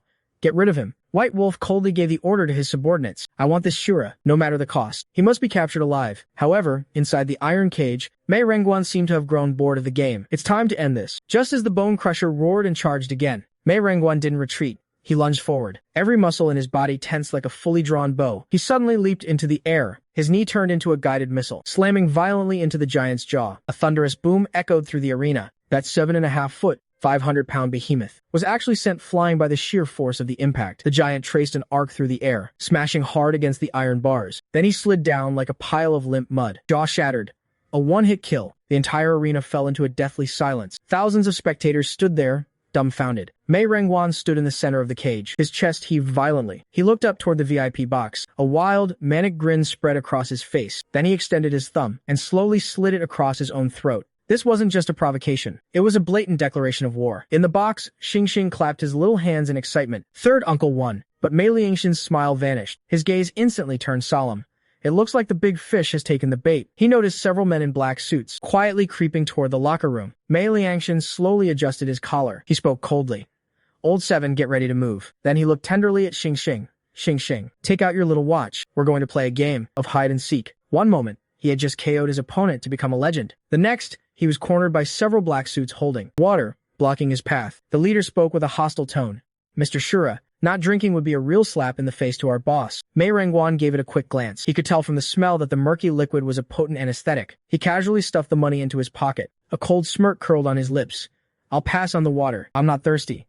The air instantly froze. The other's hands had already quietly moved toward their waist. Unexpectedly, a faint hum came from the vent. A mechanical mosquito with a flashing red light flew out. In Mei Rengwan's miniature earpiece, Mei Jusui's mechanical voice immediately came through. Third brother, don't be impulsive. Drink it. The detox capsule I gave you can handle it. This is the shortcut to infiltrate their lair. So, this was a trap designed to lure them in. Realizing this, Mei Rengwan actually laughed. He grabbed the glass and downed it in one gulp under their stunned gazes. Sure enough, within half a minute, Mei Rengwan's body began to sway. His eyes grew unfocused. He mumbled incoherently. This water has quite a kick. As soon as the words left his mouth, he collapsed onto the floor with a heavy thud. The lead thug kicked him dismissively. No matter how fierce the beast, it still turns into a kitten. He then dialed a number. Boss, the target is secured. White Wolf's sinister laughter came from the other end. Excellent. Box him up immediately. This is a rare, top-tier specimen. The underground boxing king who was invincible just moments ago was stuffed into a crate in the blink of an eye and tossed onto a disguised cold chain truck. At that very moment, in a blizzard on the outskirts of Moscow, a modified off-road vehicle was tailing that cold chain truck relentlessly. Mei Liangshi floored the accelerator. Xing stared intently at the red dot on the tablet. His little face was scrunched up with worry. Is third uncle in that big truck? Will he be cold? In the back seat, Mei Liangshan comforted him. Don't worry, your third uncle has thick skin. He won't freeze. But just then, Mei Liangshi's expression shifted while driving. His voice suddenly turned grave. Second brother, look at their route. Mei Liangshan leaned over to look. His brow instantly furrowed into a tight knot. This road goes straight north. It's heading toward Chernobyl. Xing blinked his big eyes. He asked curiously, what kind of place is Chernobyl? Mei Liangshan gently stroked Xing's hair. He let out a heavy sigh. There's only death there. It's a forbidden zone for humanity. The Grim Reaper's playground. Years ago, the Chernobyl nuclear plant leaked, turning everything for miles into a high radiation zone. Those goddamn lunatics. Mei Liangshi slammed the steering wheel. They actually dared to build a base in a radiation zone. Mei Liangshan calmly pointed out that because it's a forbidden zone, it's the perfect place for their secret experiments. The off-road vehicle sped up again, but the scenery outside became increasingly eerie. Mei Liangshan lowered his voice and asked softly, Xing, are you scared? Xing shook his head vigorously. I'm not scared. Third uncle is going to find daddy. His little hand touched the watch his father left him. His gaze held a determination far beyond his years. Daddy must be so lonely there all by himself. Now that third uncle is there too, he can keep daddy company. So we have to hurry and bring daddy and third uncle back together. Grandpa is still waiting for us to come home and eat dumplings. Those words made Mei Liangshi's eyes turn red instantly. He floored the gas pedal. All right. We're going to bring them home for dumplings right now. The off-road vehicle let out a roar. It charged into that dead land without hesitation. As soon as the car entered the forbidden zone, the radiation levels spiked hundreds of times over. Stop the car. Gear up. Mei Liangshan's face changed drastically. He immediately opened the sealed case in the trunk. Inside were the latest anti-radiation suits prepared by Old Six. They were said to block 99% of radiation. Xing obediently put on the mini-suit. He even cutely tapped on his helmet. "Second uncle, do I look like Impairman?" Mei Liangshan replied with a smile. "You sure do." But as the car went deeper, the surroundings became even more terrifying. Just then, a thunderous crash echoed. The entire vehicle shook violently, as if it had hit an invisible steel wall. It wasn't a tree. Mei Liangshi gritted his teeth. Something hit us on purpose. Before he could finish, a massive dark shadow slowly stood up in front of the car. It was a wolf, but its size rivaled a water buffalo. Its flesh was rotting. On its neck grew two heads. A two-headed starving wolf. Mei Liangshan gasped. "It's a radiation-mutated monster." The next moment, the two-headed wolf let out a piercing howl. A massive claw suddenly swiped down. The reinforced bulletproof steel of the vehicle was torn like paper, leaving a massive gash. In the next second, in the withered forest around them, countless blood-red eyes suddenly lit up. Besides the two-headed wolf, there were giant rats the size of pigs, strange snakes with fleshy wings, and mangy, tumor-covered hounds. These monsters, driven mad by radiation, were filled with deep-seated hatred for all living things. "Damn it, we're surrounded." Mei Liangshi cursed. He was about to open the door and open fire. Mei Liangshan pinned him down. "Don't go out. The radiation is too high out there. If your suit tears, you're dead." Just as the two-headed wolf was about to shatter the windshield, a childish but firm voice suddenly rang out. "Don't shoot." Xing actually unbuckled his seatbelt and pushed the door open. Xing, come back." Mei Liangshan and Mei Liangshi screamed in unison. Xing ignored them. His small figure in the bulky suit stood directly before the pack of terrifying mutant beasts. The two-headed wolf, poised to kill, froze instantly. Its blood-red eyes stared intently at the little one. It cast a peculiar scent, a scent that could soothe its frenzied mind. Then, Xing actually began to slowly take off his gloves. Xing, no. Mei Liangshan screamed in despair from the car. Exposing skin here is a death sentence. But Xing didn't listen. He pressed his small hand to his heart, closing his eyes. The beast tamer bloodline within him erupted. "I know you're in so much pain." Xing's voice came through the speaker, with a hint of a sob. "It feels like fire is burning inside you. Like ants are crawling in your bones. I'm sorry. We humans made you suffer." Along with his voice, a ripple of soft, golden light radiated from him. The madness in the two-headed wolf's eyes slowly faded. The agony and rage that had tortured it its whole life miraculously vanished at this moment. The two-headed wolf let out a low whimper. Its massive body slowly prostrated on the ground. It placed its two heads gently by Xing's boots. Like a puppy seeking comfort, the surrounding mutant beasts also quieted down. They lay down submissively around Xing, greedily soaking in this long-lost peace. Mei Liangshi's hand holding the gun froze in the air. Mei Liangshan secretly wiped away a tear. This was his Xing, the little prince of the Mei family, and the god of all living creatures. Xing reached out and stroked the two-headed wolf's heads. "Good boy. It doesn't hurt anymore." The wolf affectionately licked his helmet. Then it stood up and let out a long howl toward the sky. The pack immediately cleared a path for them. It looked back deeply at Xing, signaling him to follow. "Second uncle. Seventh uncle. Let's go." Xing climbed back into the car. "Big doggy said. He'll take us to that bad place with the black smoke." Led by the two-headed wolf, the off-road vehicle stopped in front of a massive, abandoned cooling tower. This was the core forbidden zone of Chernobyl. The cooling tower looked like a giant, gaping maw. The walls were covered in radiation-spawned, eerie purple vines. Like demonic tentacles, Mei Liangshi turned off the headlights. A sharp, cold light flashed in his eyes. "We're at the entrance, right here." Xing looked at the grim tower. The needle-like pain in his heart grew stronger. "Daddy is down there," he murmured with a sob. In a very deep, cold, and dark place, Mei Liangshan patted his helmet steadily. "Don't be afraid. We're going to bring him out right now." The two-headed wolf didn't dare get close. It only whimpered at the edge, as if the fear of that place was etched into its genes. It was warning Xing that it was a forbidden land. Xing stepped forward and touched its nose. "Thank you, big doggy. Wait for us to come out, and I'll give you some sausages." The wolf nuzzled him affectionately. Then it turned and led the pack into the darkness. The three of them arrived at a massive, rusted iron gate. Mei Liangshan saw through the ruse with one glance. Nice disguise. It looks like an old Soviet iron gate, but inside, it's a titanium alloy blast door. He pointed to an inconspicuous black dot in the door crack. "There are infrared sensors and gas nozzles too. If we force our way in, this place becomes a gas chamber in 3 seconds. Mei Liangshi snorted, about to act, but Mei Jusui's voice came through the earpiece, sounding excited. "Don't move, old 7.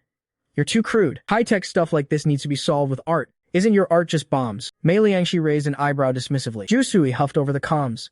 Xing, put down the Wang Kai you're holding." Xing obediently put the mechanical dog down. Wang Tai's electronic eyes flashed red. With a click, the armor on its back opened. A swarm of thumbnail-sized mechanical mosquitoes flew out. "These are my new babies. Mechanical ghost mosquitoes," Jusui introduced proudly. "They have built-in micro-EMPs and can pinpoint circuit nodes. Go, my babies." Dozens of ghost mosquitoes formed a black mist. They silently slipped through the door crack. Xing leaned against the door curiously. peering inside. Through the holographic projection sent back by Wang Kai, the view behind the door was clear. The hallway was crisscrossed with a web of red lasers, but the ghost runes nimbly avoided them. They attached themselves precisely to the control panels and cameras. 3, 2, 1... Boom. Mei Yushui snapped his fingers from a distance. Sparks flew behind the door instantly. The dense infrared grid flickered and died. Then came another muffled explosion. A gap was blasted through the heavy blast-proof door. Done.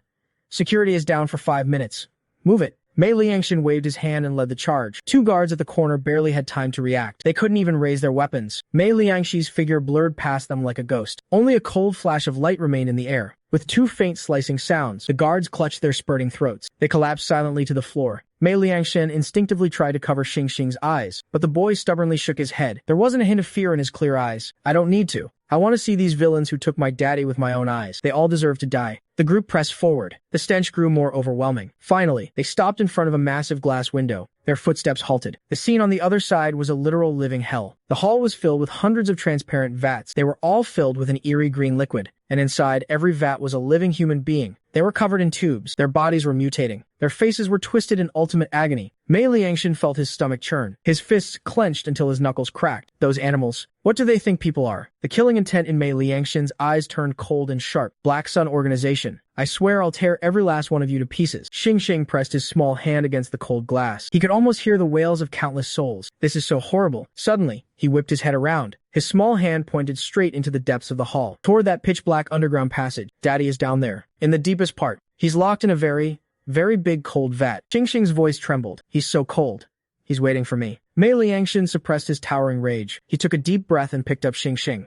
Let's go. We're going to the bottom. I don't care if it's a dragon's den or a tiger's lair. We're tearing this place apart today. The elevator had long lost power, but that couldn't stop them. Mei Liangshi violently pried open the cable shaft. They slid down the cables at high speed. As soon as they reached the 3rd basement level, a bone-chilling cold hit them. A dozen corpses of biochemical soldiers lay on the ground. Their deaths were gruesome. Clearly, they had just been slaughtered. Where's Old 3? Mei Liangshan looked around warily.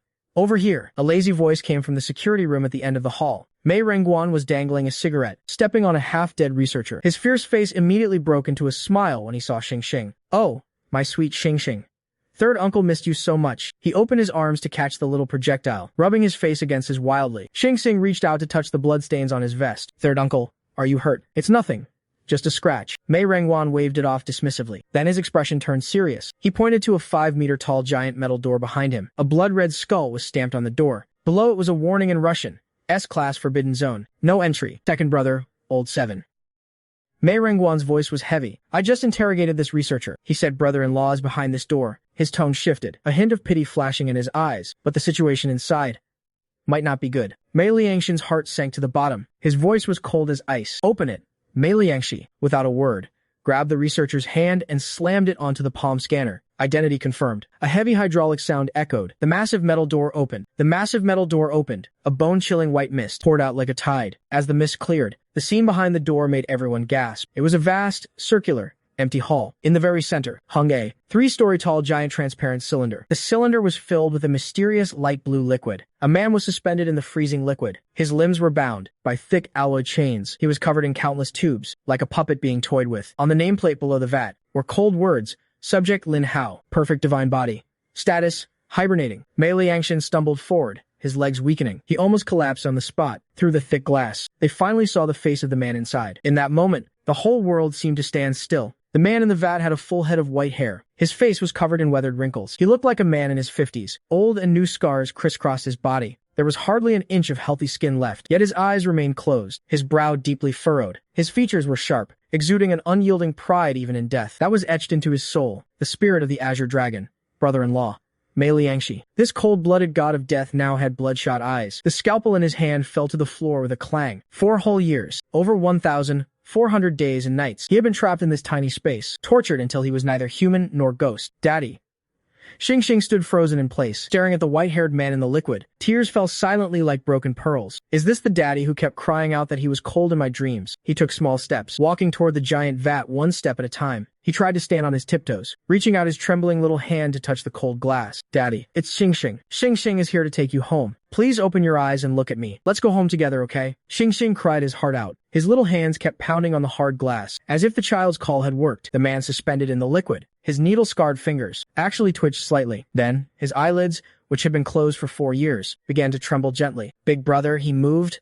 Mei Rengguan roared with excitement. He grabbed his weapon, ready to smash the vat. Don't move, Mei Liangshan shouted to stop him. This is a liquid nitrogen tank. If you smash it, he'll die. Old 5. Where the hell are you? Mei Liangshan roared into the comms. Tell me how to open this damn thing safely. Mei Renjian's anxious voice came through the earpiece. Don't rush, second brother. I'm hacking it remotely. Give me 1 more minute. But in that 1 minute full of hope, an accident happened. A piercing alarm blared through the hall. All the lights instantly switched to blood red. A cold, metallic voice echoed from all directions. People of the Mei family, you finally arrived. I've been waiting for you for a long time. On the second floor, a man in a white suit, wearing gold-rimmed glasses, stepped out slowly. He was the leader of the Black Sun organization, the doctor. The doctor looked down at them, his gaze like he was looking at lab rats. I must admit, you've truly given me a great surprise. The next second, his gaze fell on Xing. It instantly became incredibly greedy.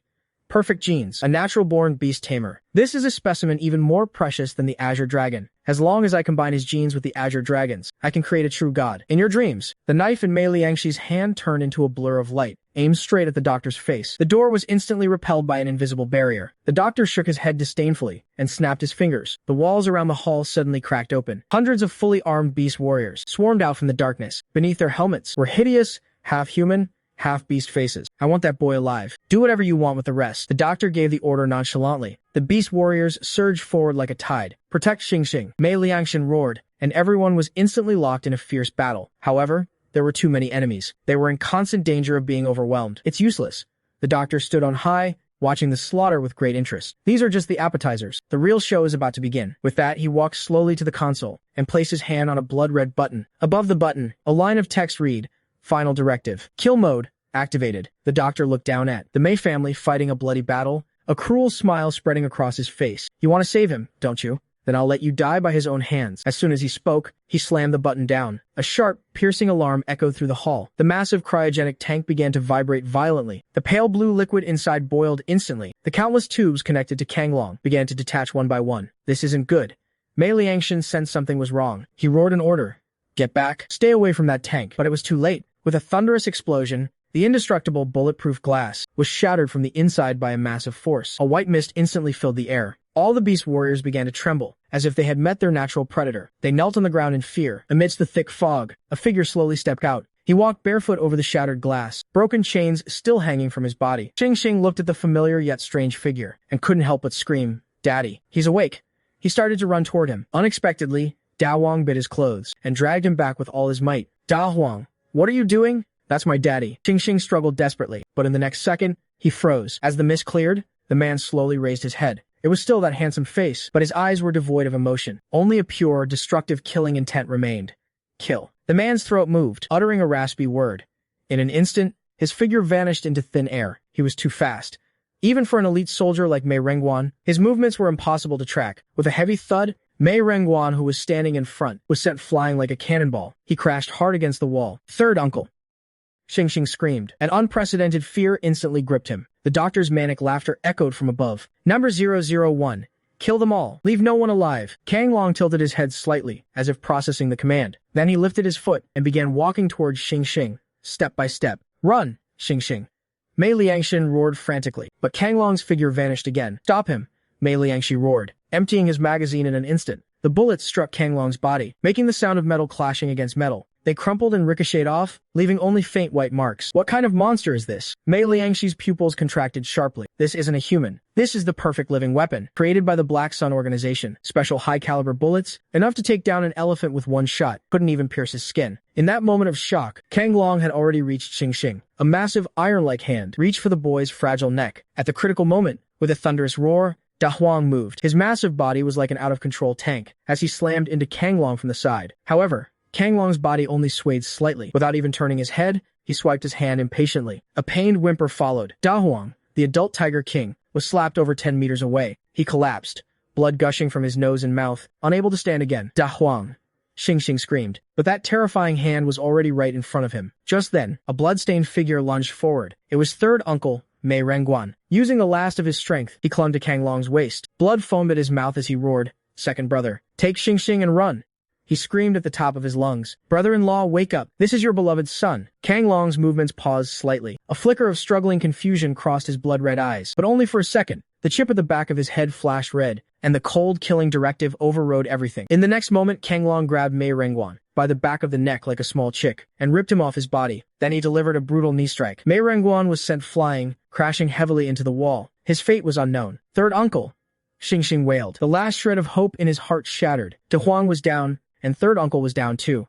Just then, the usually refined second uncle, Mei Liangshan, saw red. He threw away his pistol, grabbed a steel pipe, and charged. Mei Renzu, if you want to kill someone, kill me. Do you really want to destroy Wanner's only child? He wanted to use his own life to buy Xingxing even a single second of survival. But Kanglong only turned mechanically. Before the pipe could land, he grabbed Mei Liangshan by the throat. Mei Liangshan was lifted off the ground instantly. His face turned a deep purple, his legs kicking uselessly in the air. Kanglong just tilted his head, using those blood-red eyes to coldly examine the prey, struggling in his grip. Broken sounds escaped Mei Liangshan's throat. His vision began to blur. With his last bit of strength, he mouthed to Xingxing nearby, "Xingxing, run." Meanwhile, the doctor stood above, swirling his wine glass and laughing maniacally. He pressed the intercom, his cold voice echoing through the hall.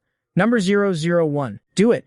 Crush his throat. The order was given. Kanglong's fingers tightened with sudden force. Mei Liangshan's windpipe made an agonizing cracking sound. The darkness of suffocation swallowed his consciousness. At this life-or-death moment, a piercing cry cut through all the noise and chaos. "Daddy, no." That second uncle. The voice was so heart-wrenching, it felt like it could tear a person's heart out. In the next second, the hand about to crush everything suddenly froze in midair. This killing machine went silent. "Daddy." The fingers choking his enemy stopped abruptly. At this moment, his blood-red eyes surged with emotion at that name. He seemed frozen in time. Then, the chip at the back of his head glowed intensely red. Terrifying electrical currents surged through his brain. The doctor on the platform frowned. He snorted and typed furiously on the console. "Increase the power. Activate force execution mode immediately. Wipe out all those useless memories." From his brain, the next second, a sharp alarm blared. Kanglong's body convulsed violently. His muscles spasmed, and his veins bulged, as if he were being tortured. He let go with a pained roar. Mei Liangshan fell to the ground like a rag doll, gasping desperately for air. Kanglong knelt on the ground, clutching his head, his fingers digging deep into his scalp. He was fighting a fierce internal battle. One voice in his head ordered him to slaughter, while another faint voice cried out, "No." But at the peak of this agony, the doctor's force directive finally gained the upper hand. His blood-red eyes focused once more, this time locking onto Xingxing. The chip told him, this little boy was the biggest interference. Eliminate the interference. Kanglong stood up shakily, his movement stiff as he took a step. Step by step, he walked toward Xingxing. "Xingxing, run." Seventh uncle, Mei Liangshi, gripped his last throwing knife and lunged frantically at the chip on Kanglong's neck. But before he could get close, Kanglong backhanded him. He was sent flying along with his knife and knocked unconscious instantly. There was no one left to stop him. Kanglong stood before Xingxing, looking down coldly. At the trembling little boy, he slowly raised a blood-stained iron fist. The force of the wind even ruffled the boy's hair. "Kill." Kanglong uttered the word. The fist was about to strike, but Xingxing didn't run. Instead, he looked up and tremblingly pulled two things from his backpack. One was a rusty, broken watch. The other was a black and white photo, mostly stained with blood. "Daddy, look." Xingxing held up the watch, crying so hard he almost fainted. "This is your watch. Your name is even carved on it. And this." He held up the photo again. It showed a gentleman holding a newborn baby. The man's eyes were exactly like Xingxing's. "This is Daddy." Mommy said Daddy is a hero on a mission. As soon as he said that, Kanglong's lethal fist stopped dead in midair, just an inch above Xingxing's head. That broken watch and old photo felt like they weighed a ton, pinning the killing machine in place. Then his gaze fell on the photo. Through the haze of blood red, a smiling face crashed into the depths of his mind. Ryu. That was his Ryu. The Ryu he had sworn to protect with his life. In the photo, there was also a wrinkled little guy. That was his son. The floodgates of memory burst open. Countless warm images flooded back. Let's call him Xingxing. I hope he can be like a star his whole life, peaceful and happy. Daddy, hug. Mei Renju, you have to come back alive. He looked at the little face that looked so much like Ryu's. This was the son he had missed for 4 whole years. He had let him suffer so much, and now that they were reunited, he was actually going to kill him with his own hands. Kanglong let out a scream 100 times more agonizing than before. He pulled back his fist and clutched his head tightly, falling to his knees in front of Xingxing. The chip ordered him to destroy everything, but his heart, his blood, and every cell in his body were screaming in resistance. "I won't do it. To hell with your chip. To hell with Black Sun." He used all his strength to roar out his name. "I am Mei Renju. I am Ryu's husband. I am Xingxing's father." Just then, looking at the giant kneeling and struggling in pain, Xingxing dropped the things in his hands. He opened his small arms and tightly hugged his father's scarred leg. He pressed his tear-stained little face, pressing against his ice-cold skin. "Daddy, it's Xingxing. Xingxing is here to take you home. Let's go home, okay?" The child's warmth became the only light he could see in the endless darkness. But in the next heartbeat, deep within his brain, it felt as if countless high-voltage wires had short-circuited at once. Warning! Abnormal emotional fluctuations detected. Mandatory command, eliminate target. The cold electronic voice whipped up a storm, determined to blow out that single, flickering flame. Kang Long suddenly threw his head back and let out a roar of absolute, gut-wrenching agony. The chip at the base of his skull flashed a violent red, its temperature skyrocketing, until wisps of dark smoke began to rise. Meanwhile, the doctor stared intently at the garbled code on the screen, his face a mask of pure disbelief. Impossible! That's a third-generation neural-blocking chip. How could a few pathetic photos possibly break through it? He smashed the keyboard in a blind rage. Increase the power. Now, I don't care if he turns into a vegetable, execute the command. A second later, an even more powerful surge of electricity tore through Kang Long's brain, enough to drop an elephant instantly. Lethal voltage coursed through his mind. Kang Long convulsed violently, as dark blood began to seep from his eyes, nose, and mouth. That fist, suspended in midair, under the chip's absolute control, began to tremble as it pressed down once more. The chip was whispering, tempting him, just kill her, and all this pain will finally disappear. But at that exact moment, instead of flinching, Xing Xing stood on her tiptoes and pressed her tear-stained little face upward. She reached out, trying to nuzzle against her father's rough, massive hand. Don't hurt Daddy. Xing Xing will blow on it to make it better. That innocent, tender offer was like a bolt of lightning, shattering the final remnants of darkness in Kang Long's mind. To hell with your chip. Anyone who touches my wife and child dies, even if God himself sent them. Get the hell back. He used every ounce of willpower he had left. He forced the fist that was about to strike to change its direction. With a thunderous bang, that punch slammed violently into his own thigh. But he didn't stop there. To fight the electrical current, and to keep from hurting his son, Kang Long doubled over suddenly. He slammed his hands down, digging his fingers into the hard alloy floor. His fingernails snapped instantly. The agonizing pain in his fingertips made his whole body tremble. He used this self-mutilation to pin himself to the spot. Terrified, Xing Xing tried to rush over and hug him, but Kang Long suddenly looked up. 2 streaks of bloody tears ran down his bloodshot eyes. He was fighting a demon with his very life. His face was contorted in pain, but his eyes were filled with endless tenderness and desperation. He roared with a voice that tore through his throat. Get out. Run, Xing Xing. Run. Daddy can't control it anymore. I'll kill you. This man of iron was now kneeling before his son, begging him to run through tears of blood. He was afraid, terrified that in the next second, he would kill his own flesh and blood with his own hands. I'm not leaving. Xing Xing wailed as he lunged forward. I want my daddy. It took us so long to find you. He tried to pull his father's hands out of the floor, but those hands were gripping far too tight. Just then, as Kang Long looked at his son rushing toward him, the red light in his eyes flared up again. The chip's backlash had arrived. Kang Long's body jerked violently. He threw Xing Xing back as if he'd been electrocuted. Immediately after, he slammed his head into the nearby equipment. He smashed his head frantically against the metal bars, until his forehead was a bloody mess. He was using this to drain his strength. He was even trying to kill himself. As long as he was dead, he wouldn't be able to hurt his son. A madman.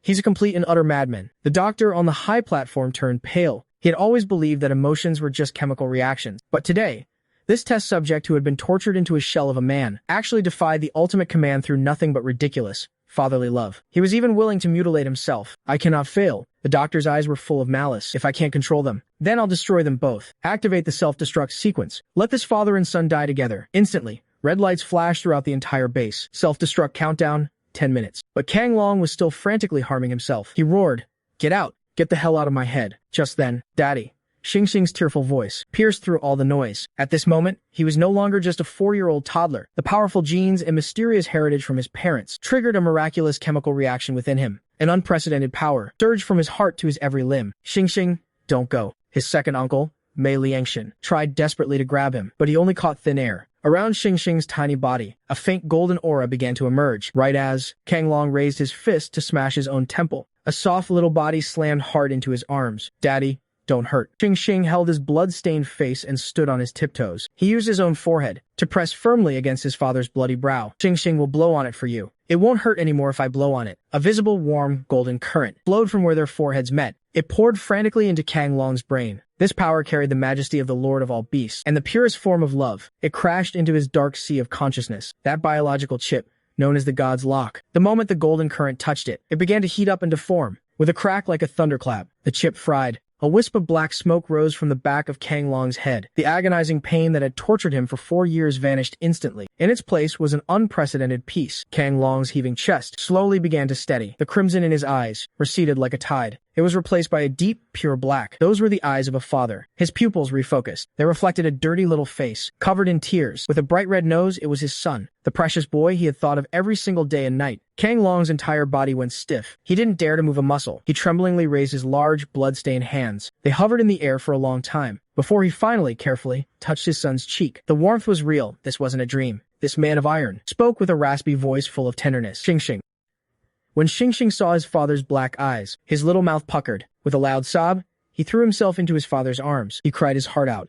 "Daddy, you're finally awake. Xingxing thought you didn't want me anymore." Kang Long pulled his son into a tight embrace. Hot tears finally burst forth. This time, they were tears of rebirth. "Daddy's here. Daddy's back." His voice was hoarse. "From now on, no one will ever bully you again. Not even God himself." Meanwhile, inside the observation room, the doctor's face was pressed against the glass, contorted in shock. He screamed hysterically. Impossible. That was a third-generation neural chip. How could a little brat possibly break it? But on the screen, the light representing Subject 001 had completely gone dark. This meant he had personally unleashed a demon capable of destroying everything. The doctor completely panicked. He lunged at the control console like a madman. He slammed the total attack button. "All test subjects, move out. Tear him to pieces." Instantly, the piercing alarm blared. Dozens of iron doors swung open at once. Scores of half-beast monsters came roaring out. They had only one target, the man in the center of the hall, and the little boy in his arms. However, Kang Long only slowly looked up for a moment. Then he looked back down. He gazed at the little one, whose face was pale from exhaustion. His gaze was so tender it could melt stone. It was as if the surrounding killing intent had nothing to do with him. A moment later, he leaned down. He gave his son's smooth little forehead a solemn kiss.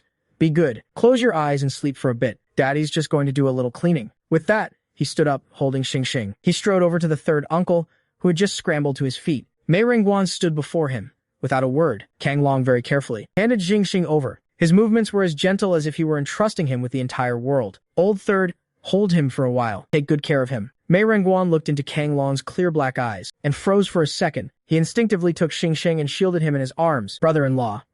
But before he could finish, Kang Long had already turned away. In that split second, the very air changed. He was like an asura crawling back from hell. A physical wave of killing intent exploded from him. The temperature around them plummeted. Kang Long looked coldly at the restraint suit that had bound him for 4 years. He gave a cold snort. He flexed his arms suddenly. With a loud rip, the high polymer material that even a tiger couldn't break was torn to shreds by his raw, brute strength. His muscular upper body was covered in a dense network of scars. Those were his medals of honor, and the evidence of the Black Sun organization's crimes. Kang Long was left in nothing but a tattered tank top. He bent down and picked up a thick, broken piece of rebar. He slammed it against his thigh. The steel bar instantly bent into a U shape. By then, a wolf-headed monster had already lunged in front of him. Its bloody maw was wide open. Kang Long didn't even blink. His eyes were as cold as ice.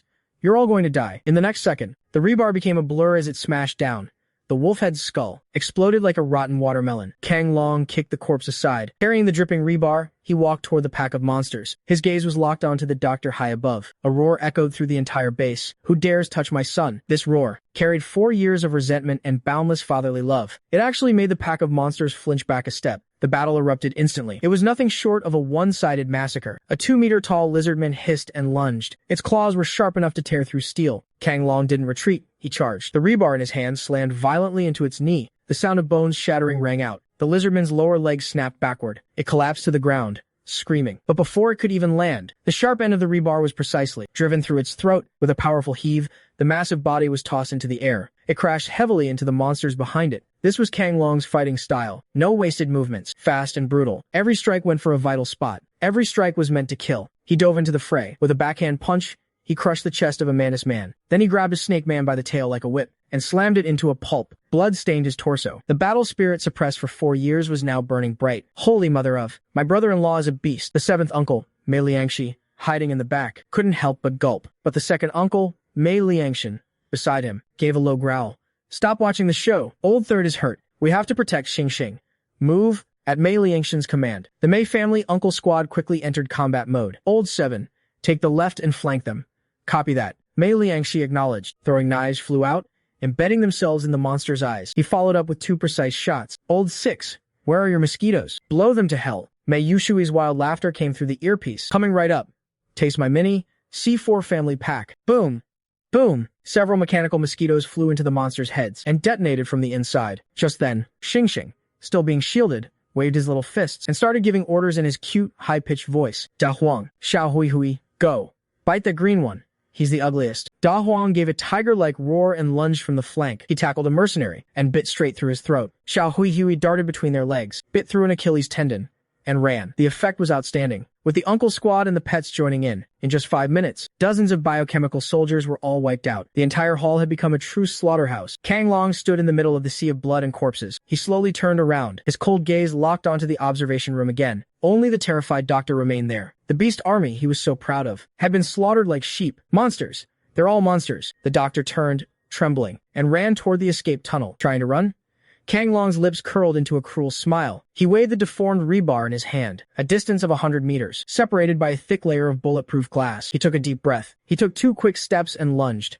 "Get down here!" With a thunderous shout, the rebar flew from his hand. It turned into a bolt of black lightning, tearing through the air. With a massive crash, the bulletproof glass that was supposed to withstand rockets shattered instantly. This piece of steel, carrying all of Kang Long's strength and fury, made the bulletproof glass explode into fragments. The rebar didn't slow down at all. The doctor was just about to crawl into the escape pod. He only heard a loud crash behind him. Before he could even turn his head, a sharp pain exploded in his chest. The thick rebar pierced straight through his chest, leaving a massive hole. The force carried his body backward. Finally, with a heavy thud, he was pinned firmly to the alloy wall. His eyes were wide open. He couldn't believe it even in death. The perfect weapon he wanted to control had become the Grim Reaper that ended his life. It's over. Kang Long slowly exhaled. The moment he turned to face his family, his killing intent vanished completely. He looked at Xing Xing nearby. A simple, honest smile finally appeared on his cold face. His voice trembled as he opened his arms. "Son, come here. Let Daddy hold you." "Daddy." Xing Xing couldn't hold back anymore and launched himself like a little cannonball into that solid, but blood-stained embrace. That single cry completely chased away the hellish chill from Kang Long's body. He knelt on one knee and pulled his son into a crushing hug. He buried his face in the crook of Xing Xing's neck and took a deep, greedy breath. "He's alive. He's warm. He's my boy. Daddy's here." This iron-blooded man was now shaking like a leaf. The uncles all turned away to wipe their eyes, but the second uncle, Mei Liangson, suddenly had a change of expression. He pointed at the digital timer counting down above them. "I don't think we can stay here much longer." The screen clearly showed the self-destruct sequence was active. 8:45. Kang Long snapped his head up. His eyes instantly became sharp again. He scooped up Xing Xing.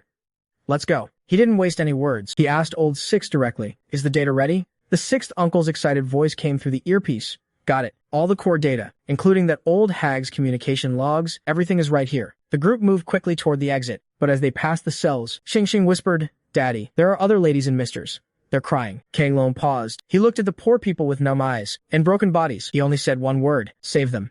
He handed Xing Xing to Mei Rengguan. "Old Third, protect Xing Xing and get out first." Before he finished speaking, Kang Long had already picked up a laser cutter from the floor. With a swift motion, he violently sliced through the reinforced electronic locks. "If you don't want to die, run." Kang Long's roar was like a clap of thunder. Hundreds of survivors stumbled out of their cages. They ran frantically toward the surface. Even Da Huang and Xiao Huihui joined the rescue, using their barks and roars to herd the terrified crowd. Before leaving, Kang Long looked back at this palace of sin. The seventh uncle, Mei Liangxi, was elegantly tossing a C4 charge. A crazy smile played on his lips. "Don't worry, brother-in-law. I've set charges on the power core in the armory. It's enough to send every cockroach in here to heaven." Timer started. The group shielded the survivors as they rushed to the surface. When Kang Long, carrying Xing Xing, was the first to burst through the gates, the biting cold, wind, and snowflakes hit his face. It was the smell of freedom. He didn't stop. After leading everyone a kilometer away, Mei Liangxi looked at his watch and shouted, "Get down." Everyone hit the ground at once. Kang Long used his back to shield Xing Xing completely. Boom! The earth shook violently. A blinding fireball tore through the frozen ground and shot into the clouds. A massive mushroom cloud rose into the air. The night was instantly turned into day. Rolling heat waves swept in all directions. The black sun base that had swallowed countless lives was now completely reduced to ashes. After a long time, Kang Long slowly stood up. The firelight reflected in the boy's arms, in Xing Xing's bright eyes. "Daddy, what a big firework." "Yeah." Kang Long patted his son's head. "This is Daddy's farewell gift to the Black Sun organization." Xing Xing leaned against his father's back. His little face was pressed against the rough, blood-scented clothes, but he felt it was the most comfortable pillow in the world. "Daddy's back is so wide. It's warmer than a Simmons mattress." He whispered softly, "Let's go home." "Okay, let's go home." Kang Long showed his most relaxed smile in 4 years. "We're going back to the capital to eat the dumplings Grandpa made." On the Trans-Siberian Express, the atmosphere was completely different from the journey there. They had arrived full of killing intent, but they were returning with a full harvest, except the air in the cabin was a bit sour. "I say, brother-in-law, you're being unreasonable," the second uncle, Mei Liangxin, said with a stern face. Kang Long had changed into clean, casual clothes. Those large hands that could tear through steel were now holding a small spoon. He was clumsily and carefully feeding Xing Xing porridge. He even used his lips to test the temperature after blowing on it. He only handed it to Xing Xing when he was sure it wasn't hot. "Son, open up." Xing Xing swallowed it in one go. His eyes crinkled into crescents. "The porridge Daddy feeds me is so sweet. That fearsome face instantly broke into a wide grin, but the second uncle, Mei Liangshan, was grinding his teeth watching this. He pointed at his watch, trying to be logical. Brother-in-law, you've been holding him for 3 days. From the moment we got on the train, you haven't let go once. Kang Long didn't even look up. He scooped another spoonful of porridge. I'm not tired. Holding my son is like recharging my batteries. The more I hold him, the more energized I feel. He was like a protective mother tiger, pulling Xing Xing even closer into his arms. Second brother, you guys got to hold him every day. I've only had him for a few days. I have to make up for all 4 years at once. Mei Liangshan was left speechless. Just then, the third uncle Mei Rengwen couldn't take it anymore. He rolled up his sleeves and lunged forward. Xing Xing belongs to everyone. Hand him over. He was just about to grab Xing Xing, but Kang Long didn't even turn his head. His right hand flicked back as if he had eyes in the back of his head. He precisely caught Mei Rengwan's wrist. He gave it a twist and a push. With a dull thud, the aggressive Mei Rengwan was pinned to the bunk with one hand, unable to move. Ow, ow, ow. Let go. My ribs haven't even healed yet. Kang Long calmly wiped the corner of Xing Xing's mouth before finally letting go. He glanced at Mei Renquan. You've gotten slow. Mei Renquan protested with a face full of indignation. That's cheating. You have that genetically modified freak strength. Who could possibly beat you? The seventh uncle, Mei Liangxi, laughed elegantly. All right, third brother. Our brother-in-law is a literal human weapon now. The 7 of us combined couldn't take him on. With one hand tied behind his back, the adults in the cabin were arguing until they were red in the face, all over who got to hold the child. Just then, Xing Xing poked his little head out from his father's arms and made a timeout gesture. Everyone stopped fighting. He pulled out his cracked watch and announced with total seriousness, Xing Xing has a plan. Daddy holds me for 10 minutes, then second uncle for 10 minutes, third uncle for 10 minutes, and fourth uncle for 10 minutes. Everyone takes turns in line. No cutting. This master-level diplomacy instantly silenced the cabin. But Mei Renquan looked at the watch. Wait, that's not right. Brother-in-law's time is up. Switch. Hearing it was time to switch. Kang Long's face immediately fell. He looked at Xing Xing with puppy dog eyes. Son, can Daddy have 5 more minutes? Please. Xing Xing's heart softened. Okay, 5 more minutes. Kang Long beamed instantly. He even pushed his luck, taunting Mei Liangshan. Did you hear that? These 5 minutes are a bonus. Mei Liangshan clutched his chest in frustration. Childish. Absolutely ridiculous. The carriage was filled with laughter. As night fell, the sound of snoring filled the train. Everyone had fallen into a deep sleep. I quietly poked my head out from my father's warm embrace. Seeing his brow furrowed even in sleep, my heart ached for him, but I forgot how much he had endured. When I tremblingly unbuttoned his collar, what I saw was a hellish sight. That could hardly be called skin anymore. It was a wasteland of destruction. A twisted, dark red scar ran across his chest, an old wound from a bayonet. The flesh around it looked like melted wax, tinged with a horrifying shade of purple and blue. Next to it were countless needle marks, some still oozing a pale yellow fluid. This was the evidence left behind by those demons who used him to test their drugs. I fought back my tears and carefully lifted his shirt a bit more. However, his back was even more terrifying than purgatory. Massive patches of skin were shriveled from burns, resembling the bark of a withered old tree. There were charred brands left by high-voltage currents. I could even see the faint outline of his deformed spine through the thin layer of flesh. I couldn't even begin to imagine what Daddy had gone through over these past 4 years. Just then, my gaze shifted downward, to his ankles sticking out from under the blanket. There was no flesh left there, only 2 deep, bloody craters. They had been worn away by heavy shackles, grinding down even the bone. I could still see rust embedded in the raw meat. I couldn't hold it in anymore. A muffled sob escaped my throat. I desperately covered my mouth, but my tears fell like broken strings of pearls, rolling down uncontrollably. Suddenly, a hot teardrop landed right on his chest, on the deepest bayonet scar. Daddy's body jolted in his sleep, and a desperate roar escaped his lips. Ryu, run! Those desperate cries in his dreams stabbed into my heart like a knife. I suddenly remembered what Mommy told me. I am Daddy's little man. I can't just be a crybaby. That's right. I have to save Daddy. In the next moment, I immediately channeled that mysterious warm current within me. It was the unique healing power of the Mei family. A golden light quickly gathered in my palm. I reached out my soft little hand and solemnly pressed it against Daddy's scarred chest. Daddy, it won't hurt anymore. A gentle warmth, like a flowing stream, slowly poured into Daddy's body. Golden specks of light burrowed into the hideous wounds, repairing the damaged cells. Before my very eyes, Daddy's tense body began to relax, and his furrowed brow slowly smoothed out. Just then, Da Huang, who was lying on the floor, suddenly nudged closer, letting out a pathetic whimper from his throat. A woo. Little master, I'm in pain too. Looking at his big, watery eyes, my heart instantly melted. I immediately shared a sliver of golden light to heal him. Time ticked by, minute by minute. Sweat beaded on my forehead, and my face turned pale. But I had no intention of stopping. Not until Daddy's breathing became perfectly steady, and not until Da Huang was purring contentedly. Only then did I pull my hand back, exhausted. I collapsed into Daddy's arms, my cheek pressed against his warm chest. Good night, my superhero Daddy. In the blink of an eye, the first light of dawn filled the carriage. Kang Long woke up with a start, instinctively clenching his fists, bracing for the electric shock he expected to come. But a moment later, he froze. What he felt in his palm wasn't cold iron, but his son's warm little hand. His memories came rushing back. He was saved.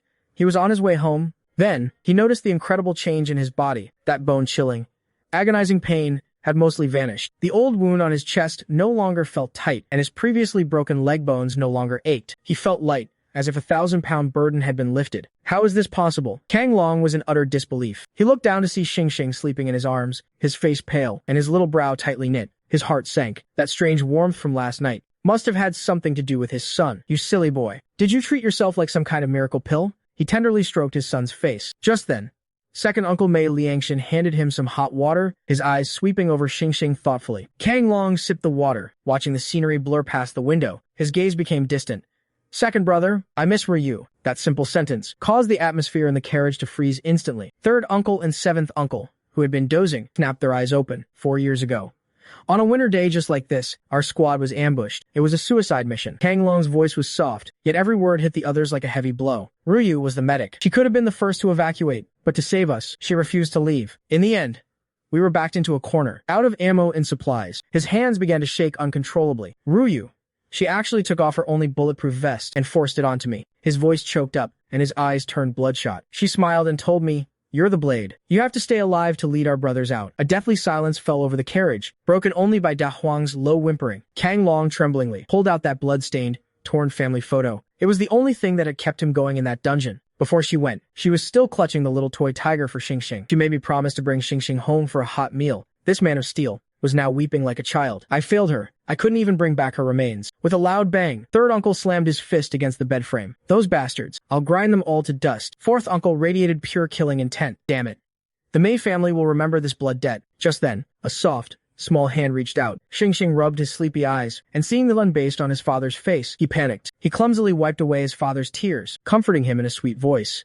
Daddy, don't cry. Does the wound hurt again? Xing will blow on it for you. Kang Long grabbed his son's tiny hand. Fighting back his tears, he kissed the back of his son's hand and forced a smile that looked more painful than crying. It doesn't hurt. Daddy's okay. I just miss Mommy very much. Xing just blinked his clear, large eyes. Instead of crying, he crawled out from under the covers and hugged his father's neck tightly. Daddy, Mommy never actually left us. The little guy's voice was soft, yet it carried an undeniable conviction. He pressed his cheek against Kang Long's and said seriously, "In the Daxingan Mountains, great uncle would hit me, and aunt wouldn't let me eat. I miss Daddy so much, but I noticed that the brightest star in the sky was always following me. That's Mommy. She's in the sky, protecting Daddy on his way home." In that instant, the emotional defenses of every hardened soldier in the carriage collapsed completely. Second Uncle Mei Liangshan whipped off his glasses and turned away, his shoulders shaking violently. Third Uncle Mei Rengguan pulled the blanket over his head, letting out a muffled sob. Even the usually cold seventh uncle, Mei Liangxi, threw his head back, trying to keep his tears from falling. Kang Long held his son in a death grip, his tears flowing like a broken dam. He looked out the window at the morning star, his voice choked but full of strength.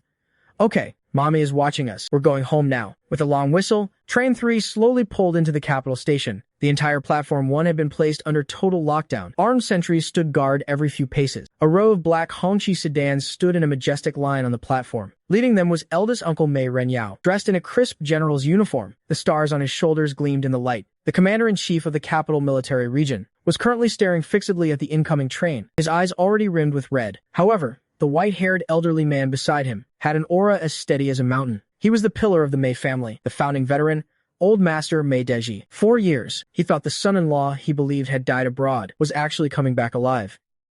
"Dad, the wind and snow are heavy. Wait in the car for a bit. I'm not going anywhere."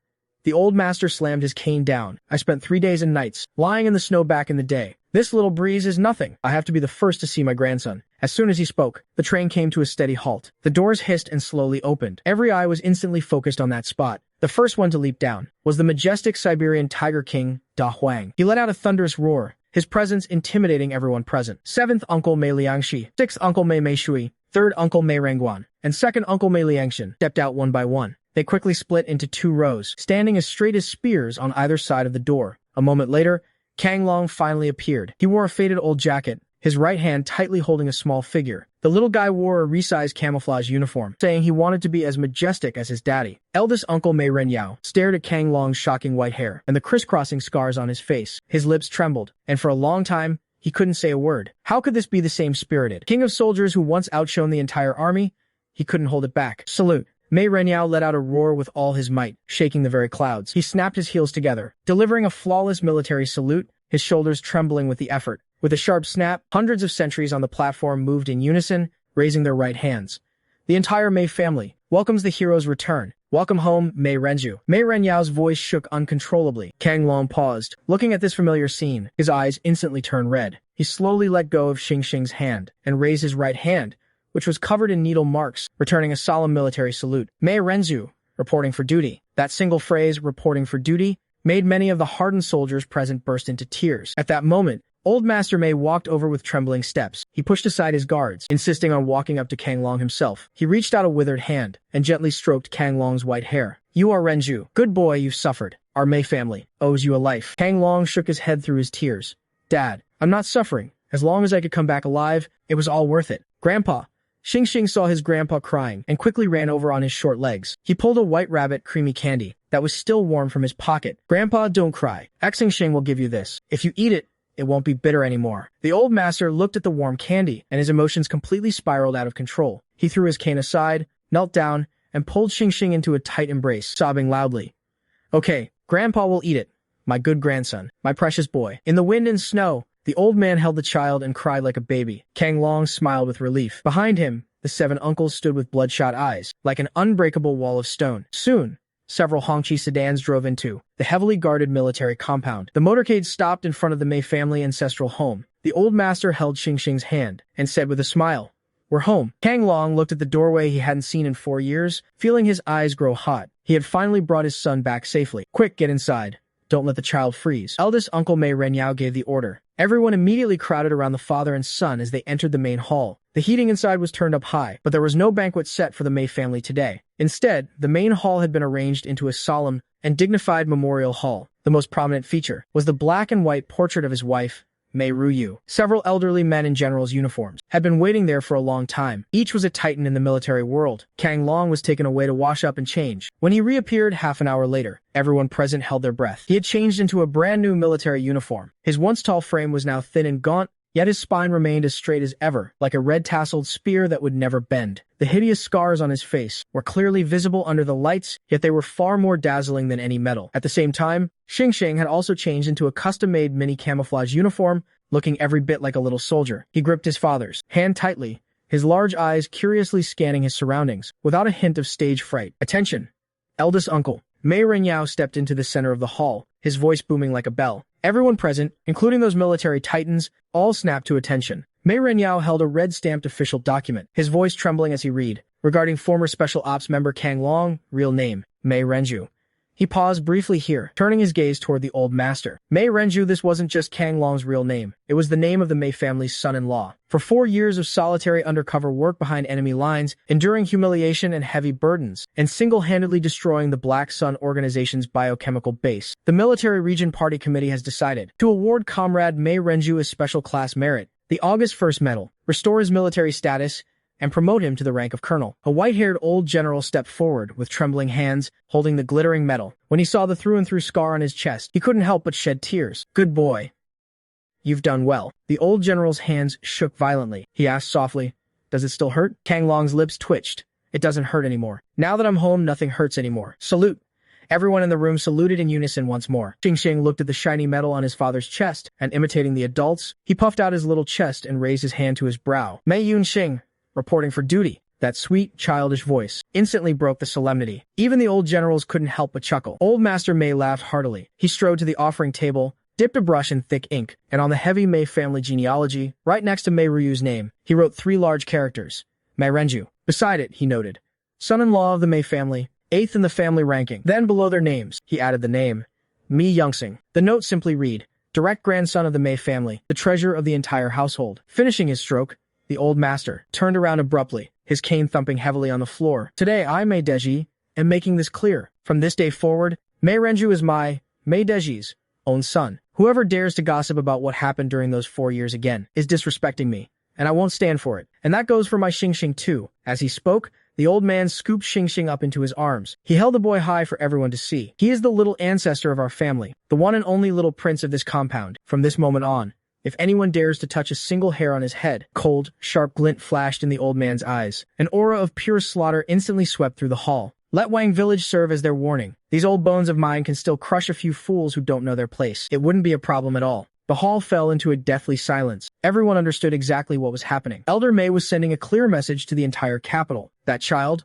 once an abandoned infant, had now become the most precious little prince within the walls of this city, and that savage who had been missing for 4 years was now the Mei family's son-in-law, a hero decorated with special class merit. Kang Long gently brushed his fingers over the metal on his chest. Xing Xing. He called out softly. Xing Xing was busy hugging his grandfather's neck. He tilted his head down to look at his father. Kang Long looked back at him with an intense, burning gaze. Remember today?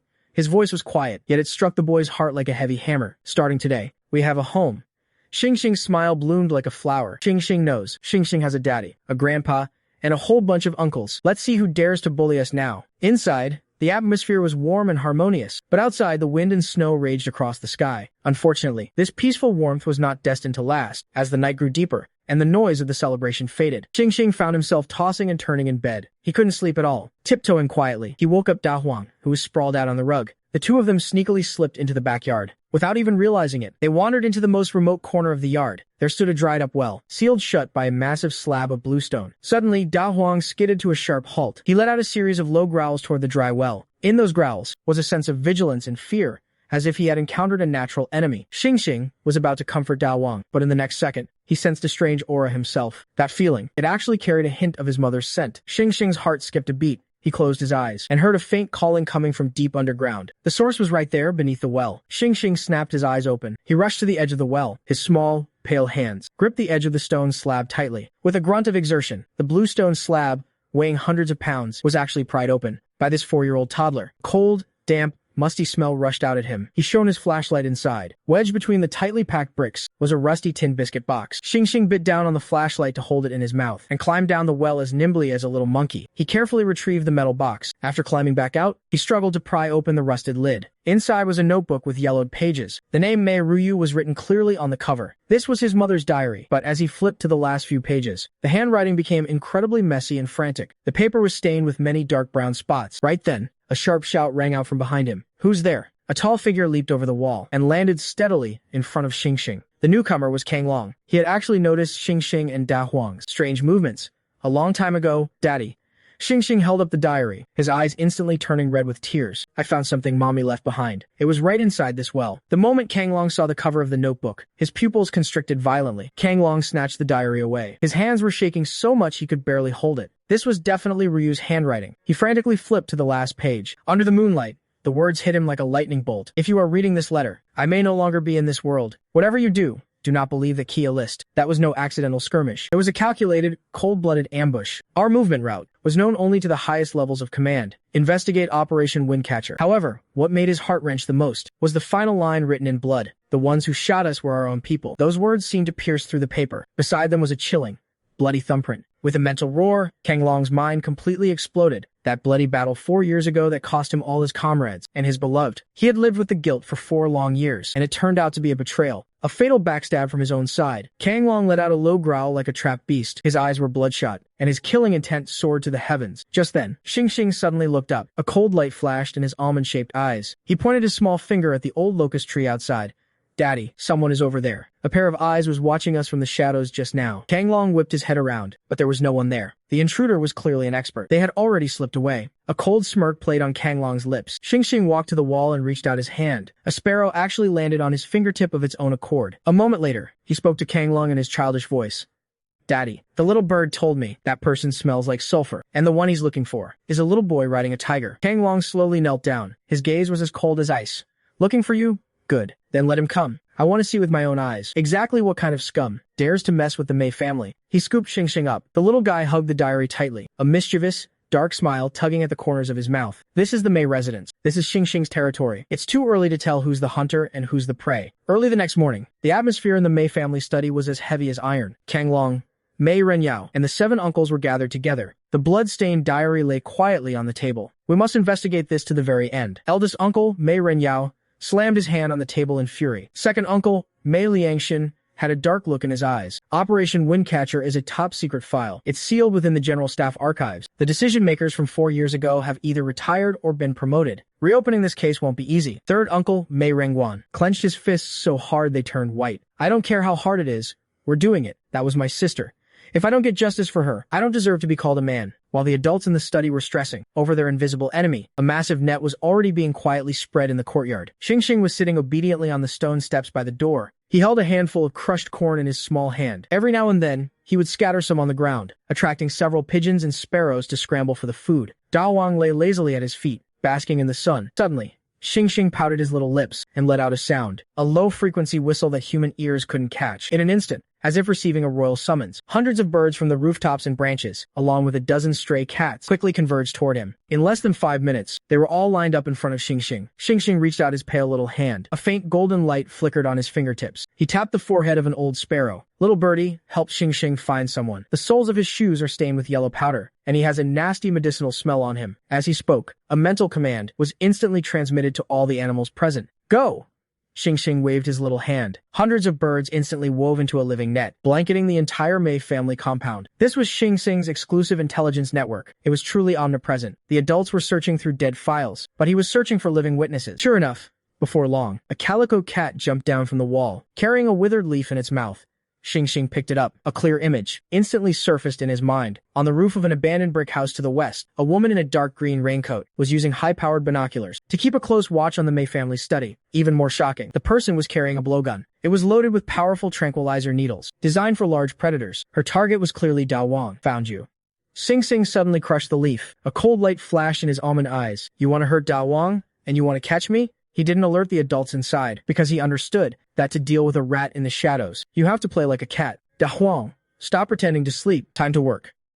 Xingxing gave Da Huang's butt a little kick. Then he issued a command to the birds in the sky. Keep your eyes glued to her. Poop on her head. Peck her eyes out. Whatever you do, don't let her get away. Today, Xingxing is going to lure the tiger out of the mountain. With that, he put his hands behind his back and strutted toward the courtyard gate. You like watching so much? Then I'll give you a real show. I want to see who ends up catching whom. On a winter morning in the capital, a black Hongqi sedan with military plates drove out of the compound. The one driving was none other than the commander-in-chief, eldest uncle. Mei Renya's palms were covered in cold sweat. He kept glancing at the little boy in the back seat. Xingxing, do we really have to do this? Do you really have to be the bait? Xingxing just swung his short legs, clutching that conspicuous tin box in his arms. The tracker inside that box was tied loosely around Da Wang's neck. It rose and fell with the tiger's breath, as if he were afraid no one would notice it. Eldest uncle, you can't catch a wolf without a bait. Xingxing popped a milk candy into his mouth. His eyes were full of mischief. That bad lady is very sharp. If I don't show a weakness on purpose, she'll never take the bait. Da Huang let out a lazy yawn, revealing a mouthful of sharp fangs. He let that silly red scarf hang around his neck, looking for all the world like a pampered pet tiger. As soon as the car pulled up to the kindergarten, a wide, empty space instantly formed around them. Xingxing hopped out of the car,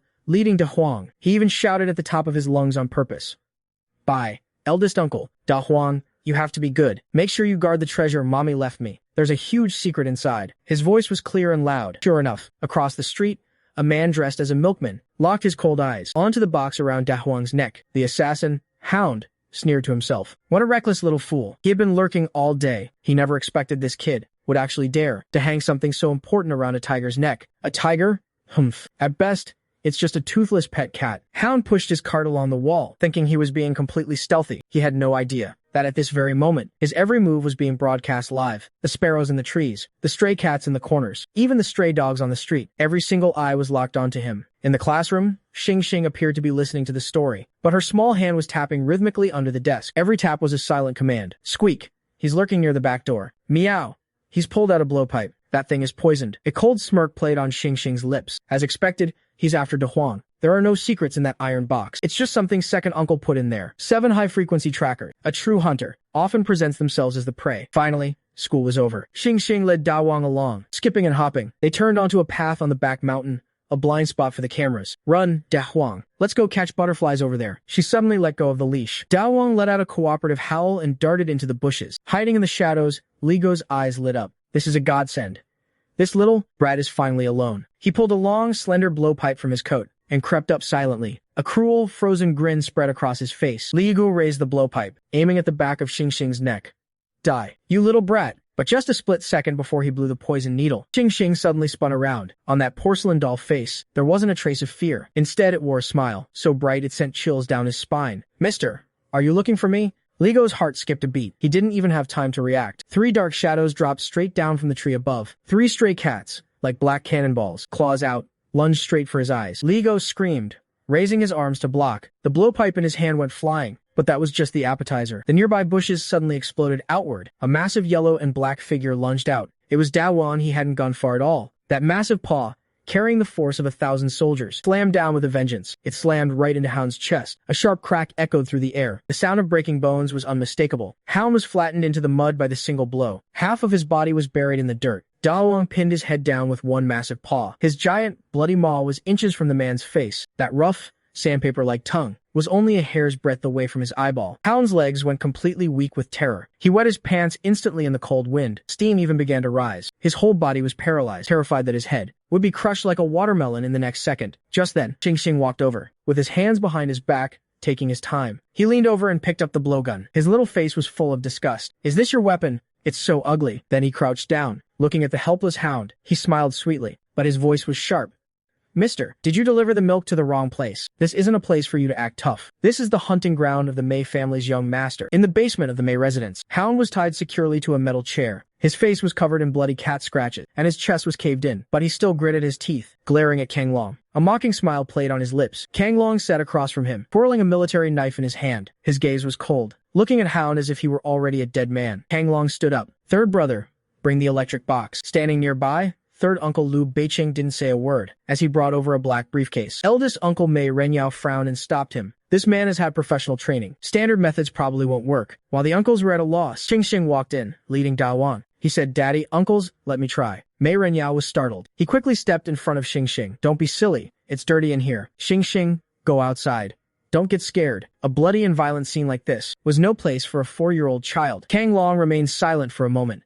"Big brother, let Xing try." Kang Long pulled Mei Renyao aside. Xing gave his father a sweet smile, then took small steps toward Hound. Hound looked at the boy who barely reached his knees. A flash of disdain crossed his eyes. "Is the Mei family out of men? Sending a toddler who's still on milk to interrogate me?" Xing didn't say a word. He just stared quietly at Hound. Suddenly, a faint golden light flashed in his eyes. Xing reached out his pale little hand, and gently placed it on Hound's sweat-drenched forehead. "Look into my eyes." Xing's voice had changed. Hound looked up instinctively. In that instant, his pupils dilated to the extreme. He felt as if his brain was being smashed open by a massive sledgehammer. The scene before him changed. It was no longer a dim basement, and it was no longer a cute little boy. He felt as if he were standing in the middle of a vast primeval forest. Thousands of glowing green eyes surrounded him. Countless predators were closing in, their jaws wide open, revealing rows of sharp, white teeth, and the little boy stood in the center of the pack. He had become incredibly massive, like a god looking down at an ant. "Speak."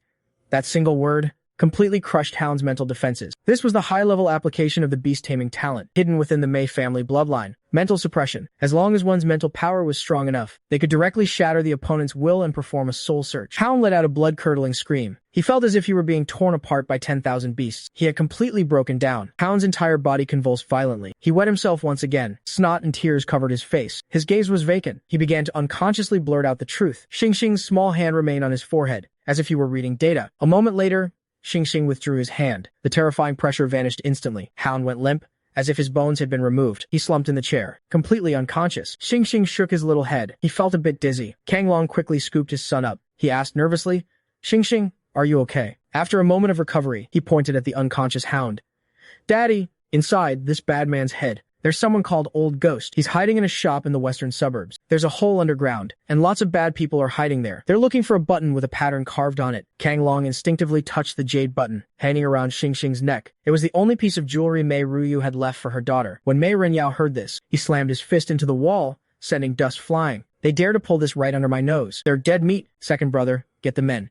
Surround that shop in the western suburbs." By now, many people in the Mei compound were peeking out to see what was happening. Hound's blood-curdling screams from earlier had echoed throughout the entire compound. When they saw Xing riding on Huang's back, strutting out with confidence, the look in everyone's eyes changed. It was no longer the look of someone watching a show, but a look of deep, profound awe. The tiger that usually followed the boy was now baring its teeth, its fierce gaze sweeping over everyone nearby, and the boy was still holding a half-eaten lollipop. He smiled with a face full of innocent charm, but no one dared to treat him like an ordinary 4-year-old anymore. Even though they had broken Hound, they had locked onto Old Ghost's location, but Kang Long's heart still felt like it was being crushed by a massive boulder. Who exactly was this Old Ghost? Why was the fear in the Hound's memory even greater than the fear of death itself? And why were they so obsessed with Xing Xing's peace charm? Daddy.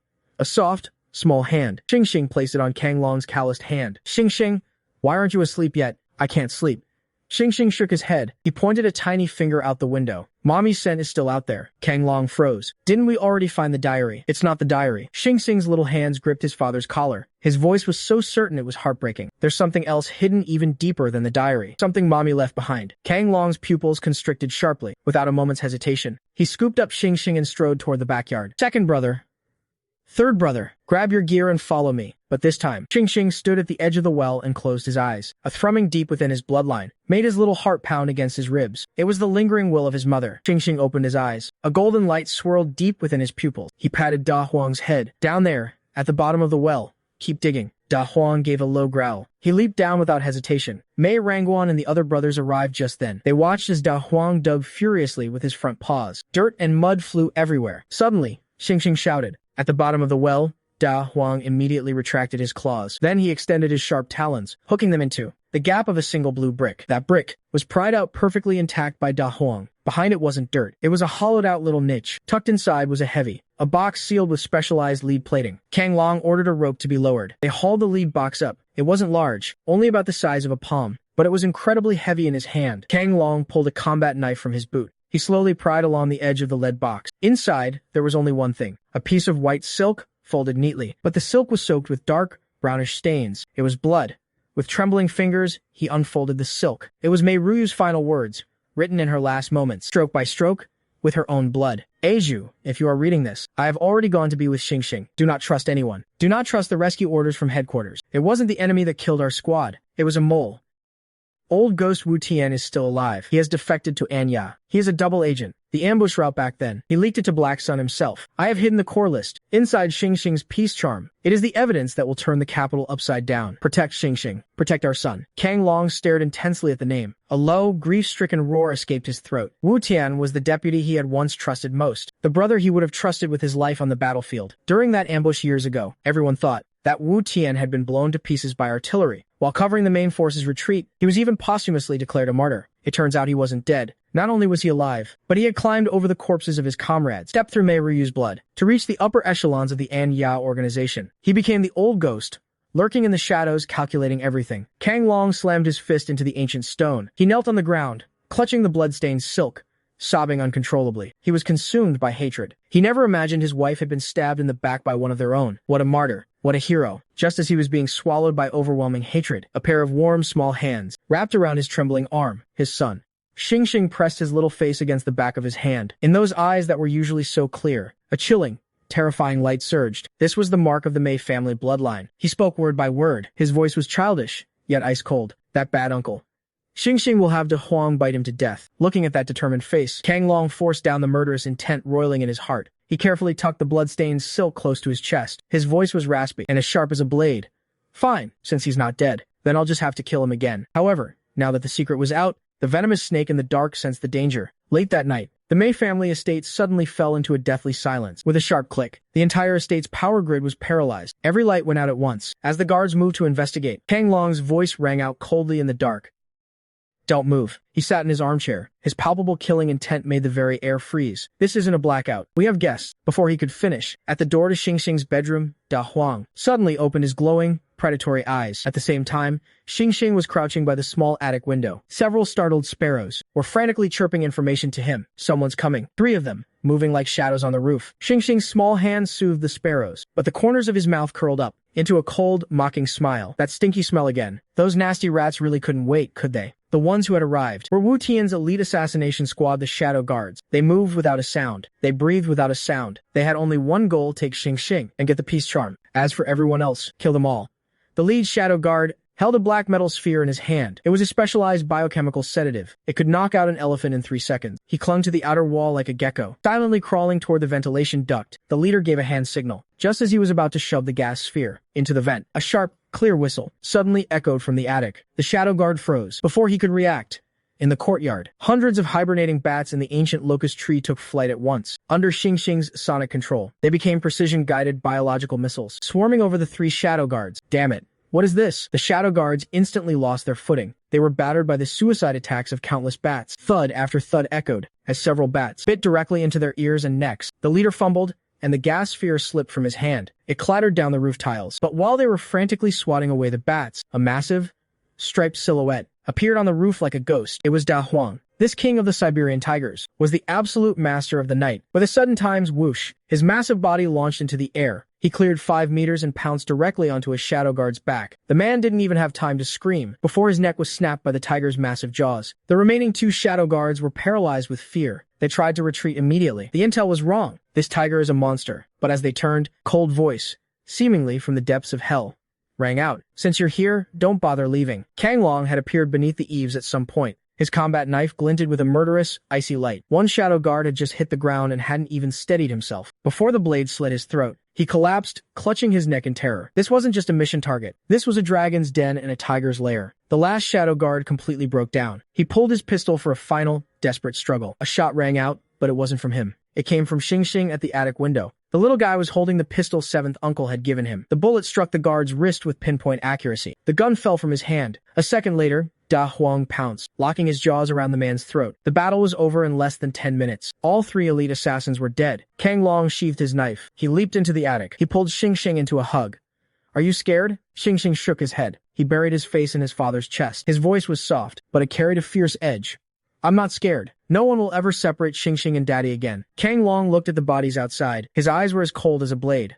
Wu Tian, this is the first gift you sent. I'll play this game with you until the end. However, having failed once, the old fox Wu Tian immediately changed his strategy. He knew a frontal assault on the Mei estate wouldn't work. He would dismantle them from within. And the Zhao family, who had built their wealth in business, was the mole he had planted. Old Lady Zhao was a notorious snob. She was jealous that Xingxing had become the darling of the estate. Combined with Wu Tian's threats and bribes, she actually agreed to be his inside agent. The next day at noon, Old Lady Zhao was acting suspiciously, wandering around the edge of the artificial lake. Hidden in her sleeve was a bottle of colorless, odorless liquid. It wasn't a poison for humans, but if an animal drank it, they would go into a violent frenzy, especially a predator. As long as Da Huang went mad and bit someone, even the Mei family wouldn't be able to protect the beast. Old Lady Zhao looked left and right. She was ready to make her move. Seeing no one around, she crouched down, pretending to tie her shoe. She stealthily unscrewed the bottle, preparing to pour it into the Mei family's private water intake. Just then, splash! A massive, half-meter-long golden carp suddenly poked its head out. It started blowing bubbles frantically at her. Old Lady Zhao's hands shook in fright. She nearly dropped the bottle into the water. She picked up a rock and threw it to scare the carp away. Then she hurriedly poured the liquid in and scurried off. But she never could have imagined that everything had been seen clearly by that carp. Half an hour later, Xingxing was walking to Huang by the lake. That golden carp swam over again. It lifted half its body out of the water, splashing urgently. Xingxing knelt down. He reached his small hand into the cold lake water. The moment his fingertips touched the fish's head, a wave of anxious emotion flooded into him. Bad grandma poured poison in the water. Big cat can't drink. Xingxing's eyes narrowed sharply through the fish's memory. He clearly saw Old Lady Zhao's malicious face and her actions. He stood up. A cold glint flashed in his eyes. Wants to poison Da Huang? Wants to hurt my family? Fine. Since you love drugging things so much, then Xingxing will help you out. However, Xingxing didn't go to tell on her immediately because the chemical was already diluted. There was no evidence. To deal with a scoundrel like her, you had to be even more of a scoundrel. He pulled out his bone whistle and gave a soft blow. Several squirrels immediately scurried up to him. Xingxing pulled 2 small bottles from his pouch. One was a high-strength laxative meant for elephants. The other was a permanent rainbow-colored mud dye. Put this in the bad grandma's teapot and pour this into her shampoo. Xingxing stroked a squirrel's tail, smiling like a mischievous little fox. The squirrels grabbed the bottles and nimbly slipped into the Zhao house. At that moment, Old Lady Zhao had just finished her bath. She was feeling smug, waiting to see the Mei family's downfall. She picked up her teacup and took a long, satisfied gulp. She didn't notice at all the squirrels behind the curtains, covering their mouths and giggling, and in the bathroom, her expensive imported shampoo had already been swapped for the rainbow dye. That night, a shrill, agonizing scream suddenly echoed through the estate. The Zhao household was in total chaos. Word was that Old Lady Zhao was suffering from explosive diarrhea. She was literally shitting herself to the point of collapse. What was even more terrifying was that when she was carried onto the ambulance, everyone was stunned. Her hair had turned into a vibrant rainbow of red, orange, yellow, green, blue, and purple. Even her face was stained like a messy palette. Xingxing leaned against the window, watching the ambulance wail away. He smiled as he fed a snack to the squirrels. Great job. This is just the beginning. Overnight, the news of Old Lady Zhao's condition spread through the entire estate. The next morning, The place was buzzing. Did you hear? Old Lady Zhao almost shat her soul out yesterday. That's nothing. I heard her hair change colors, and it won't wash off no matter what. Even the hospital can't figure out what's wrong. Just then, the estate's annual winter military competition officially kicked off. The training grounds were packed with people. On the reviewing stand, Elder Mei and several military bigwigs were seated. Elder Zhao sat there with a dark, sullen face, and beside him, Old Lady Zhao was the center of attention. She was wearing a thick wool hat. Her face was caked in heavy powder, but it still couldn't hide the rainbow colors. Creeping up from her neck, she lowered her voice and hissed maliciously to her husband, "Just you wait. The drug I planted will kick in today. That tiger is definitely going to snap." She wanted to see it with her own eyes. She wanted that tiger to maul Xing Xing to death in front of everyone. While she was busy with her wicked calculations, the Mei family contingent entered the field. Leading them was Kang Long, dressed in black tactical gear. His aura was so imposing that the crowd instantly went quiet. But what drew even more eyes was Xing Xing, riding on Da Huang's back beside him. Da Huang looked spirited and majestic. He moved with power and grace. He didn't look even remotely close to going mad. Xing Xing spotted Old Lady Zhao on the stand. He gave her a sweet, innocent smile, showing off his two little dimples. Old Lady Zhao's heart skipped a beat. Something was wrong. Why isn't the tiger reacting? While she was wondering, the competition officially began. Elder Mei walked to the microphone. "Comrades, families, the winter competition begins now." Amidst the thunderous applause, a strange, gurgling sound suddenly erupted from the reviewing stand. Everyone's gaze instantly locked onto Old Lady Zhao. Her face went pale in an instant. Her stomach felt like a tractor was idling inside, roiling and churning violently. A surging force was battering her final line of defense. She squeezed her legs together as hard as she could. Cold sweat poured down her forehead. The sounds got louder and louder. The people sitting next to her moved away in disgust, covering their noses. She wanted to run to the bathroom, but she didn't dare move. The moment she moved, the floodgates would burst open. While she was desperately holding it in, her face turning the color of a bruised plum, something even worse happened. "Hey, Mrs. Zhao, what's that on your face?" A sharp-eyed military wife suddenly pointed and screamed. Old Lady Zhao instinctively touched her face. She looked at her hand and saw it was covered in slime. Her palm was a mess of different colors. She looked up, only to see everyone around her, looking at her like they'd seen a ghost. My God, her face is leaking colors. She's bleeding rainbows from every pore. The cameras on the reviewing stand happened to project this exact moment onto the massive screen in the center of the field. Everyone in the estate saw it. Old Lady Zhao's powdered face looked like a tipped-over paint bucket. Red, orange, yellow, green, blue, and purple swirled together, forming a grotesque abstract painting. Old Lady Zhao stared at her own monstrous reflection on the screen. Then, a thunderous sound, accompanied by an unspeakable stench, swept across the reviewing stand. The bigwigs in the front row turned green. They covered their noses and bolted from their seats. Old Lady Zhao had just completely lost control of her bowels in front of thousands of people. The entire field was dead silent for 3 seconds. And then, a mountain-shaking explosion of laughter erupted. Xing Xing was laughing so hard he was tumbling in his father's arms. "Daddy." That bad grandma turned into a calico cat. Kang Long doted on his son, patting his head. Even he couldn't help but let a smile slip. Meanwhile, Elder Zhao's reputation was utterly destroyed. He frantically tried to help her up, only to end up covered in the mess himself. While the Zhao family was being humiliated and becoming the laughingstock of the estate, Kang Long stood up. He spoke coldly into his earpiece. "Do it." Instantly, outside the Zhao family home, over a dozen special ops soldiers kicked in the doors. "Freeze! Special military police.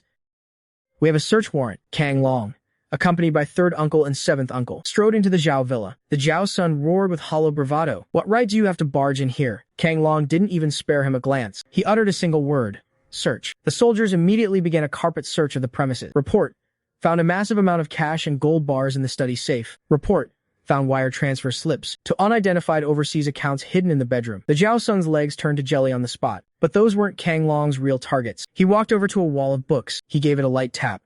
Mei Rangwan, without a word, kicked the bookshelf aside, revealing a hidden compartment behind it. Inside sat a black ledger. Kang Long flipped it open. It was filled with coded entries, recording everything. Evidence of the Zhao family laundering money for the organization and supplying materials. Every entry was shocking. The last page even had Wu Tian's personal signature. The evidence is undeniable. Kang Long closed the ledger and looked coldly at the Zhao family's son, who was slumped on the ground. "Take him away." Just then, old man Zhao rushed back from the training grounds in a disheveled state. When he saw that black ledger, his vision went dark. He collapsed on the spot. He knew the Zhao family was finished. Evening, at the Mei residence. In the study, the 7 uncles watched Xing Xing, who was lying on the floor drawing pictures for Da Huang. Their gazes were complex. Third uncle Mei Renquan spoke up. "It's my turn now. I used to think Xing Xing was just a little baby who needed our protection. But now I realize he's more capable than all 7 of us combined." Second uncle, Mei Liangxin, nodded with approval. "He has Ryu's kindness, but the Mei family's ruthlessness is etched in his bones. This kid is going to be something else." Fourth uncle, Mei Liangxi, smirked playfully. "He's the sharpest blade in our Mei family." Old man Mei was grinning from ear to ear. In his eyes, the Zhao family, and the organization didn't matter compared to the little turtle his grandson had drawn on Da Huang's back. Xing. What do you want for dinner tonight? The old man beckoned him over. Xing licked his lips. I want meat. Meat it is. The old man slapped his thigh. Bring all the canned meat from the military district. Let my grandson eat his fill. Watching this scene, Kang Long felt a warmth in his heart. At the same time, his resolve to wipe out the organization grew stronger. Only by clearing out those rats in the gutter could his son truly live a carefree life as a young master. The Mei family, a lion that had slept for 4 years, was finally baring its fangs, and the trigger was a little boy who came back riding a tiger. For a moment, the entire compound was deathly silent. Those family members who usually loved to gossip now took the long way around whenever they saw the Mei family. Seeing Xing strolling around on Da Huang made them want to bury their heads in the sand. They finally understood that this seemingly soft and cute little toddler was the one person in the Mei family no one dared to touch. Just then, the core members of the Mei family gathered in the study again. I've already submitted the Zhao family's ledger. Eldest Uncle Mei Renyao's voice was low, but those are just small fry. Second, Uncle Mei Liangshan's eyes were sharp. The real big fish is Wu Tian. That traitor is hiding deep. The Zhao family was just his tool. We haven't touched his core network yet. In the corner, Kang Long remained silent. His hand tightly gripped the silk cloth, soaked in his wife's blood, his knuckles turning white. The name Wu Tian was like a poisonous thorn, lodged in his heart. Every breath he took was agonizing. Suddenly, the exclusive communication channel of the sixth uncle, Mei Yushui, rang out with a sharp alarm. Something's happening. Mei Yushui looked up sharply. His hands flew across the keyboard. I've intercepted an encrypted signal from abroad, relayed through a military satellite. Everyone's heart jumped into their throats. I've cracked it. A burst of static came from the speakers. Then, a cold, Mei Renyao, long time no see. Kang Long's body jolted. He would recognize this voice, even if it were turned to ash. It was Wu Tian. I know you're back. And I know you found what Ruyu left behind. Wu Tian's voice carried a tone of arrogant control. The Zhao family was a pawn I discarded on purpose. Consider it a welcoming gift. Do you like it, you animal? Third Uncle Mei Renquan slammed his fist on the table, his eyes filled with rage. Don't be in such a hurry. Wu Tian continued. The real game is only just beginning. I have something you'll be very interested in. Next, a weak, elderly voice came through the speakers. You sons of bitches. If you're so tough, come at me. Don't touch the child. Grandpa Wang, Xing, who had been quiet, suddenly cried out. Back in the Greater Kingdom Mountains, when he was starving, it was this old veteran at the border outpost who secretly brought him food and taught him about herbs. It seems your little grandson still remembers him. Wu Tian's voice was cruel. Zhang Bo, the last survivor of Mei Ruyu's medical team. He knows many secrets you don't. Kang Long's fists clenched so hard, his nails dug into his palms. He spoke into the microphone.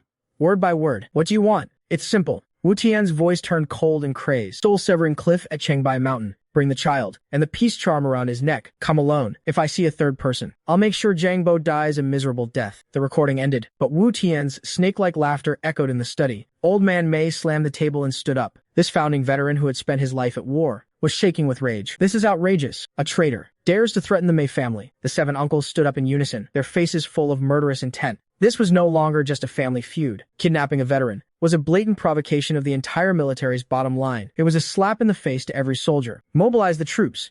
Eldest Uncle Mei Renyao's voice was ice cold. I'll lead the team myself. I don't care if it's soul-severing cliff or the gates of hell. I'll level it with tanks if I have to. But second Uncle Mei Liangshan stopped him.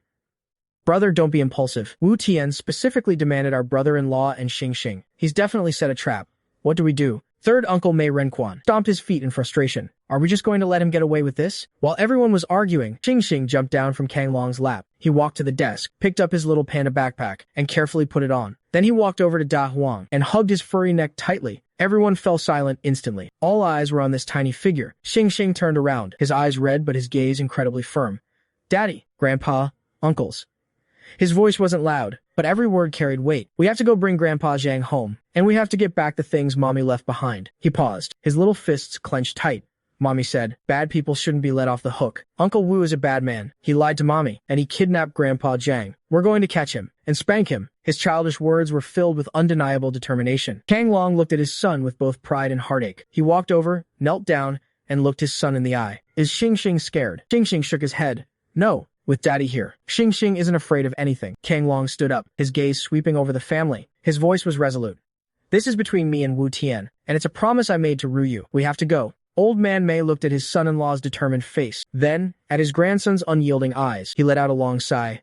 Fine, you can go. But in the next second, his tone shifted, and a sharp light flashed in his eyes. But we of the Mei family never go into battle unprepared. Wu Tian wants a show, doesn't he? Then we'll give him a grand performance. Let's show him what a real surprise looks like. The night before the battle at Changbai Mountain, the Mei family study should have been filled with strategic battle plans, but instead, it had turned into a massive showcase for high-end gear. Eldest uncle, Mei Renyao, proudly presented a pink combat suit that looked nothing like anything on the civilian market. This is military grade, fresh from the latest research institute, the Gen 3 Nano Combat Suit. There are only 3 of these in the entire military. I managed to snag one for each of you. Don't let its thinness fool you. This thing is bulletproof, fireproof, and slash-resistant. It even has a built-in climate control system. You could throw her in a freezer, and she'd stay a perfect 98.6 degrees. Kang Long picked up the tiny battle robe. It felt light as a feather, yet had a distinct metallic texture. Knowing the immense value of such a gift, he offered a solemn word of thanks, but eldest uncle just gave him a firm pat on the shoulder. He hadn't just put a Kunpeng military transport on standby, ready to move at a moment's notice. He'd even deployed an entire special ops battalion for perimeter support. Just then, third uncle, Mei Rengguan, rushed over.